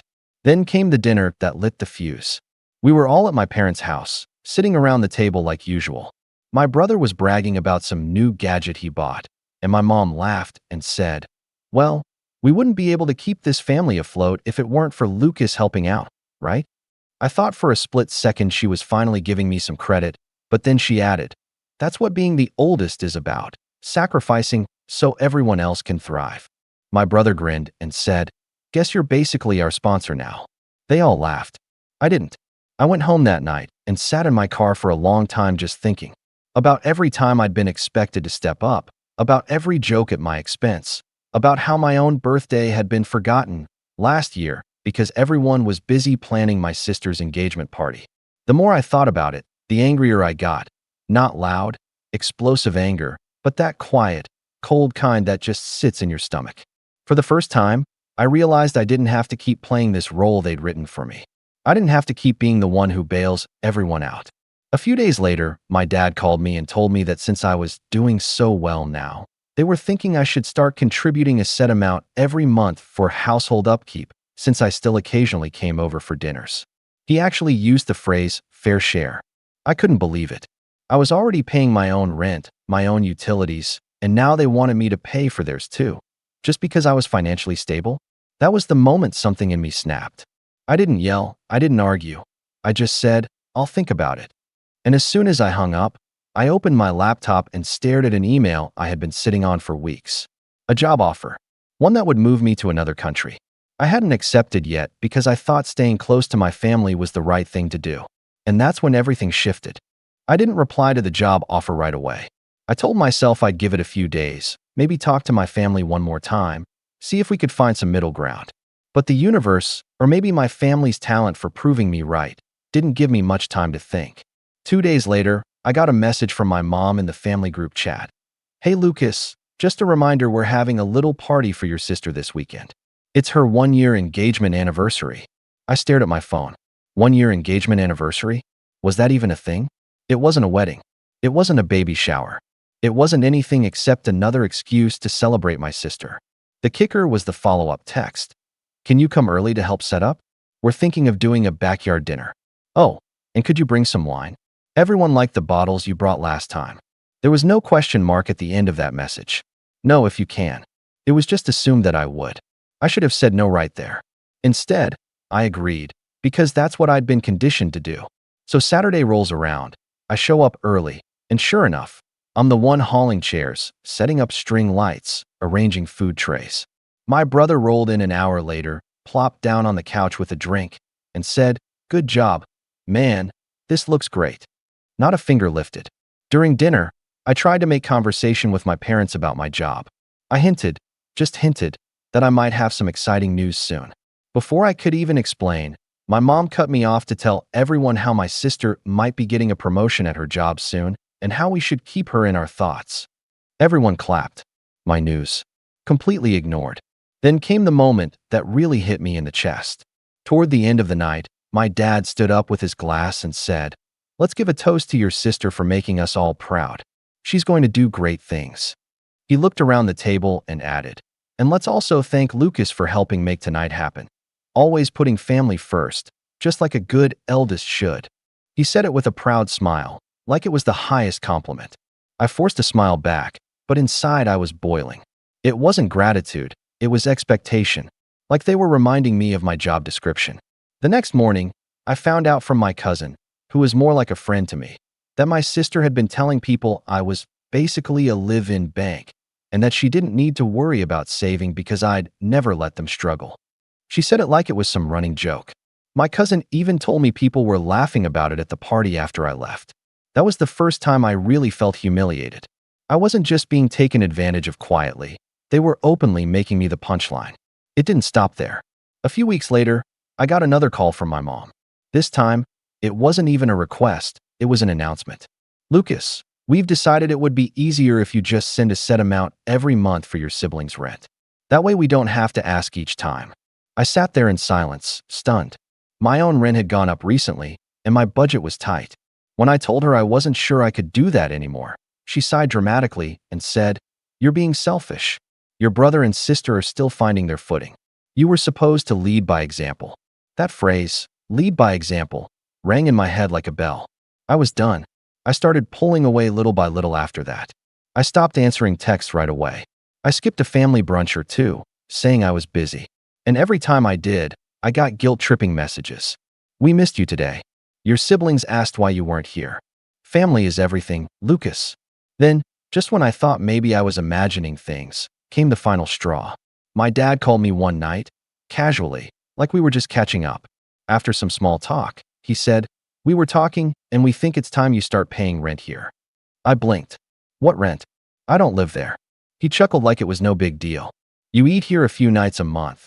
You use the utilities when you visit, and it's not fair for us to shoulder everything when you're in such a good position. Your mom thinks $300 a month is fair." I sat there gripping my phone so hard my knuckles turned white. They weren't just asking for help anymore. They were literally trying to charge me for being part of the family. I didn't argue. I didn't yell. I just said, "I'll think about it," and hung up. That night, I opened the email again. The job offer was still sitting there, waiting for me. My cursor hovered over the accept button. For the first time in my life, I felt completely calm, not angry, not sad, just clear. This wasn't about family anymore. This was about me. But before I made any decisions, I decided I'd give them one last chance. One final dinner to see if there was even a sliver of respect left in them for me. Not as their ATM, not as their scapegoat, but as their son and brother. That dinner is where everything truly shifted. And that's where the story really begins. I went into that dinner with a plan. Not a devious plan, just a mental checklist. I told myself I'd stay calm, watch how they treated me, and decide once and for all whether there was any point in holding on. I even brought a nice bottle of wine, the kind I usually save for special occasions. A part of me was still hoping they'd surprise me, that maybe things had just been a misunderstanding and this was my chance to reset the tone. When I arrived, the house was already buzzing. My sister was in the kitchen, taking selfies with the charcuterie board, and my brother was outside playing music way too loud on the speaker. My mom gave me a quick hug and said, "Perfect timing. Can you grab the chairs from the garage?" "No, hello." "No. Thanks for coming early." Just an order, like I was the hired help. I swallowed my irritation and did it anyway, dragging the chairs into the backyard, setting them up while everyone else laughed and chatted. By the time I sat down, I was sweaty and covered in dust. Nobody noticed. Dinner started out as usual. Lots of stories about my sister's job, my brother's plans with his friends, the usual small talk. I waited for someone to ask me about my life. No one did. Eventually, I tried to steer the conversation. "Actually, I might have some big news soon," I said carefully. "There's this opportunity at work." Before I could finish, my sister cut me off with a laugh. "Oh, is this about that new girl you were dating? Did she finally dump you?" Everyone laughed, even my mom. I felt my ears go hot. "No," I said, forcing a smile. "It's about work." "I might be." "Speaking of work," my dad interrupted, setting his fork down. "We were thinking about what we talked about last time, about rent." Your mom and I crunched some numbers, and we think $350 is fair. That'll cover utilities, groceries for when you visit, and, help us out a bit. I just stared at him. You're asking me to pay rent. To come to dinner. It's not rent. My mom said quickly, like that made it better. Think of it as contributing. Everyone pitches in. Your siblings can't right now, so it falls on you. My brother grinned and said, yeah, man, you're the big shot now. Don't be stingy. I laughed, not because it was funny, but because I couldn't believe what I was hearing. You want me to pay to be part of this family? My mom's smile faltered. Lucas, don't make this dramatic. We're just asking you to do your part. I felt something snap. Months, no, years, of swallowing my frustration, brushing off the favoritism, pretending the jokes didn't hurt, all boiled to the surface at once. I have been doing my part, I said, my voice sharper than I meant. I've paid your bills, I've sent money to my siblings, I've shown up early and stayed late. I've done everything you've asked for years. And now you're asking me to pay for the privilege of sitting here while you laugh at me. The table went quiet. My dad frowned and said, watch your tone. We're just trying to keep this family together. That's when my sister rolled her eyes and muttered, there he goes again, acting like a martyr. I turned to look at her, and in that moment, I knew nothing was going to change. I knew they were never going to see me as anything other than the one who picks up the slack, the one who sacrifices so everyone else can be comfortable. So I stood up, quietly, calmly. You know what? You're right. Everyone pitches in. But from now on, so do you. I'm done being the only one who sacrifices. My mom's face went pale. Lucas, sit down. You're overreacting. But I didn't sit down.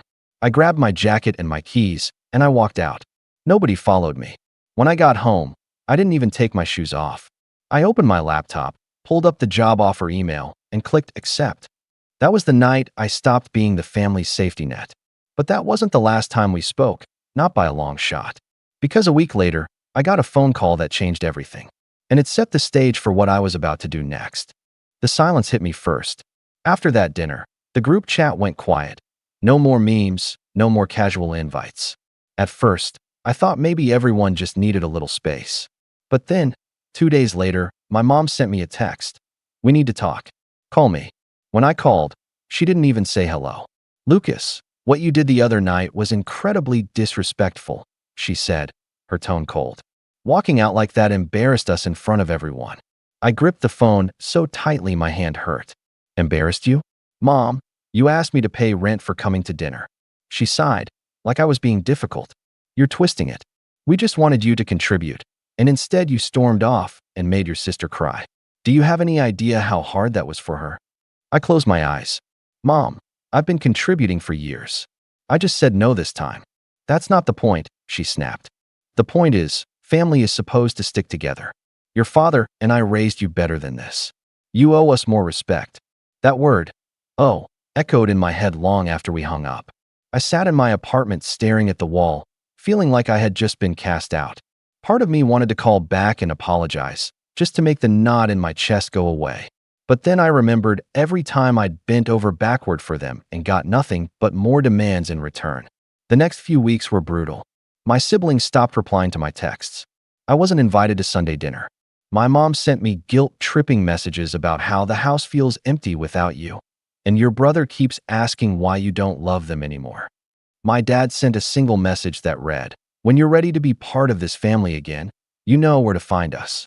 At work, I buried myself in projects, staying late just so I wouldn't have to sit alone in my apartment with my thoughts. I told no one about what was going on, just smiled and said I was fine whenever someone asked. But at night, lying in bed, I felt this hollow ache in my chest. I'd always thought of family as something solid, unshakable. Now it felt like I was on the outside looking in, and the worst part was they didn't seem to care. One night, I almost texted my mom to say I was sorry. I even typed it out.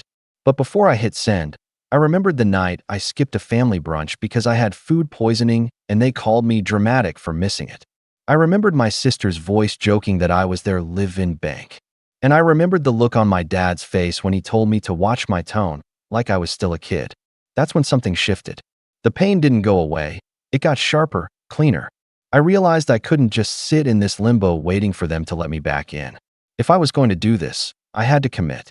So I started making quiet changes.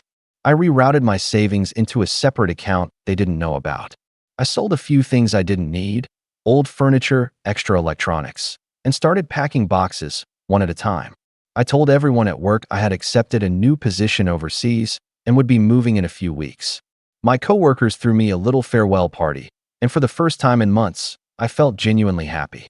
But then, just when I thought I had made my peace with leaving, my mom showed up at my apartment unannounced. I'll never forget the look on her face when I opened the door, half relief, half accusation. "Lucas," she said, pushing past me into the living room. "We need to talk." I stood there, frozen, while she looked around and saw the half-packed boxes. "You're really leaving?" she asked, her voice breaking. "After everything we've done for you?" I opened my mouth to answer, but before I could, my phone buzzed. A message from my brother lit up the screen. "Hey man, since you're leaving, can you send your last payment early? Sis is short on rent." I just stared at it. And in that moment, every ounce of guilt I had been carrying turned into something else entirely. I wasn't sad anymore. I wasn't scared. I was done, and I was ready to make sure they knew it. When my mom left my apartment that night, she didn't yell or cry. She just gave me this look, like I was some stranger she couldn't quite figure out, and walked out without saying goodbye. Strangely, I didn't feel shattered the way I thought I would. Instead, there was this quiet clarity in my chest. The next morning, I confirmed my flight. One-way ticket, departure in 3 weeks. I posted my apartment listing online and got a dozen inquiries within the day. By the end of the week, I had a signed sublease agreement and a little extra cash in my pocket from selling off the furniture I didn't plan on taking. Work was another story. Once word got out that I was leaving, people started coming up to me. People I barely talked to, offering congratulations and asking to grab coffee before I left. For the first time in my life, I felt seen. Like all the late nights and missed weekends had actually meant something. My boss even told me he'd been recommending me to colleagues abroad, which explained why the company overseas had been so quick to offer me a position. Every day that passed, I felt lighter. I started going to the gym after work, just to burn off some of the restlessness. I was eating better, sleeping better. The constant buzzing anxiety I used to feel whenever my phone lit up with a family group chat message was gone. But the real turning point came 2 weeks later, when I got my first advance payment from the new job. It was more money than I'd ever seen hit my account at once.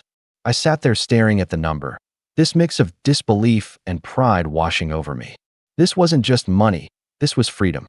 I used part of it to book a nicer apartment in the city I was moving to, somewhere with big windows and a balcony that overlooked the river. And then, on a whim, I booked a reservation at a high-end restaurant for the night before my flight.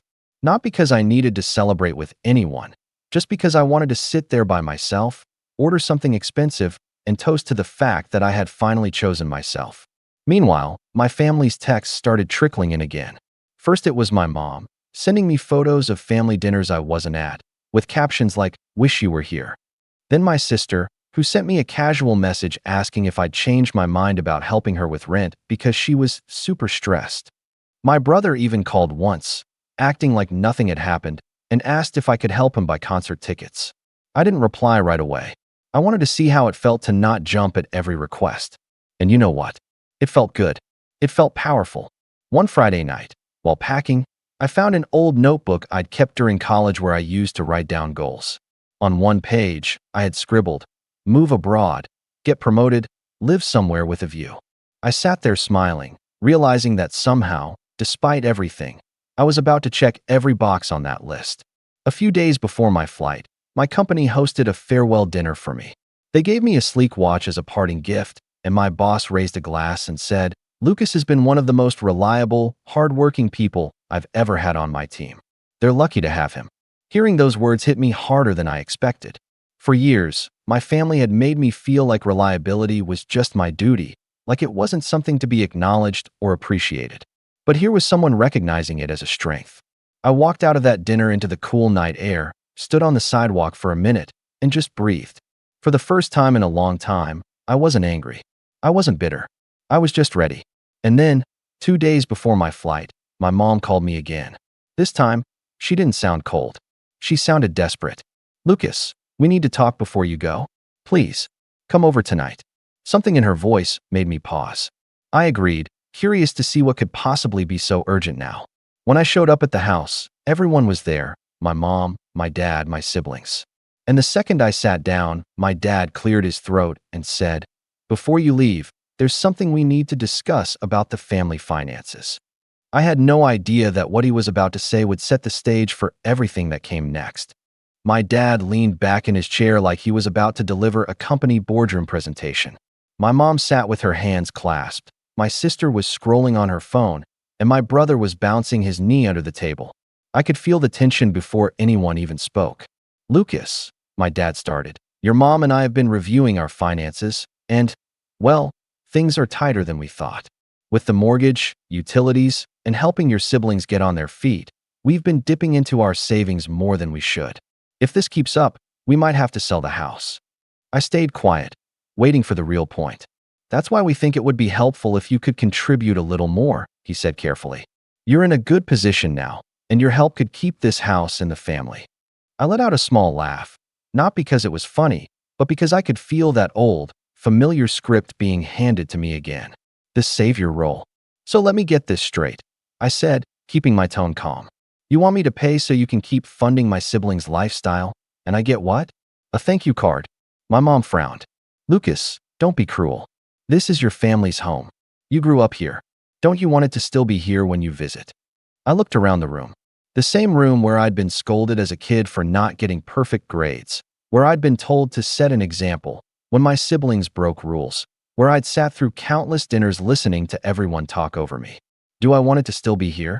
I repeated. "I'm not sure I care as much as you think I do." That got a visible flinch from my sister, but she still muttered, "Wow, selfish much?" I ignored her and turned back to my parents. "I can't help you," I said simply. "Not anymore." The room went quiet. My dad's jaw tightened, and he said, "You're making a mistake, son. Family doesn't turn its back on family."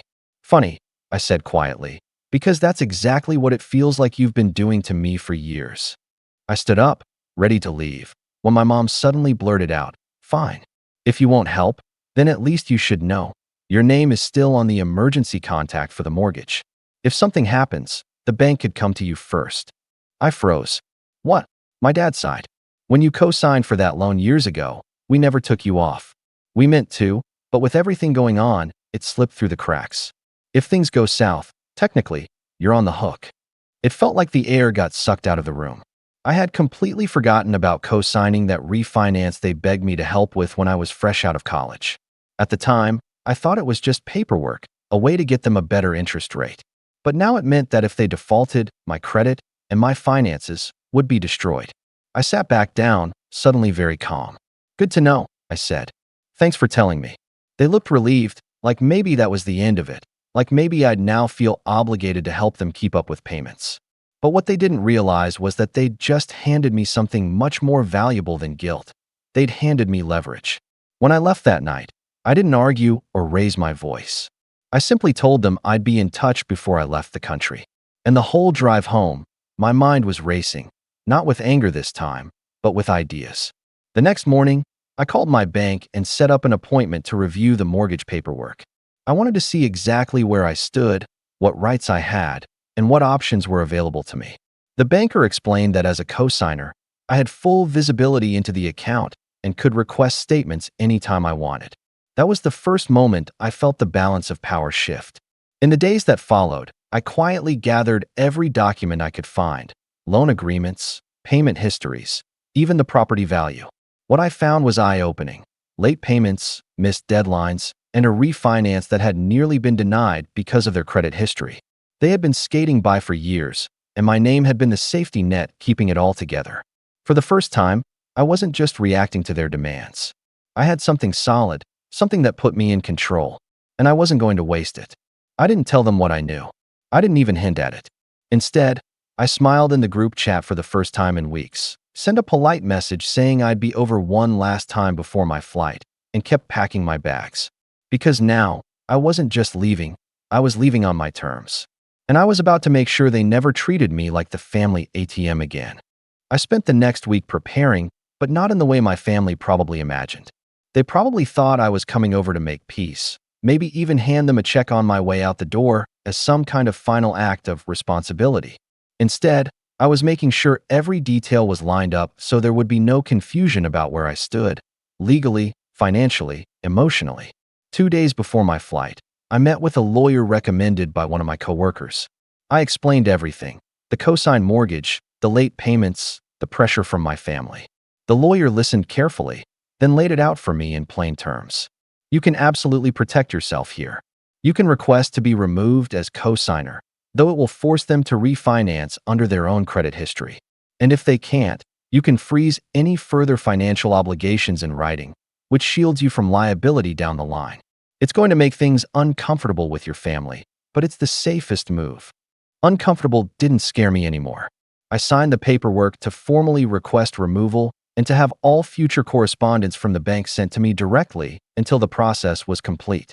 The banker had warned me this would trigger a review of their finances, which meant my parents would get a call from the bank.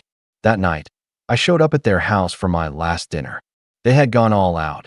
My mom had cooked my favorite dish. There were candles on the table, and for a second, a very small part of me almost wavered.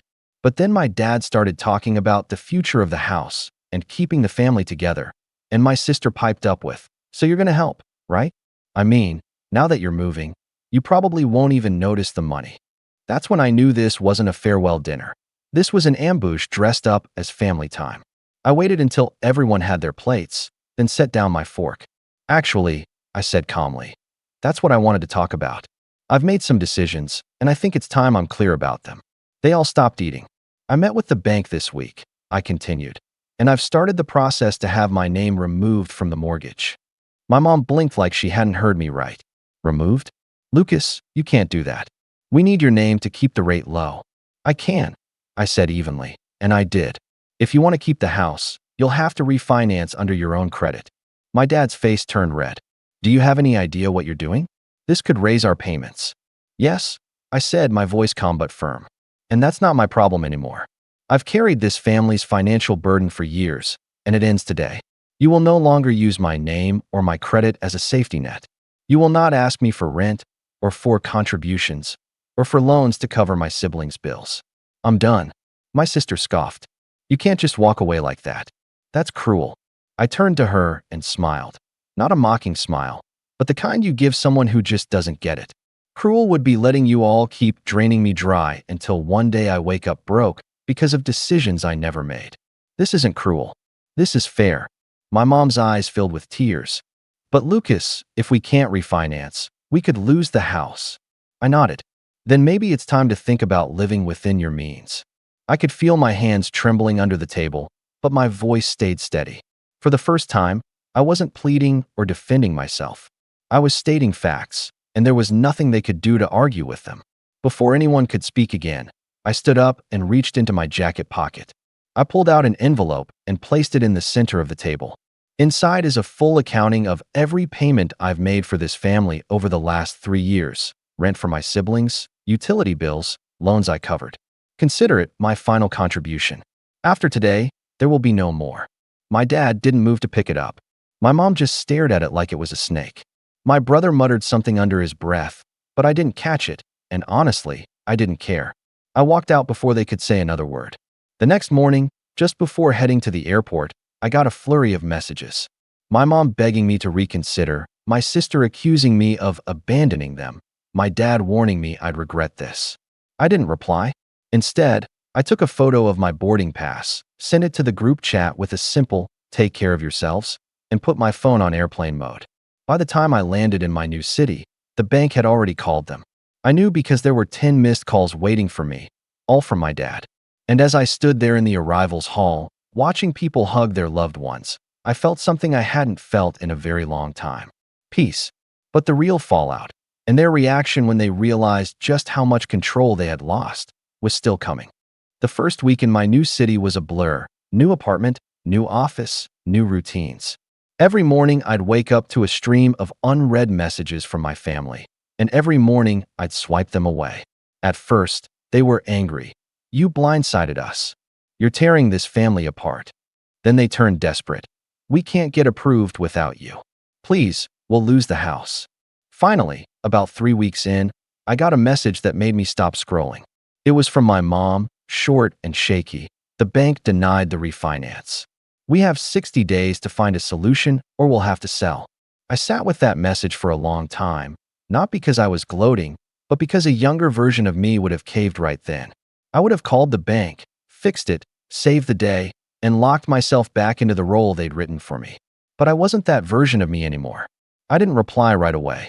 Instead, I waited until I had a quiet evening free, poured myself a glass of wine, and called my mom. She picked up on the first ring, her voice already cracking. "Lucas, please." "Mom," I said gently. "I heard about the refinance." "You can still fix this," she rushed out. "If you call the bank and tell them you're staying on, they'll keep the rate and we won't lose the house. We can figure the rest out later." I took a breath and let the silence stretch before I answered. "I'm not calling the bank, Mom. I'm not putting myself back on that mortgage. I warned you before I left. I'm done being the safety net." There was a sharp inhale, like she'd been slapped. "Do you understand what this means? We could lose everything." "No," I said, my tone calm but firm. "You could lose the house, but you'll still have each other. And maybe this will finally force everyone to take responsibility for their own lives." For a moment, the line was quiet except for her breathing. Then, in a small voice, she said, "Your father is furious." "I'm sure he is," I replied. "But I'm not doing this out of spite. I'm doing it because I want a relationship with you that isn't based on guilt or money. If that's not possible right now, then I need distance until it is." There was another long pause. When she finally spoke again, it was barely above a whisper. "I don't know what we're going to do. That's for you to figure out," I said softly, just like I had to figure out my own life. I could almost feel her deflate on the other end of the line. When we hung up, I knew there would be anger, blame, maybe even months of silence. But I also knew something had shifted for them and for me. A month later, I got a text from my cousin back home. "They sold the house. Your siblings are scrambling to find their own places. Your dad's been quiet. Your mom, she keeps saying she wishes she'd listened to you sooner." I stood on my new balcony overlooking the river, the city lights reflecting off the water, and smiled to myself. Not a smug smile, not a vengeful one, just a quiet, satisfied one. Because for the first time in my life, I wasn't the one cleaning up the mess. And it felt incredible. I've always been the quiet one in my family. The observer. The guy who shows up, smiles politely, nods through the conversations, then disappears before anyone notices I didn't say much. My name's Julian. I'm 32 now, but this all started when I was 29. Back then, I had just moved back to our hometown after 5 years of grinding in New York startup scene. I came back with a suitcase, a laptop, and the blueprint for an idea I believed would change my life. My family is the type where loud equals right. My brother Brandon, older by 2 years, was the golden boy from day one. Star athlete in high school, marketing degree from a big-name college, charismatic to a fault, and always on. My parents would hang on his every word at dinner, beam whenever he walked into a room, and measure my own successes against whatever he was doing at the time. I once landed a 6-figure freelance contract and heard my mom say, "That's nice. Brandon just got promoted again." It didn't matter that I was bootstrapping my way through the tech world while he bounced from one cushy job to another, mostly thanks to connections and timing. He had the charm. I had the laptop. Guess which one they valued more? Still, I wasn't bitter. Not then. I'd always told myself I didn't need applause to succeed. I just wanted to build something that mattered, something that was mine. When I came home, it wasn't because I'd failed. Quite the opposite. I'd spent the last 3 years working with small teams building scalable productivity tools, apps that help businesses automate client onboarding, streamline scheduling, cut down the digital clutter. Nothing flashy, but useful, profitable.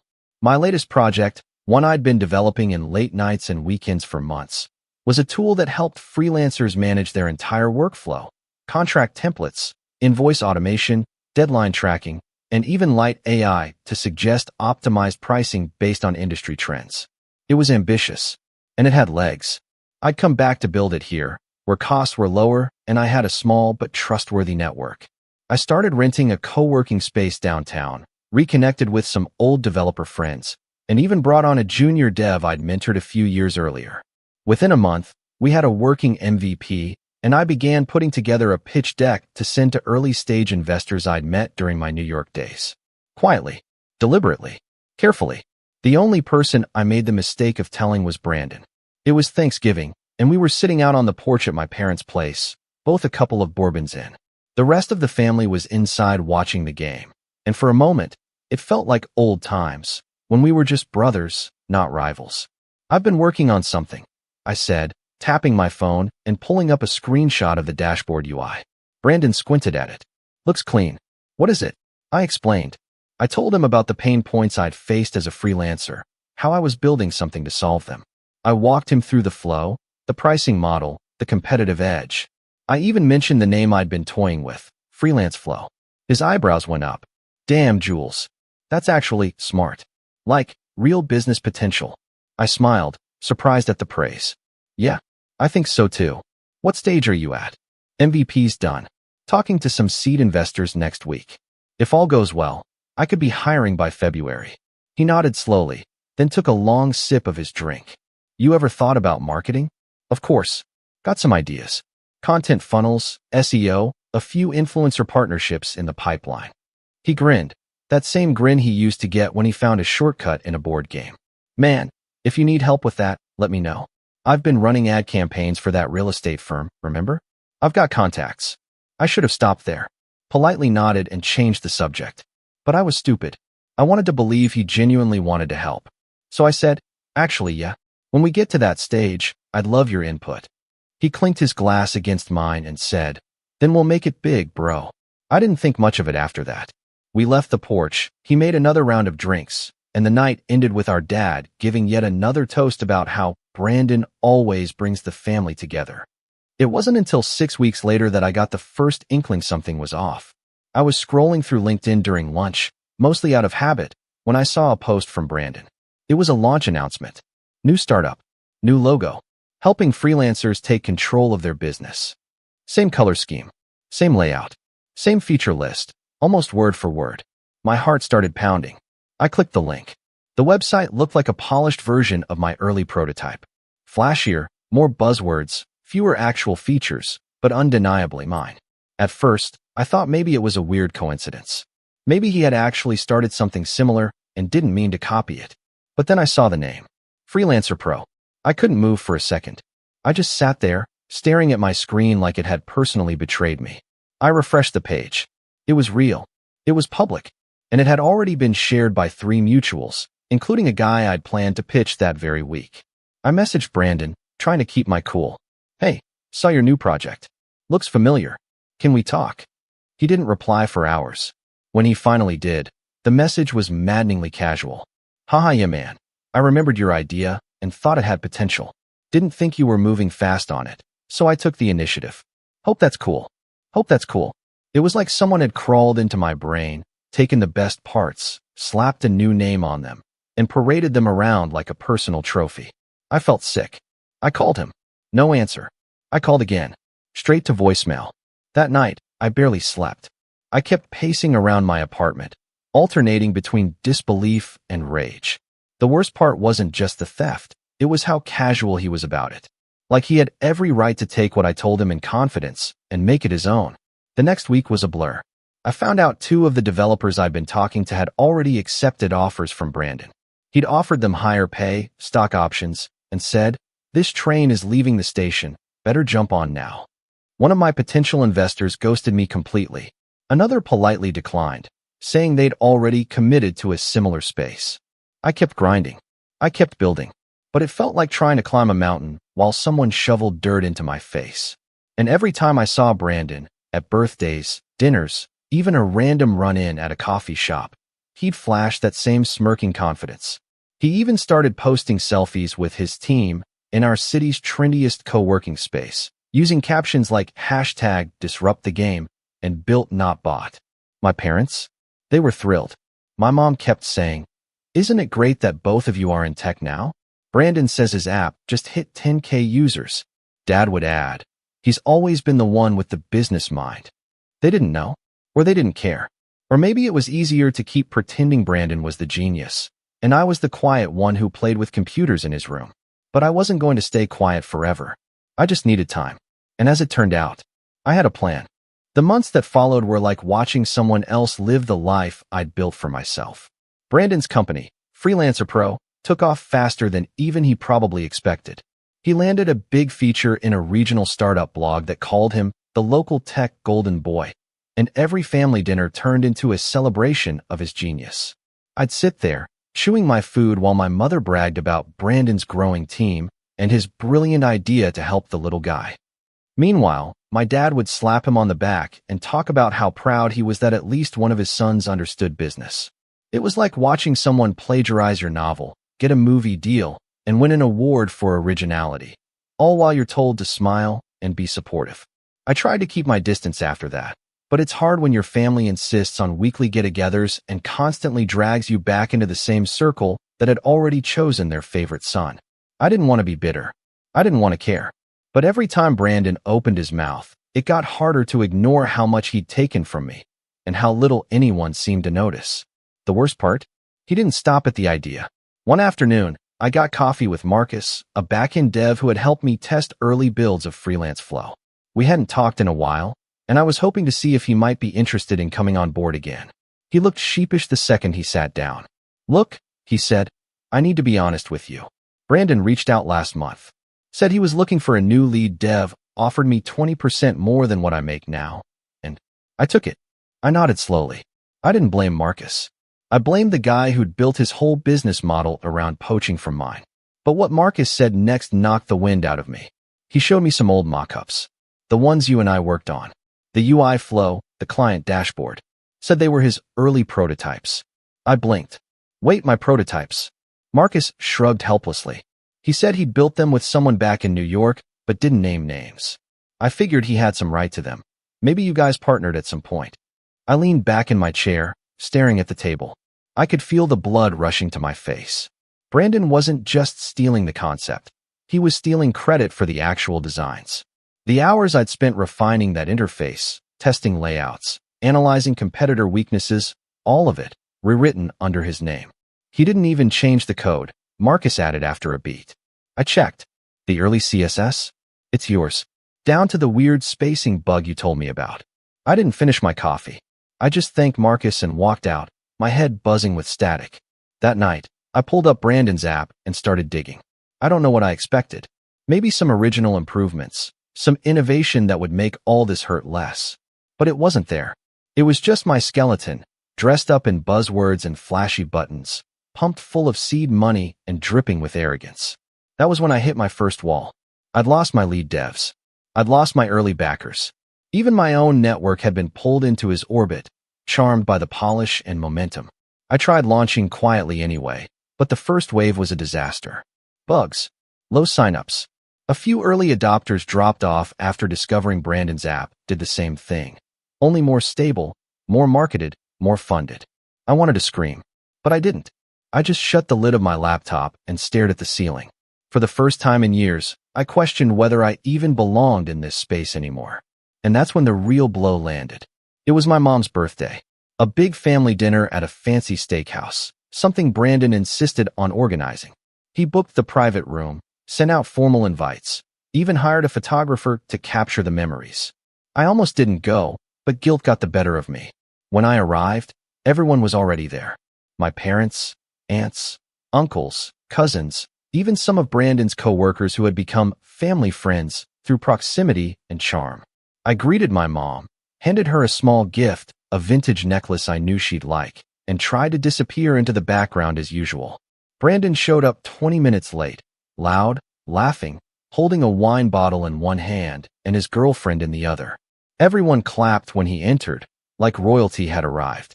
I just sat there, sipping water, trying not to count the minutes until I could leave.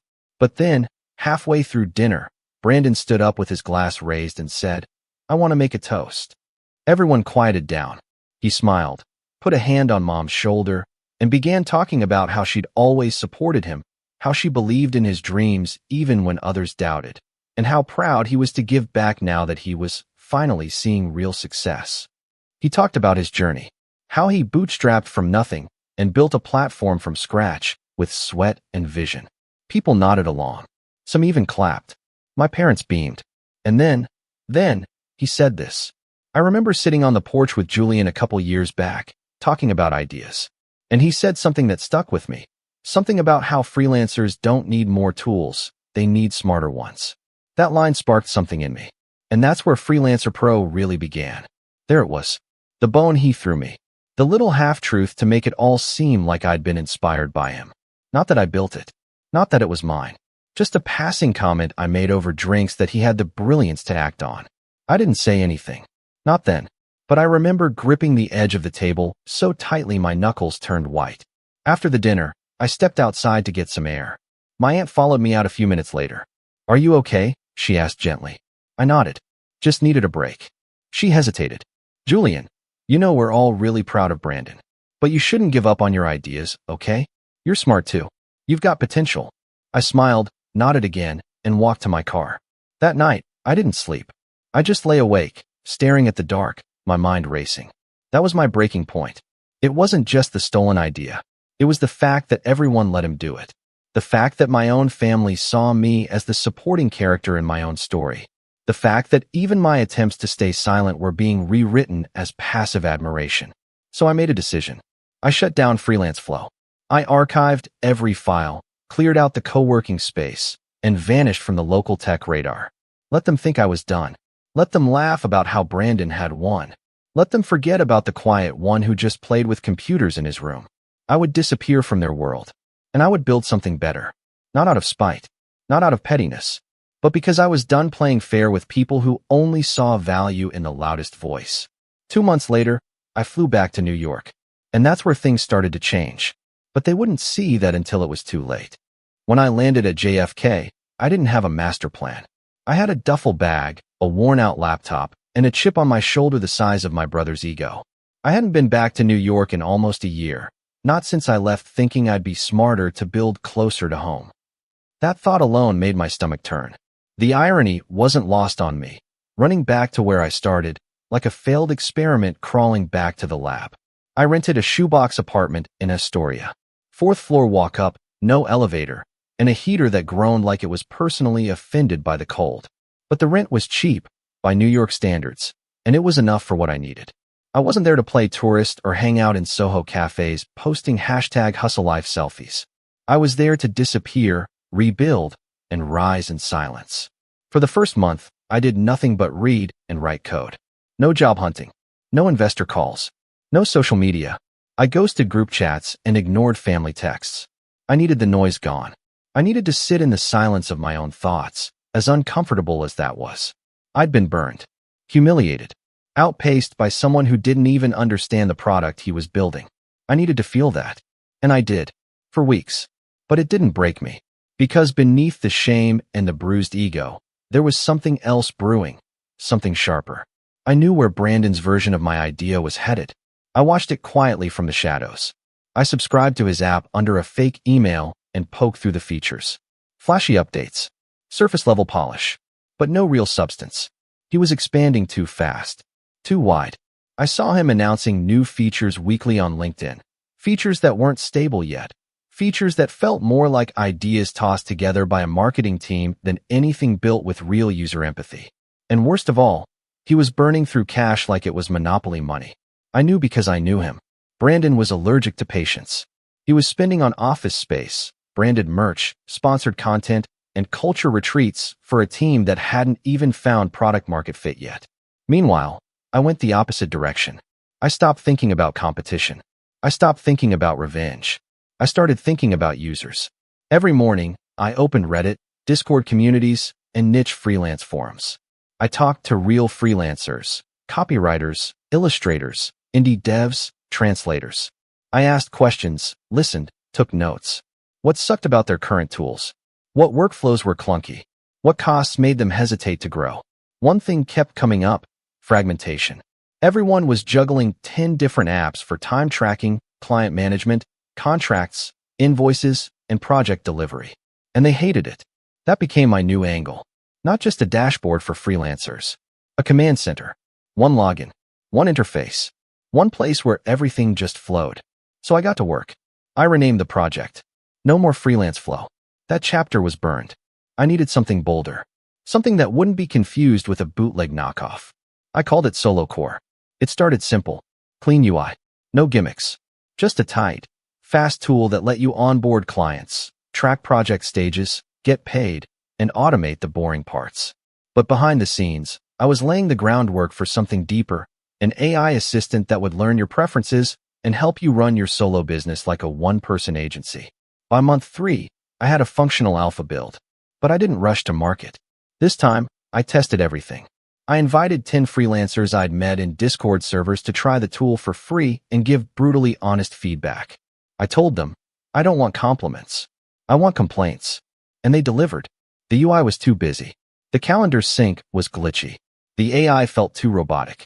I took every note personally and then rewrote the backend twice over. In the meantime, I started reaching out to the right kind of investors. Not the guys who just wanted to throw money at something shiny, but the ones who understood the grind.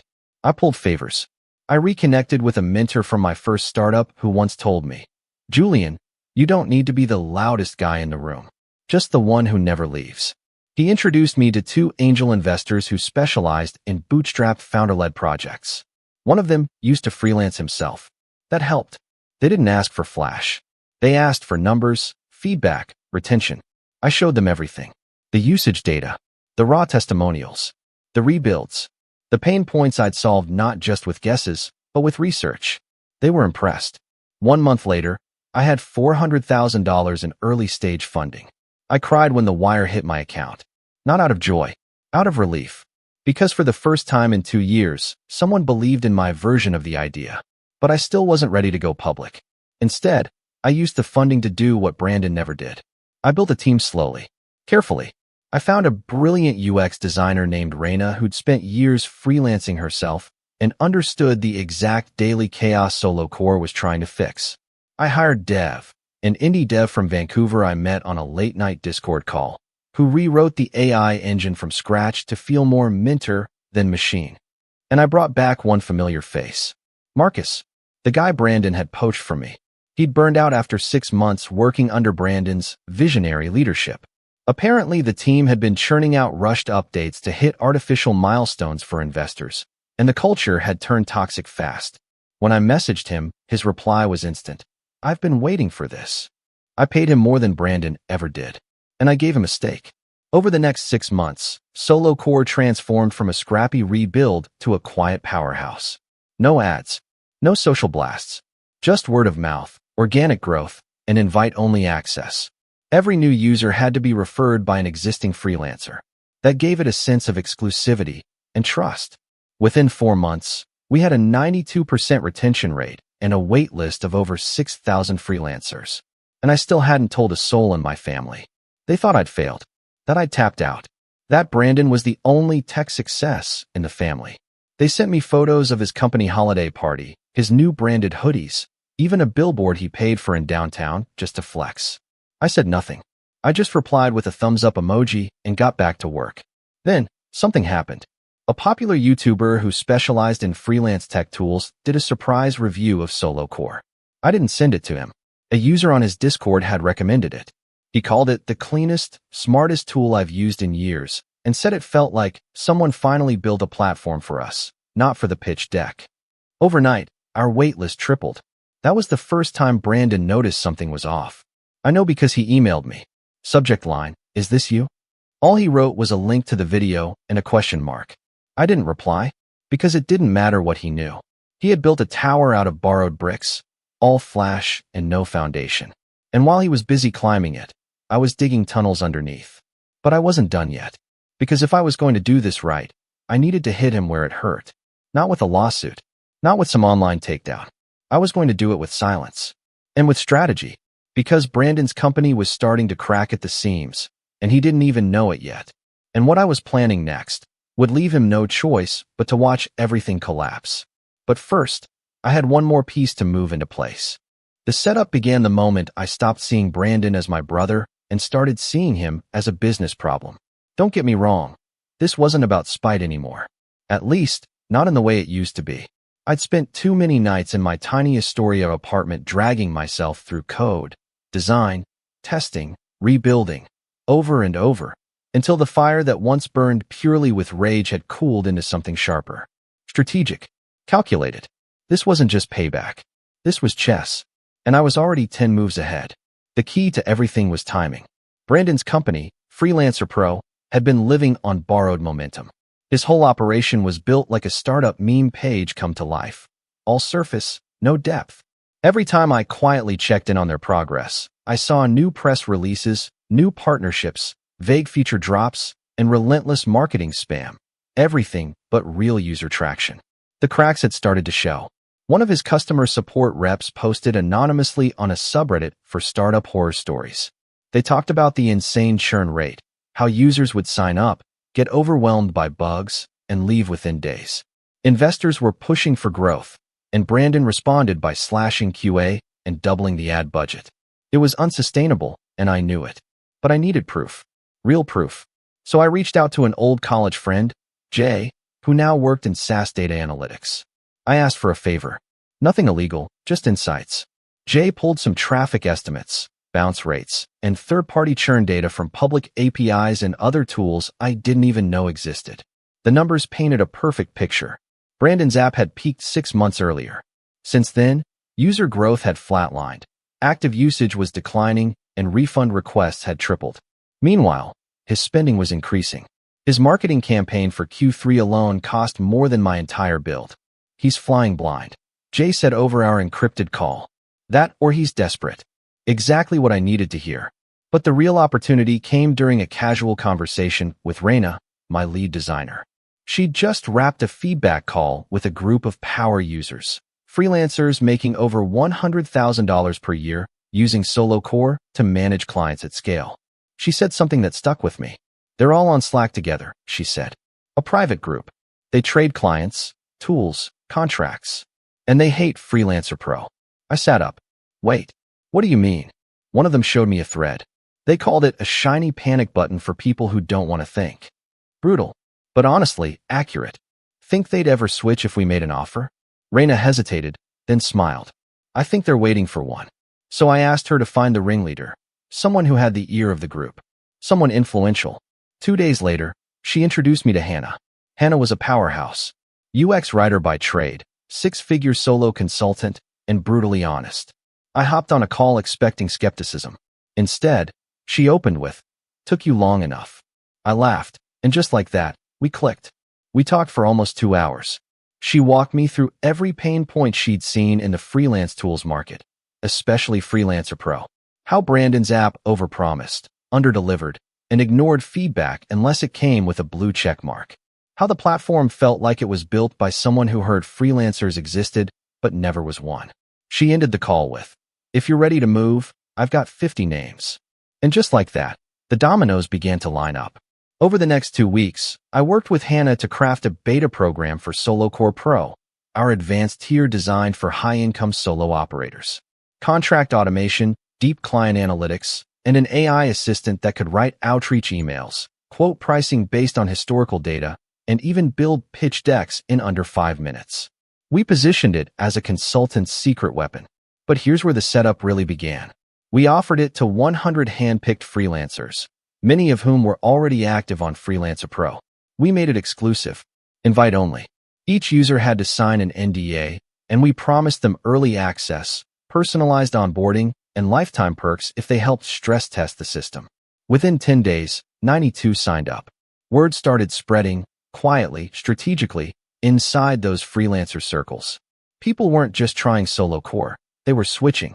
Some deleted their old Freelancer Pro accounts on stream and tweeted cryptic things like, "Sometimes you don't realize how bad a tool is until you try one built by someone who actually cares." I watched it all unfold without saying a word publicly. Not a tweet, not a press release. And then came the opening I didn't expect. Brandon reached out again. This time he called. I let it ring once, twice, then answered, calm as ever. "Hey," I said. "Hey, bro," he said, casual as always, like we hadn't spoken in over a year. "You got a minute?" I said nothing, letting the silence work. He finally added, "I've been hearing things." "Oh, yeah, man. People are talking about some new thing, Solo Core?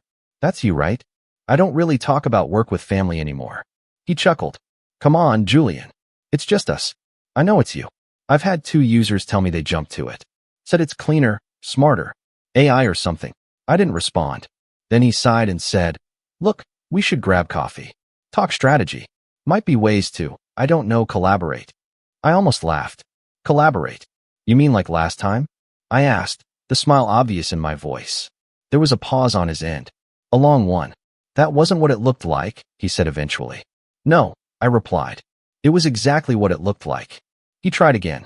We're both killing it, right? Maybe we pool resources, dominate the space together. That's when I realized. He wasn't just curious. He was worried. The golden boy was feeling the cold. I ended the call with, I'll think about it, and blocked his number 5 minutes later. But I wasn't done. The final part of the setup came down to one move. One that would send a message not just to Brandon, but to the entire freelance SaaS world. I decided to host a live demo week. Each day, we'd showcase a different solo core feature in action. Real users, real tools, real workflows. No fluff, just power. We launched it quietly, with a referral-only sign-up. No ads. By the end of the week, we had 12,000 viewers and over 3,000 signups. Brandon? He tried to do a response webinar on the final day. It crashed halfway through. People complained about audio, bugs, broken features, and some even said, publicly, that they were done with Freelancer Pro. The setup was complete. His users were now our users. His team was cracking under pressure. His name was starting to lose its shine. And I hadn't even gone public yet. But the final blow? That was coming. And when it landed, it would make everything he'd built collapse under its own stolen weight. Brandon never saw the final move coming. He couldn't. Because by the time I pulled the trigger, he was too busy trying to plug the holes in a ship that was already sinking. I waited until the cracks in Freelancer Pro were wide enough for sunlight to pour through. The timing had to be perfect. No earlier. No later. And when the moment arrived, it wasn't dramatic. It wasn't some big explosion. It was quiet. Surgical. The first blow came from inside his own house. I got a message from Sasha, one of Brandon's former operations leads. I didn't know her personally, but she had reached out through a mutual connection after hearing I was behind Solo Core. She had been with Brandon since the early days and had seen everything. The rushed launches, the missed payrolls, the shallow updates dressed in buzzwords. And now she was out, burned, bitter, and ready to talk. We met in a quiet cafe in Brooklyn. I stayed because I believed in the product, she said, stirring her coffee slowly. But there was no vision, just ego. Every time someone gave actual feedback, Brandon called it negativity. He surrounded himself with yes men. She handed me a folder. It wasn't full of secrets, nothing confidential, nothing illegal. But it was full of truth. Churn rates, user complaints, unfulfilled promises to investors. Proof that Freelancer Pro had stopped growing months ago, even though Brandon kept claiming otherwise. He's trying to raise another round, Sasha added. He needs a win. He's calling it a bridge round, but it's just to keep the lights on. I thanked her, offered her a position on my operations team, and walked away knowing I had everything I needed. Because Brandon didn't just need money. He needed a miracle. And I was about to take away the last one he had. 2 weeks later, I announced the public launch of Solo Core. No fluff. No champagne. Just a tweet. We've spent 2 years listening to freelancers. Building with them. Learning from them. Welcome to Solo Core, your freelance business, unified. Built by freelancers. Built for freelancers. We're ready. The tweet blew up. Our wait list of 30,000 opened overnight. Existing users shared their results. Case studies dropped. Influencers in the freelance world started creating content without us asking. And on day 3, we dropped the final piece. The migration tool. With a single click, users could import their entire client history, invoices, contacts, and schedules from Freelancer Pro automatically into Solo Core. Clean UI. Zero friction. I even paid for ads on the tool's landing page with the headline. Time to upgrade from copycats. Move your freelance business to Solo Core in 60 seconds. The floodgates opened. We had 8,000 users switch in the first week. Then 15,000. Then entire agencies that had used Brandon's product to onboard contractors switched over and tweeted, never looking back. Brandon? He was silent. For a while. But I knew he wouldn't stay that way. It was day 10 of our launch when he finally broke. He went live on LinkedIn with a video titled, Setting the Record Straight. I watched with popcorn in hand. He looked tired. Less polished than usual. The energy was still there. He was always good on camera, but the cracks were visible. Look, I know there's a lot of noise right now, he said. Some competitor trying to make waves. Copying our space. I won't name names, but I'll say this. Building a company takes courage. Not just code. It takes risk and vision. And we're not going anywhere. The comments disagreed. Hard. People dragged him for his vision. They brought receipts. Side-by-side screenshots showing identical dashboard layouts from a year ago. Complaints about bugs that had gone unresolved.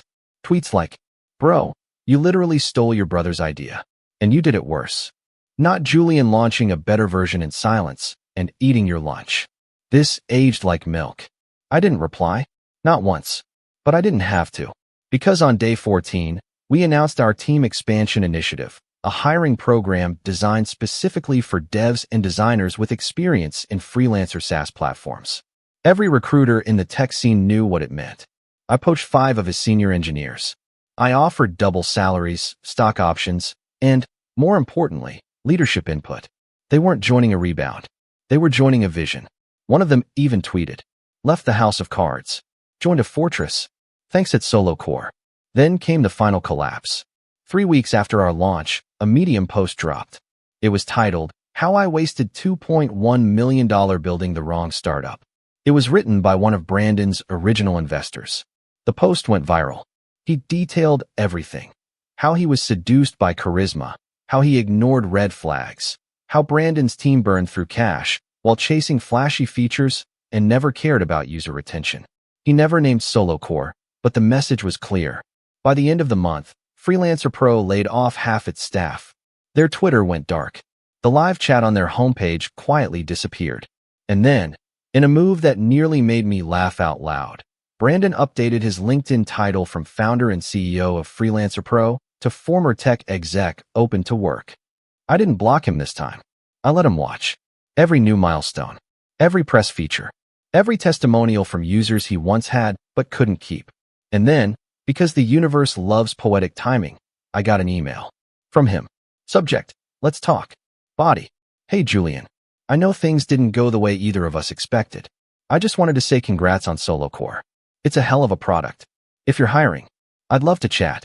I still have a lot to offer. No ego. Just looking for a fresh start. Hope we can talk soon." Brandon. I stared at the screen for a long time. Not because I was unsure, but because there was a time, years ago, when I would have wanted this. The apology. The admission. The reversal. But now I just felt nothing. So I opened a blank reply. Typed 2 words. "We're good." And hit send. No drama. No speech. Just closure. The next morning, I went back to work. I had a product roadmap to review, a call with Raina about our next feature rollout, and a Slack channel full of freelancers sharing stories about how Solo Core helped them finally scale without chaos. Brandon had taken my idea, but I'd taken it back, and I'd built something stronger. The kind of strength that doesn't need a spotlight, because the results speak for themselves. And as for Brandon, well, some lessons hit hardest when they arrive without a mic drop. Just silence. And the sound of everything you built collapsing behind you. I should have known it was going to be a disaster the moment we pulled into the driveway. It was our anniversary, and my husband, Jake, had promised me a quiet dinner at our favorite restaurant. Just the 2 of us. A chance to finally have a night without the constant buzz of work, errands, and family obligations. But as soon as I saw his mom's car parked in front of our house, my stomach sank. I tried to ignore the sinking feeling, convincing myself I was just overthinking things. But deep down, I knew something was off. I'm Amanda, 32, and I've been married to Jake for 5 years. He's a great guy, kind, supportive, and generally an easygoing person. But his family? That's a different story. They've always had this subtle way of making me feel like an outsider, even when I try my best to fit in. Jake's mom, Linda, is the worst. She's sweet to my face, but behind closed doors, I can tell she doesn't think I'm good enough for her son. The little digs she throws my way, the constant reminders of how Jake was never the same after he married me, it all adds up. She's passive-aggressive to a point where I sometimes feel like I'm walking on eggshells every time we're together. Still, I tried to put it aside for tonight. It was supposed to be about us. I even wore my favorite dress, hoping that it would be a nice change of pace from the usual family gatherings where I end up feeling like a third wheel. Jake and I went inside, and sure enough, his entire family was there. His mom, his dad, and his 2 sisters, all sitting at the dining room table like they had planned this. Surprise. Jake said with a smile, completely oblivious to the fact that I was already spiraling in frustration. I forced a smile, kissed him on the cheek, and sat down. I could feel the tension rising instantly. Dinner started off awkwardly. No one was openly rude to me, but there was a noticeable chill in the air. Linda kept talking over me whenever I tried to contribute to the conversation. Her daughters, both older than me and a little more polished, kept exchanging looks every time I spoke, like they were secretly judging me. It wasn't new, but it was still grating. Every time I glanced at Jake, he seemed to be more engrossed in the conversation with his dad, oblivious to how uncomfortable I was feeling. I could tell he was trying to keep the peace, but it was only making things worse. The more they ignored me, the more frustrated I became. Then came the moment that pushed me over the edge. After dinner, Linda suggested that we all move to the living room for some family bonding time. I didn't feel like I was part of the family at all, but I followed them into the living room, hoping it would somehow get better. Linda, ever the hostess, insisted on serving dessert, which she'd clearly put together herself. The cake was too sweet, the frosting too thick, and I could see the way she watched me as I picked up my fork. But the real tipping point came when she handed me a cup of coffee and said, "I didn't know you drank coffee, Amanda. You're always so health-conscious, aren't you?" The way she said it, like she was pointing out a flaw, made my heart pound in my chest. It was a little thing, but I could feel the passive-aggressive jab. I tried to ignore it. I really did. I tried to smile and laugh at some of their stories, but it was becoming impossible. The more I sat there, the more it felt like I was suffocating in this room full of people who didn't want me there. They kept exchanging these glances, like they had their own little inside jokes. At one point, Linda's oldest daughter, Rachel, made a comment about how cute Jake used to be before he got married, and the room fell silent. That was it. I'd had enough. I stood up, my chair scraping loudly against the floor. "Excuse me," I said, my voice trembling with frustration. "Is there something you want to say to me? Because I'm getting tired of this." Jake looked up, clearly surprised, but instead of defending me, he just sat there, frozen. I could feel my face turning red with embarrassment. I didn't want to do this in front of his family, but they had pushed me too far. "You've been ignoring me all night. No matter what I say, it's like I'm not even here. I'm your wife, Jake. I deserve better than this," I said, my voice breaking. Linda immediately put on her innocent act. "Amanda, darling, we didn't mean to upset you. We're just having a little family time, you know? It's not personal." But it was personal. Everything was personal with her. I had tried so hard to be kind, to fit in, but she would never accept me. I could feel the anger rising in my chest, the hurt bubbling up to the surface. I turned to Jake, hoping for some support, but his eyes were wide, his face pale, and he just looked lost. I couldn't believe it. "If you can't stand up for me now, Jake, I don't know what to say," I whispered, my voice shaking with emotion. "I'm done." Without waiting for a response, I grabbed my purse and walked out. I heard Jake call after me, but I didn't stop. I was done pretending that everything was okay, that this family's treatment of me didn't hurt. I got in my car, slammed the door shut, and drove off without a clear destination. My mind was racing, my heart pounding in my chest, and I knew I couldn't go back to that house, not tonight, not ever. I spent the night at a friend's house, getting lost in my own thoughts. I couldn't stop thinking about what happened and how Jake had failed to stand up for me. I was hurt, but I was also angry. Angry at his family for their constant belittling and at him for not backing me up. I didn't know what to do next, but I knew one thing for sure. Things weren't going to stay the same. The next morning, I woke up to a text from Jake. "Please come home. We need to talk." I stared at the message for a long time, my fingers hovering over the keyboard. I knew that if I went back now, I'd be giving in. But if I didn't, I was certain it would mean the end of everything. I sat there, unsure of what to do, when a thought crossed my mind. Maybe it was time for me to take control of this situation. Maybe it was time for me to send a message that they wouldn't forget. I didn't know what exactly I was going to do, but I knew it was going to make them regret treating me like this. I typed my response slowly, the words feeling like they carried so much weight. "I'll be home later. But when I get there, things are going to change." Then I hit send. The drive home was a blur, my mind racing with thoughts of what had happened the night before and the text I had just sent. I didn't feel any calmer. If anything, the anger inside me had only grown. I had been patient for so long, always trying to be the good wife, the understanding daughter-in-law, the one who smiled through the hurt. But last night, I had reached my limit. I wasn't going to let it go anymore. When I walked through the front door, I could feel the tension in the air. Jake was sitting on the couch, his eyes red-rimmed like he hadn't slept much. He stood up quickly when I walked in, as though he was relieved to see me, but his face was full of uncertainty. "Amanda," he started, but I cut him off. "No, Jake. No more apologies," I said, my voice firm. "I'm done with this. I'm done with your family treating me like I'm invisible. And I'm done with you not standing up for me." He opened his mouth as if to argue, but I held up my hand. "You know, I've tried, Jake. I've tried to be patient. I've tried to make it work, but they have no respect for me.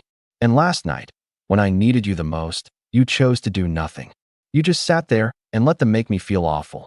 How am I supposed to feel after that?" Jake looked pained, his shoulders slumping as he let out a long sigh. I didn't know what to do. I didn't want to make things worse. "By doing nothing, you made it worse," I shot back, my anger flaring. "You let them walk all over me, and you didn't even try to stop it. Do you think I can just ignore that?" He ran his hand through his hair, pacing in frustration. "I wasn't trying to hurt you, Amanda. I just didn't want to cause a scene in front of them." I shook my head, the hurt flooding me again. "It's not about causing a scene, Jake. It's about me feeling like I matter. I deserve better than that." Silence hung in the air between us for a few moments, and then I spoke again, quieter now, but with no less conviction. "I'm not staying in this situation anymore. I need space. I need you to think about what's more important, your family or your wife." Jake's face crumbled, and for the first time, I could see the guilt in his eyes. "Amanda, please don't leave. We can work through this. I promise, I'll talk to them. I raised a hand to stop him. "No, I'm not going to just sit here waiting for things to change. I've waited long enough. Maybe I should have left years ago, but I'm not going to pretend anymore that this isn't hurting me. I need time to think. If you really care about this marriage, you'll understand that."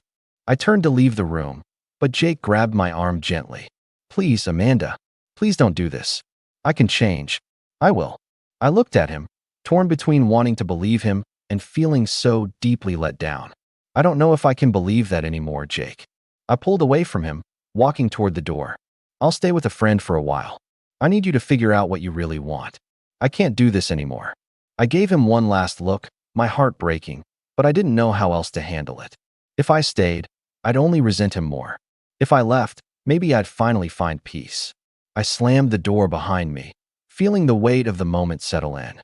The car ride to my best friend's house was quiet, but in my mind, everything was loud. My heart was racing, my emotions a swirling mess of anger, sadness, and fear of the unknown. I hadn't expected it to come to this. I thought we would figure it out eventually. But now, I didn't know if we could. The next few days passed in a blur. Jake sent me message after message, but I couldn't bring myself to reply. I wasn't sure if I even wanted to. Part of me wanted to give him another chance, to let him prove himself, but another part of me was angry, furious at the way his family treated me and the way he'd let it slide. He kept saying he was sorry, that he didn't mean to hurt me, but his words felt hollow. Then, on the third night, I received a call from Linda. I hadn't talked to her in over a week, and I was dreading this moment, knowing it would only add to my stress. When I picked up, her voice was sharp and demanding, like she was entitled to my time and attention. "Amanda, what's going on? Why are you making such a big deal out of all this?" "We didn't do anything wrong," she said, her tone dripping with passive aggression. I couldn't believe it. Even after everything that had happened, she still couldn't see it. I took a deep breath, trying to keep my cool. "I'm not talking to you right now, Linda.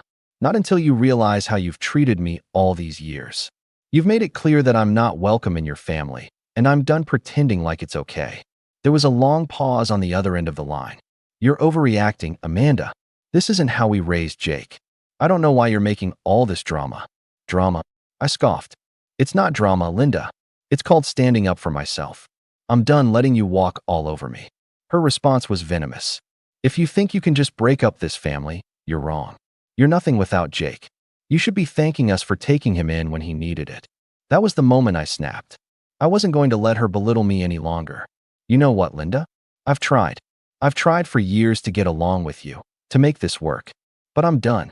If Jake doesn't wake up and realize how toxic you all are, then maybe he's not the person I thought he was. Maybe I'm better off without all of you." I hung up before she could say anything more, my hands shaking from the intensity of the conversation. But there was no turning back now. The gloves were off. I couldn't go on like this. Not with him, not with his family. Something had to change, and I wasn't going to be the only one putting in the effort anymore. The only question now was, would Jake finally realize it was time to choose? Or would I have to walk away for good? That night, I texted Jake, I need space. If you don't get this, then maybe it's over. I pressed send and sat there, waiting. My heart was heavy, but there was no going back. The next morning was a blur of mixed emotions. I woke up feeling like a weight had been lifted from my shoulders, but also an unfamiliar anxiety gnawing at me. The silence between Jake and me was deafening, and I wondered if this was really the end. I hadn't heard from him since I'd sent that text, and part of me was relieved. I had finally taken control of my life. But another part of me was terrified of what this decision meant for us, for our future. I spent the day with my best friend, Marie, talking through everything, my frustrations, my anger, my fear. She was the one who kept reminding me that I deserved better, that I wasn't asking for too much. But I knew deep down that even if I had all the support in the world, the final choice was mine. And I didn't know what would happen after I made it. Later that evening, as I sat on the couch, scrolling mindlessly through my phone, I felt a sense of dread wash over me.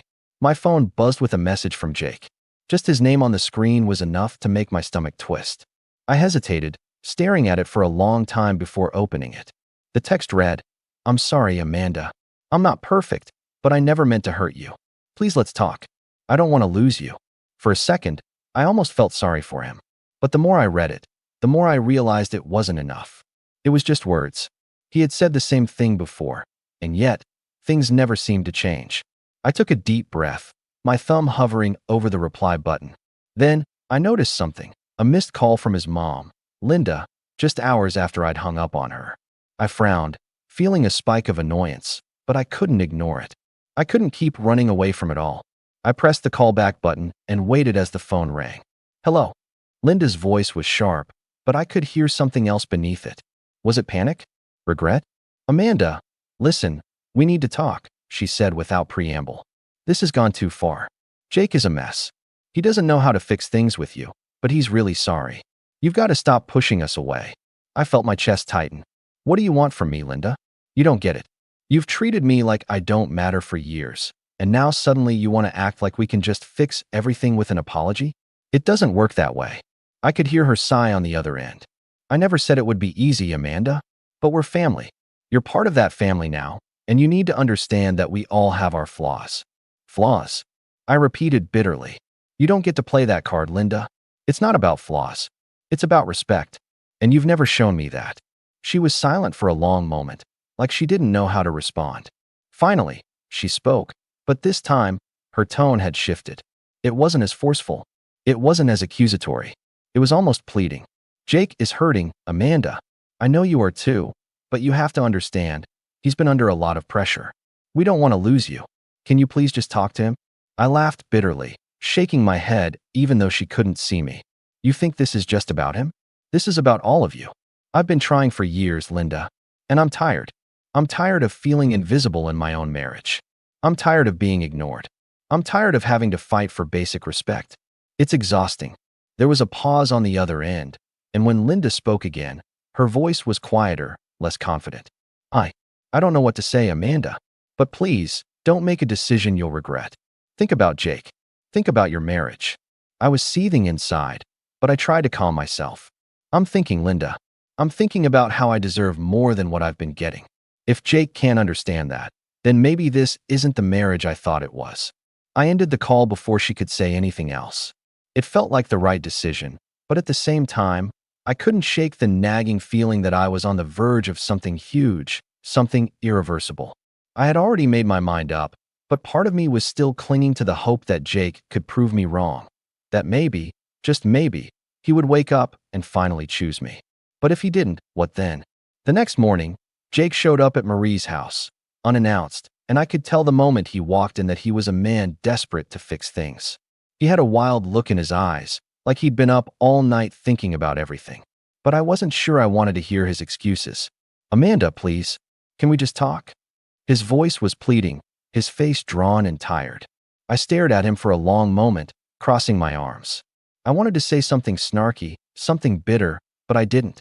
I knew this moment mattered more than any of the little insults I had stockpiled in my mind over the years. Fine, I said quietly, leading him to the living room. Talk. He sat down on the couch, but he didn't seem to know where to begin. He looked at me, then looked down at his hands, fumbling for words. I know I've messed up. I know I haven't been there for you.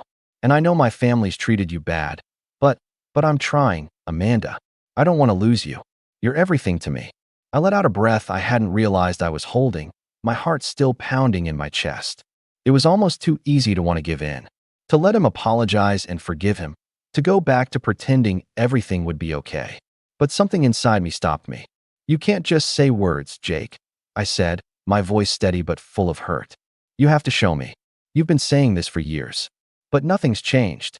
He nodded, clearly desperate. I'll change. I swear I will. I'll talk to them, make them understand. We can fix this. Please don't leave. I was quiet for a moment, thinking. I didn't want to give him false hope, but I didn't want to completely shut the door on our marriage, either. But I had to know that he was willing to fight for me, not just in words, but with actions. You're going to have to do more than talk, Jake, I said, my voice softening. And I need you to make a choice. It's me or your family. You can't have both. Not if they continue treating me like I don't matter. You have to choose. The silence between us was heavy. Jake's face twisted with conflict, his jaw clenching as if he was processing what I was asking of him. And in that silence, I realized that maybe this was it. Maybe this was the moment that would define the rest of our lives. And I would never let him forget that. Jake stood there, his face a mixture of shock, guilt, and confusion. He opened his mouth, but no words came out. The tension in the room was suffocating. I had given him a choice, one that seemed simple to me but clearly wasn't for him. And honestly, I was done waiting for him to decide. I stood up slowly, not breaking eye contact, my heart beating in my chest, but my resolve unwavering. You have to understand something, Jake. I've been fighting for us for years, fighting to make your family see me, fighting to make you see me. But I can't keep doing it alone. I can't be the one to always make excuses, to always wait for things to get better, for things to change. I've sacrificed too much of myself, and I'm not willing to keep losing who I am just to keep this going. Jake finally spoke, but his voice was weak, almost pleading. Amanda, I'm sorry. I've never meant to hurt you. I'll talk to them. I swear, I'll make it right. Please don't leave me. But the truth was, I didn't believe him anymore. I didn't believe in his promises. His family would never change, and neither would he. Not without making the kind of sacrifices that he wasn't willing to make.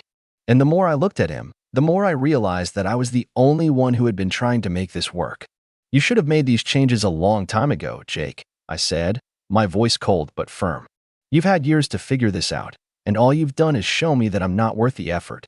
I've spent too much time waiting for you to choose me, but you've never really chosen me, not truly. And I'm not going to keep sacrificing my happiness just because you're comfortable with things as they are. His face paled as the weight of my words hit him. For a moment, I thought he might break down, but I was done being the emotional crutch he always leaned on when things got tough. You're right, I said, taking a deep breath. It's time for me to make a choice too. And I choose myself. I deserve better than this. I deserve someone who will fight for me, not just apologize when things go wrong. Jake's eyes were wide now, and for the first time, I saw the fear in them. Fear of losing me. But it was too little, too late. I had already made up my mind.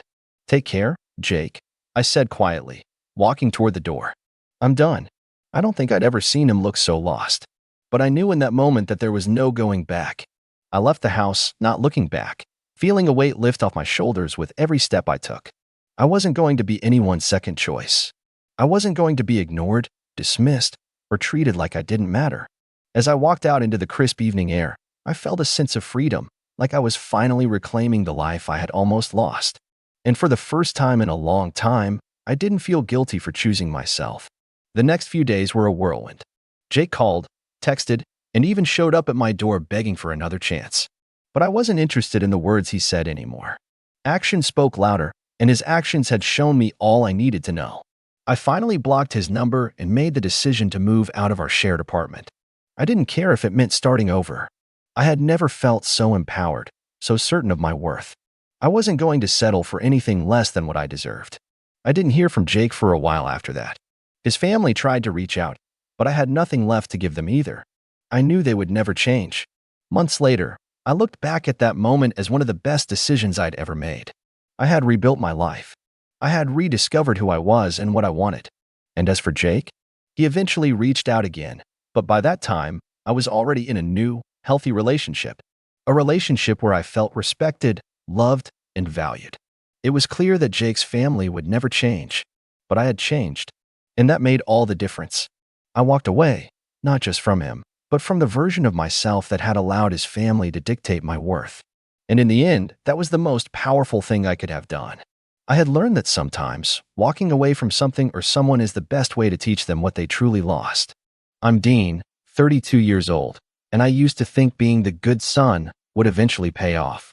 You know the type, quiet, reliable, the one who picks up every late-night call, wires money without asking questions, and shows up to every family gathering with a smile, even when your stomach's in knots. That was me for most of my adult life. Not because I thought I'd get something back. I genuinely believe that if you treat your family right, they'll treat you the same. I thought love was reciprocal. Turns out, I was a walking wallet with a pulse. My mom, Janet, raised us alone after my dad dipped out when I was 8. She worked 2 jobs and carried herself like a hero. I'll admit, she was tough, but I admired her strength growing up. The older I got, the more I wanted to repay her. So I worked hard, stayed out of trouble, got a tech degree, built my own freelance business, and eventually scaled it into something that paid well, really well. By 27, I was making 6 figures. By 30, I had my own company with 2 full-time employees and a pipeline of clients that didn't stop. I was living comfortably, and I didn't hesitate for a second when I had the chance to give back. The first big thing I did was buy her a house. Nothing fancy, just a cute 3-bedroom in a quiet neighborhood with a big backyard for her dog, Jasmine. I paid it off in cash. No mortgage, no debt. I handed her the keys and told her she never had to worry about rent again. She cried in that moment, told me I was her angel, her rock, and I believed her. A year later, I officially retired her, told her to quit her job and just relax. She was 59, her knees were shot from years of standing on concrete floors, and she hated every second of her retail job. So I made sure all her bills were paid on time. Utilities, car insurance, groceries, even her health insurance. Every single month, I deposited money into her account and never missed. I even got her on a new phone plan and added her to my family Netflix, Spotify, and Amazon Prime accounts. I thought that was love in action. That's what family does, right? Then there's my brother, Kyle. He's 2 years younger than me and the complete opposite. Dropped out of community college after 2 semesters. Never held a job longer than 6 months. Lived with mom well into his late 20s, sleeping until noon, gaming all night, racking up speeding tickets and overdraft fees. Somehow, no matter what mess he made, mom would swoop in and fix it. She co-signed his car. She paid off his credit card debt, just this once, at least 5 times. And when I gently tried to ask why he never had to face consequences, she always gave the same answer. He's just going through a phase. He'll grow out of it. That phase, by the way, is still happening at age 30. He's never left home. He's still living off her credit card. Still doesn't work. Still has excuses. But mom insists he's finding himself and that I should stop comparing him to myself. As if that was ever the point. The thing is, I never said anything. Not really. I kept showing up. I kept paying the bills. I kept being the good son. Because I didn't want to be petty or jealous. I just wanted peace. But deep down, I think I always hoped she'd eventually see the difference. That one day she'd pull me aside and say, "Dean, thank you for everything. I'm proud of you." That day never came. Instead, a few weeks ago, we had a big family cookout at her place. I'd organized the whole thing, paid for the catering, bought the new patio furniture she said she wanted, even hired a guy to come mow and edge the lawn that morning so everything looked nice. Everyone came. Aunts, uncles, cousins, a few of Kyle's friends who conveniently showed up just in time to eat. I didn't mind. I was in a good mood, just happy to see everyone together. At one point, I was standing on the deck with a beer, chatting with my cousin Laura, when I heard my name being called from the backyard. I turned and saw my mom standing by the grill, laughing with a group of relatives. "Dean gives us nothing but headaches," she said, loud enough for everyone to hear. I wish he was more like Kyle. For a second, I thought I'd misheard. But then she said it again, shaking her head like I was some burden she'd been dragging behind her. Kyle never complains. He just goes with the flow. Dean always has to make everything so serious. There was this pause, like the entire backyard took a collective breath, and then everyone laughed. Even Kyle, who was leaning against the fence, arms crossed like he was soaking it in. I don't know how to describe what I felt. Embarrassment? Sure, but mostly just hollow. Like something cracked open inside me and everything spilled out at once. All those years of late-night transfers, canceled vacations, stress migraines from overworking to make sure she was okay, just erased with one careless comment and a chuckle. I didn't say anything in that moment. I smiled, took a sip of my beer, and walked back inside the house.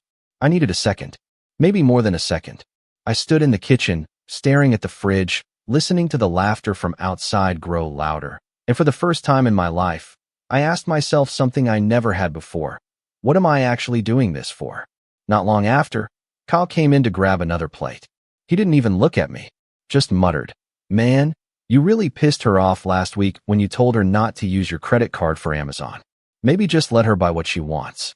That's when I knew it wasn't a misunderstanding. That crack in my chest, it split wide open.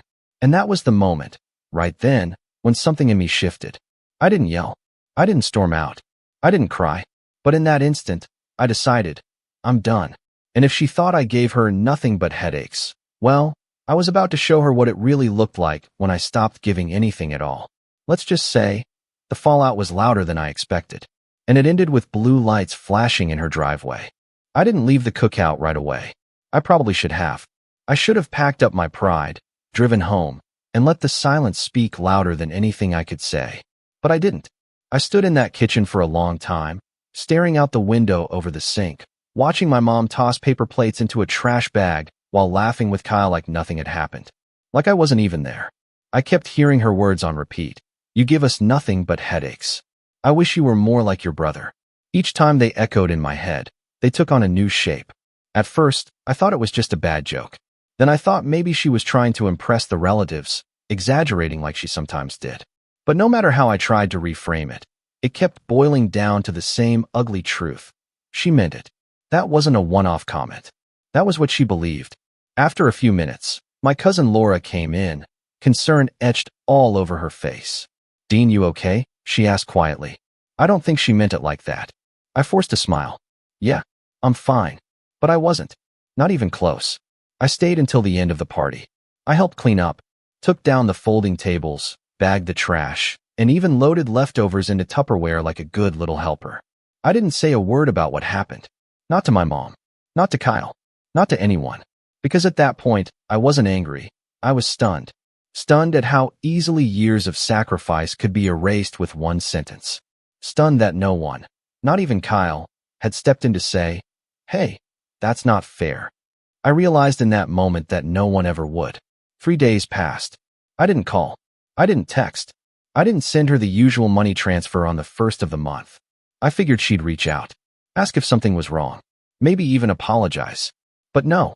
On the 4th day, she messaged me a single line. "Did the bank mess up the deposit?" "No, hi. No, hope you're okay." Just an expectation. That's what I was to her now, a standing order, a human auto-pay system. And when the money didn't arrive on schedule, she acted like it was a glitch, like I was the problem. I stared at that message for a long time before responding. I typed out a dozen drafts, each more bitter than the last.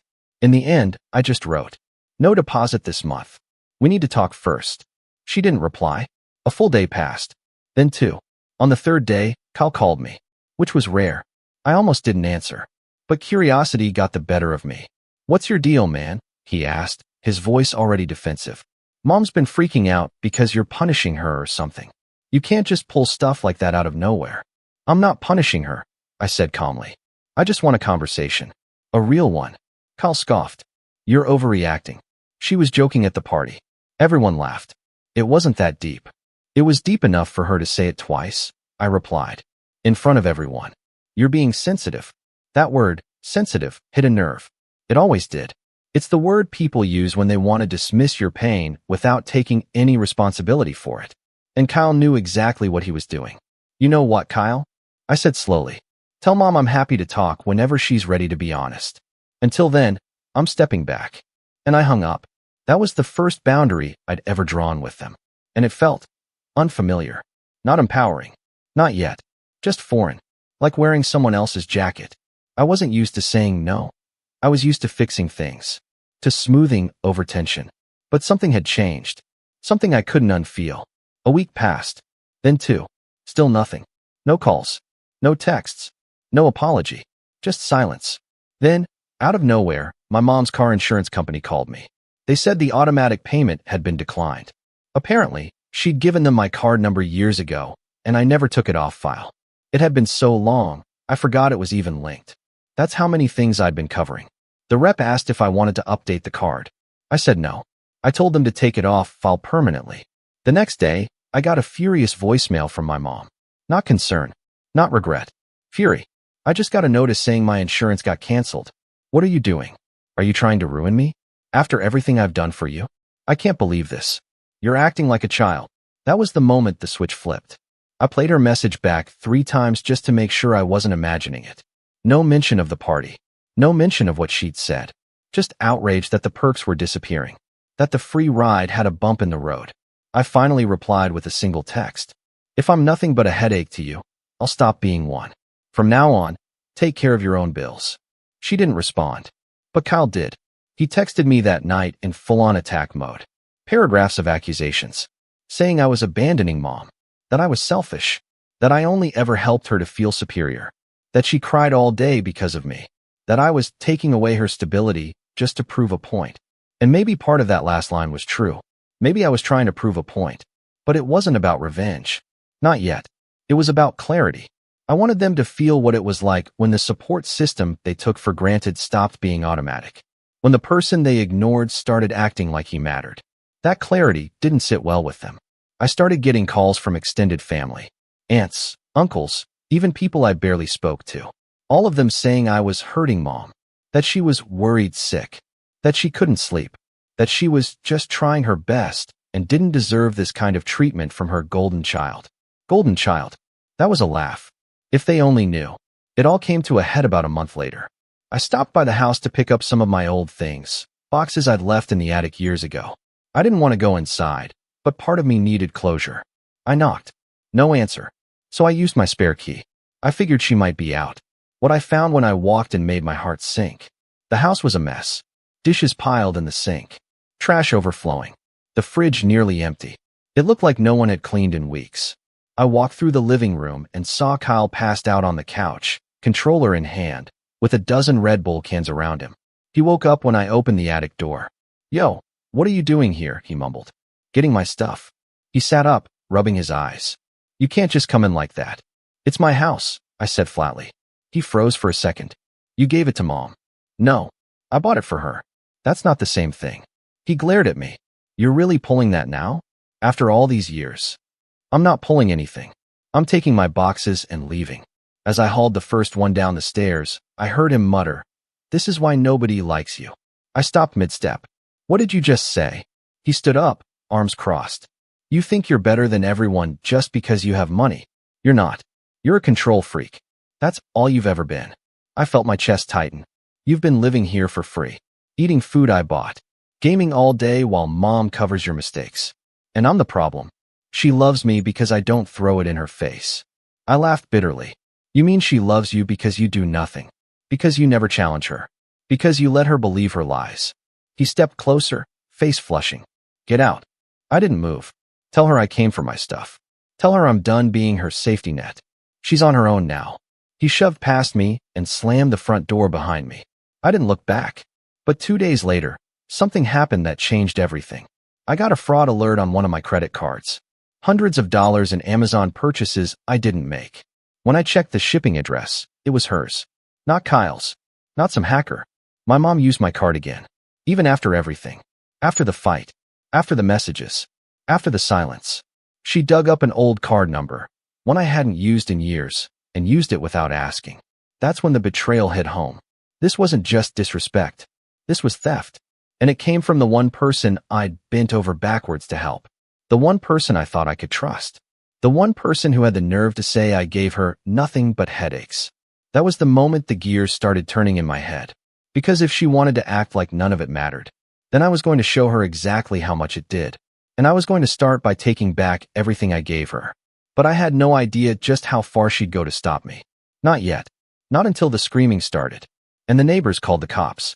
It's strange how betrayal doesn't always hit you like a punch. Sometimes it settles in slow, like fog filling a room, until you can't see what's in front of you anymore. That's how it felt, standing in my apartment with the fraud alert still blinking on my phone, staring at the shipping address. My mom's name. My mom's street. My mom's house. The house I bought. The house I paid for. She didn't even try to hide it. No apology. No warning. Just a quiet little heist right out of my wallet. And here's the part that really got me. She must have known I'd find out. Cards get flagged. Statements get reviewed. Addresses get traced.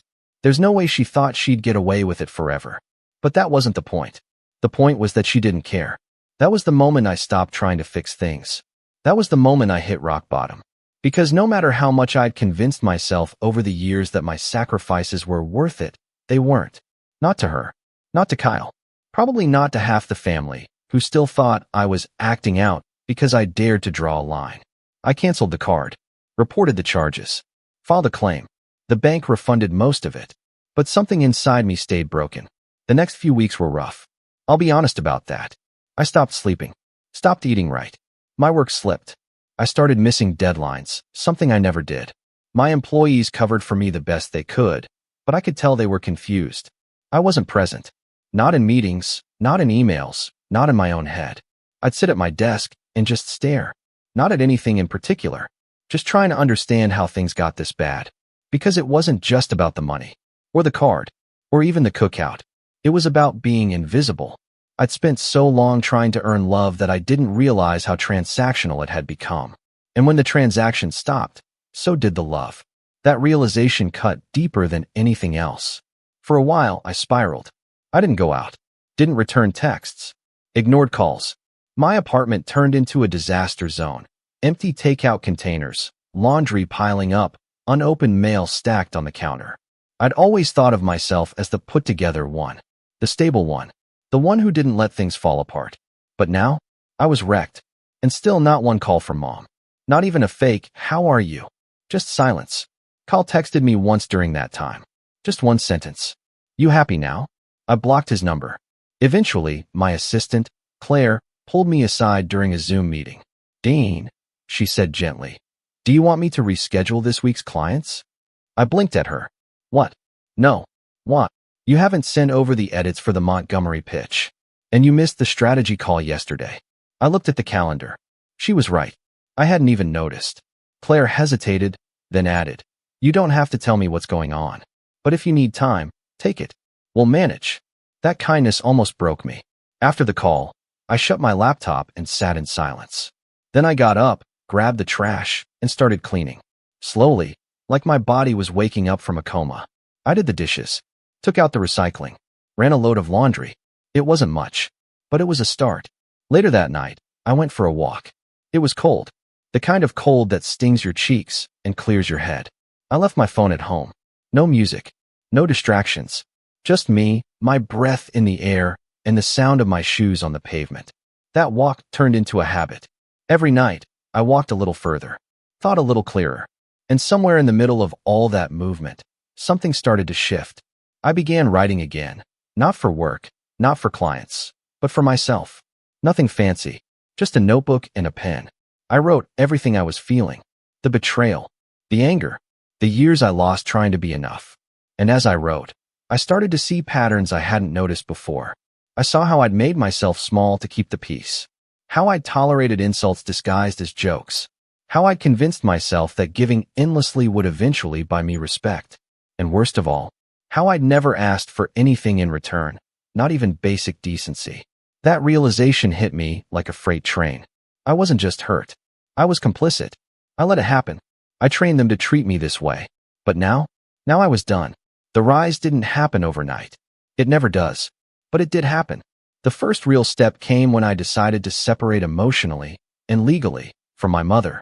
I met with a lawyer, someone who specialized in property law and family disputes. I laid everything out on the table. The house, the bills, the fraudulent charges. She listened quietly, then said, You've got more control than you think. I learned that while I'd gifted the house in practice, the deed was still under my name. I'd never transferred ownership.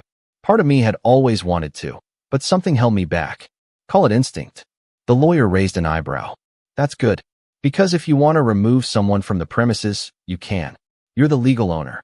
That sparked something. I didn't move on it right away, but the seed was planted. In the meantime, I focused on rebuilding my business, reconnecting with old clients, delegating better, creating structure. Claire was a godsend. She handled more than I ever realized.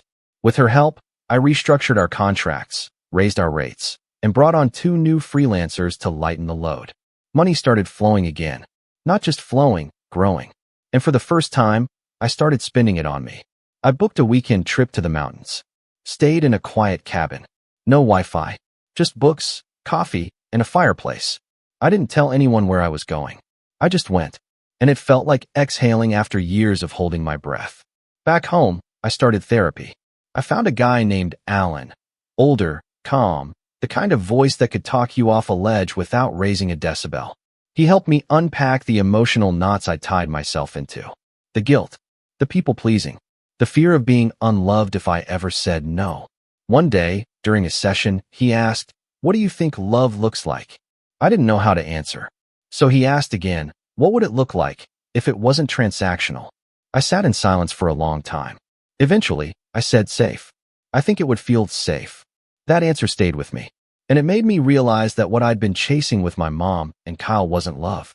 It was validation. And that's not the same thing. So I stopped chasing. I didn't tell them about the therapy, or the legal consult, or the business wins. I didn't post anything, didn't call, didn't rub it in. Because this part of my life, it was mine. And for once, it didn't revolve around trying to win anyone over. Then, one morning, weeks after that fraudulent charge, I got an envelope in the mail. No return address. Just my name, scrawled in handwriting I recognized immediately. It was a letter from my mom. For pages. Handwritten. It started with, "I don't know why you're doing this to me." Not "I'm sorry." Not "I miss you." Just blame. The letter went on to say that she was struggling, that the house needed repairs, that Kyle had been doing his best, but things were falling apart, that she felt abandoned, that she never thought I would be the one to turn my back on family. At the bottom, she wrote, "I gave you life. The least you could do is make it easier for me to live it." That sentence, it stuck with me for days. Not because it was true, but because it revealed everything. She didn't see me as a person. She saw me as a utility. And that was the final confirmation I needed. I folded the letter, tucked it into a folder, and placed it in my desk drawer. I wasn't going to rage, or scream, or throw things. No, I was going to do the one thing that scared them the most. I was going to take back control. And I already knew exactly how I was going to start. By visiting my house, and serving an official notice. But before I could do that, something happened that shook everything loose. Something that took the entire situation from a quiet family drama to an explosive public disaster. And it started with a call from a neighbor, a woman named Trish. I hadn't heard from her in over a year, but her message? It chilled me to the bone. "Dean, I don't know how to say this, but the cops are at your house." When I saw Trish's name flash on my phone, I almost didn't answer. She was my mom's next-door neighbor, the kind that always noticed when someone parked a little too close to the curb or let their grass grow half an inch too long. But she was nice to me. Always had been. She used to bring over pies during the holidays, back when I still visited. She even gave me a thank you card the week I surprised my mom with the house, saying it was so nice to see someone taking care of their mama. So when I picked up and heard her say, "Dean, the cops are at your house," I froze. "What happened?" I asked, heart already pounding. "I'm not sure. They pulled up about 10 minutes ago. Loud knocking. Flashlights in the windows. Looked like they were trying to talk to your brother. He wouldn't open the door at first." My mouth went dry. Did someone call them? I don't know. I didn't. But something's going on. And, listen, I probably shouldn't say this, but Kyle's been having some real sketchy people over lately. Lots of noise at night. Arguing. I've seen cars I've never seen before, staying just 10, 15 minutes. In and out. That stopped me cold. I hadn't set foot near that house in almost 2 months. I hadn't even driven past it. I'd emotionally detached myself so hard, it almost didn't feel like mine anymore. But now, with police standing on my porch, it suddenly was my house again. In every legal sense. I appreciate the call, Trish, I said. I'll handle it. I hung up and just sat there. That was the moment everything crystallized. The years of quiet tolerance. The slow unraveling. The way my generosity had been twisted, abused, and weaponized against me. All of it came into focus, sharp and bitter like cold wind across an open wound. And I knew, right then, that the time for hesitation was over. I wasn't going to ask nicely anymore. I wasn't going to wait for them to find their conscience. I was going to take everything back. And this time, I was going to do it my way. That night, I drove over. It was almost midnight by the time I pulled up down the street from the house. I didn't want to be seen, not yet. I sat in my car for a few minutes, engine off, just watching. The house looked dark. Only the faint flicker of a TV screen lit the living room window. I didn't approach. I wasn't there to start a fight. I was there to gather information. And sure enough, even in the silence, things didn't feel right. There was a strange car parked in the driveway. Not Kyle's. Not Mom's. Some beat-up sedan with tinted windows and a missing hubcap. I wrote down the plate number. Then I took a few pictures. Nothing illegal, just enough to document the condition of the property, the license plate, the trash-strewn yard, the broken porch light. It looked abandoned. Or worse, like the house was starting to rot from the inside out. I drove home and pulled out the deed. Still in my name. No transfer. No co-signer. I was the sole owner. That was all I needed to proceed. The next morning, I made a list. 1. Consult the lawyer again. 2. File formal eviction paperwork. 3. Notify utilities and cancel all remaining accounts in my name. 4. Freeze any remaining automatic payments tied to the property. 5. Schedule a locksmith and a contractor for a full inspection post-eviction. But there was one thing I wasn't prepared for. The will. I hadn't thought about it in years. But as I pulled up old files from when I bought the house, I remembered something my lawyer had casually mentioned back then. If this property stays under your name, it won't pass to your mother automatically unless she's listed in a will or trust. Right now, she's a guest. Nothing more. I hadn't written a will back then. I was 30. Young. Invincible. But now I had reason to. Because the thought that my mother, or Kyle, might one day inherit the very house they'd trashed and abused, it made my skin crawl. So I called a different lawyer. A tougher one. This wasn't just about protection anymore. It was about setting up the board for checkmate. The eviction paperwork was straightforward. Because there had never been a lease or rental agreement, Kyle and Mom were legally considered licensees, basically long-term guests. And as the homeowner, I had the right to revoke that license at any time. Still, my lawyer warned me, it won't be smooth. They'll fight. They might claim you gifted it. They might argue you abandoned it. But as long as your name's on that deed, we hold the high ground. Good. I wanted the high ground. Next came the utilities. I shut off the water first. Then gas. Then electricity. Not immediately. It takes a few days, but I scheduled everything. And I made sure the notices would be mailed directly to the house. Let them see it in black and white. Let them feel the floors shift beneath them. Then, I contacted the bank that still held the insurance policy. Told them to suspend coverage due to property misuse. Then the contractors. I hired a team to do a full walkthrough and inspection after the eviction cleared, just in case there was damage I could file a claim for. And then, I got to work on the will. I named a charity as the sole beneficiary of the house, should anything happen to me. I set up a living trust to bypass probate.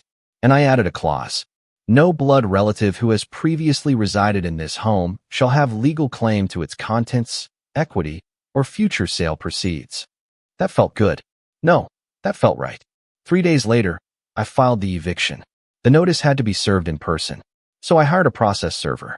And here's where things got theatrical, because Kyle didn't take it well. According to the server, Kyle answered the door in pajama pants and a gaming headset, saw the envelope, and yelled, "Seriously? From Dean." The guy just said, "I don't ask questions. I just deliver." Then Kyle tried to slam the door and throw the papers back, but the server had already documented the delivery. It was official. Clock started ticking. They had 30 days. 30 days to leave the house, or get physically removed by law enforcement. The text came an hour later. From my mom. "After everything I did for you." No explanation. No apology. Just those words. I didn't reply, but that night, I slept better than I had in months. Over the next week, I got bombarded. Blocked numbers, voicemails from unknown callers, Facebook messages from distant cousins I hadn't heard from in years. All of them suddenly very interested in how cruel I was being to my poor, aging mother. I didn't respond to any of them, but I kept records, screenshots, voicemails, everything, because I wasn't playing defense anymore. I was preparing for the storm. And oh, it came. Just not how I expected. See, the moment Kyle and my mom realized I wasn't bluffing, something snapped. I don't know if it was pride, panic, or pure entitlement, but they didn't try to fight the eviction legally. They tried something else. Something reckless. It started with a broken window.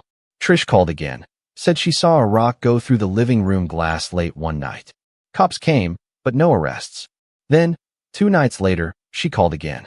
This time, it was louder. Yelling, screaming, sirens. And that was when she dropped the bombshell. Dean, they called the cops on you. Apparently, Kyle told the officers I was threatening them. Said I'd been harassing them. Said I was abusing an elderly woman. All lies. But loud ones. The officers didn't arrest anyone, but they documented it. Which meant I had to do the same. I called my lawyer. Filed a counter-statement. Submitted my own evidence. And then, I made the final call. I scheduled the locksmith. Not for that day, but for the day after the eviction clock ran out. The day they were supposed to be gone. And if they weren't, well, I'd already filed the motion for physical removal. Let the sheriffs handle it. Because I wasn't playing hero anymore. I was done being the good son. And if they thought they could bluff and scream their way out of this, they had no idea who they were dealing with. Because I hadn't just taken back control. I had the law, the keys, the house, and something more dangerous than any of that. A plan. The morning of the eviction, I stood across the street in my car, windows rolled up, coffee in hand, watching the house I once bought as a gift become the stage for a reckoning I never thought I'd have to deliver. 8:58 a.m.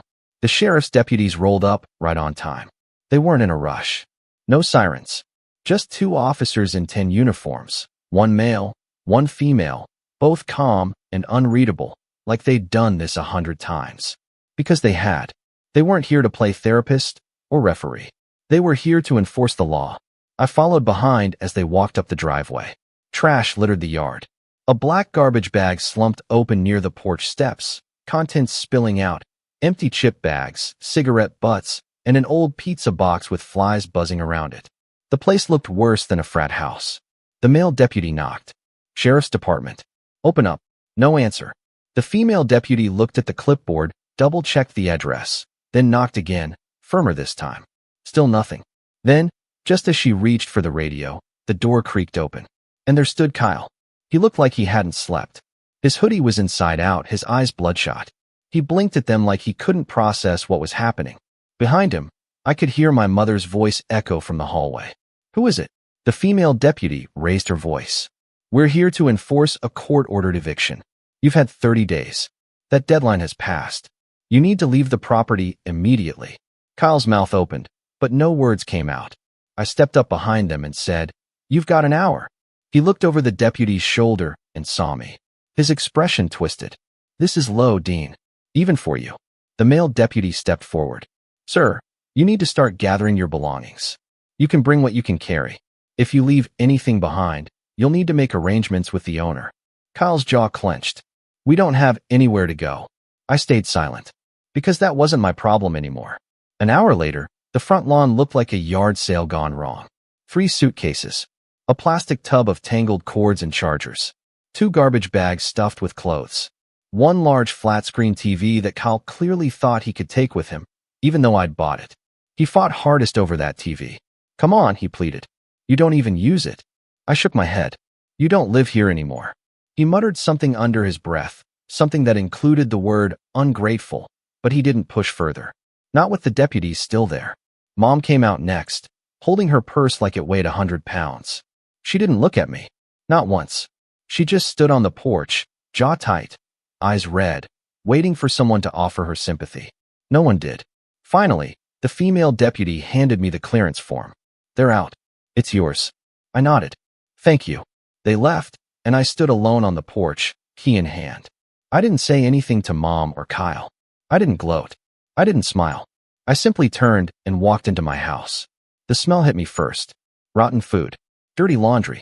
Something vaguely chemical, like spilled rubbing alcohol or dollar store cleaner.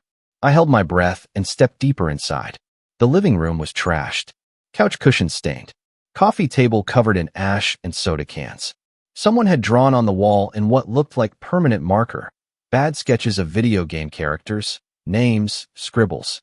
The hallway carpet had cigarette burns. In the kitchen, the fridge was empty except for a half-eaten rotisserie chicken and a jar of pickles. There were pizza boxes stacked on the stove, like someone had been using them as plates. In my old bedroom, the one I gave to Mom, the walls were covered in sticky notes. Quotes, Bible verses, rambling, paranoid notes like, he's trying to take it all, and my son betrayed me. I closed the door and walked out. In the backyard, I found a rusted grill full of half-burnt foil trays, a stack of broken lawn chairs, and a pile of cigarette butts arranged in the shape of a smiley face. It was a circus, but it was my circus now. I spent the next 2 weeks gutting the place. I hired a crew to do a deep clean, repaint the walls, rip out the carpet, and replace the bathroom fixtures. I told them I wanted the whole place disinfected from top to bottom. I didn't care about the cost. And when they were done, it looked brand new. Fresh paint, polished floors, clean air. The house looked like it had been waiting all along to be rescued. And for the first time since I bought it, it felt like mine. I didn't sell it. Didn't rent it out either. I turned it into something better. A transitional home for foster kids aging out of the system. I partnered with a local nonprofit that specializes in helping 18-year-olds who age out of foster care but have nowhere to go. They needed short-term housing while the kids looked for jobs, apartments, schools. I donated the house to the program, but kept ownership under a foundation I created with my lawyer. That way, it could never be sold, never be claimed by family, never be touched by anyone except the organization I trusted. When the paperwork was signed, I stood on the porch one last time. And I smiled. Because I finally did what I set out to do from the beginning. I helped someone who actually needed it. As for Mom and Kyle, they tried to sue. Well, she tried to sue. Filed a claim in small claims court saying I'd illegally evicted her and stolen the house. Claimed it was a verbal gift. Said I promised it to her in front of witnesses. Her witnesses were 2 cousins who hadn't even been at the cookout. The judge dismissed it in under 10 minutes. My lawyer didn't even have to speak. Kyle disappeared for a while after that. Trish told me he crashed on a friend's couch for a few weeks, then tried living out of his car. At some point, the car got repossessed. Mom moved in with her sister. They're not speaking anymore. Apparently, my aunt told her, you burned the only bridge that ever tried to hold you up. I don't know if that's true, but I like the sound of it. It's been 7 months now. The house is full. 3 young adults live there, 2 girls, 1 guy, each with jobs, goals, and their own room for the first time in years. The nonprofit checks in weekly. I stop by sometimes, quietly, just to make sure everything's still in place. None of the kids know who I am. They don't need to. This wasn't about recognition. This was about redemption. Not theirs. Mine. I lost my mother that day. Maybe I never really had her to begin with. But I found something else in the aftermath, something stronger. I found peace. I found purpose. And I found out that sometimes, the best revenge isn't taking back what was stolen. It's using what they tried to ruin. To build something better. I bought my mom a house, and in the end, I gave it to someone who knew how to live in it.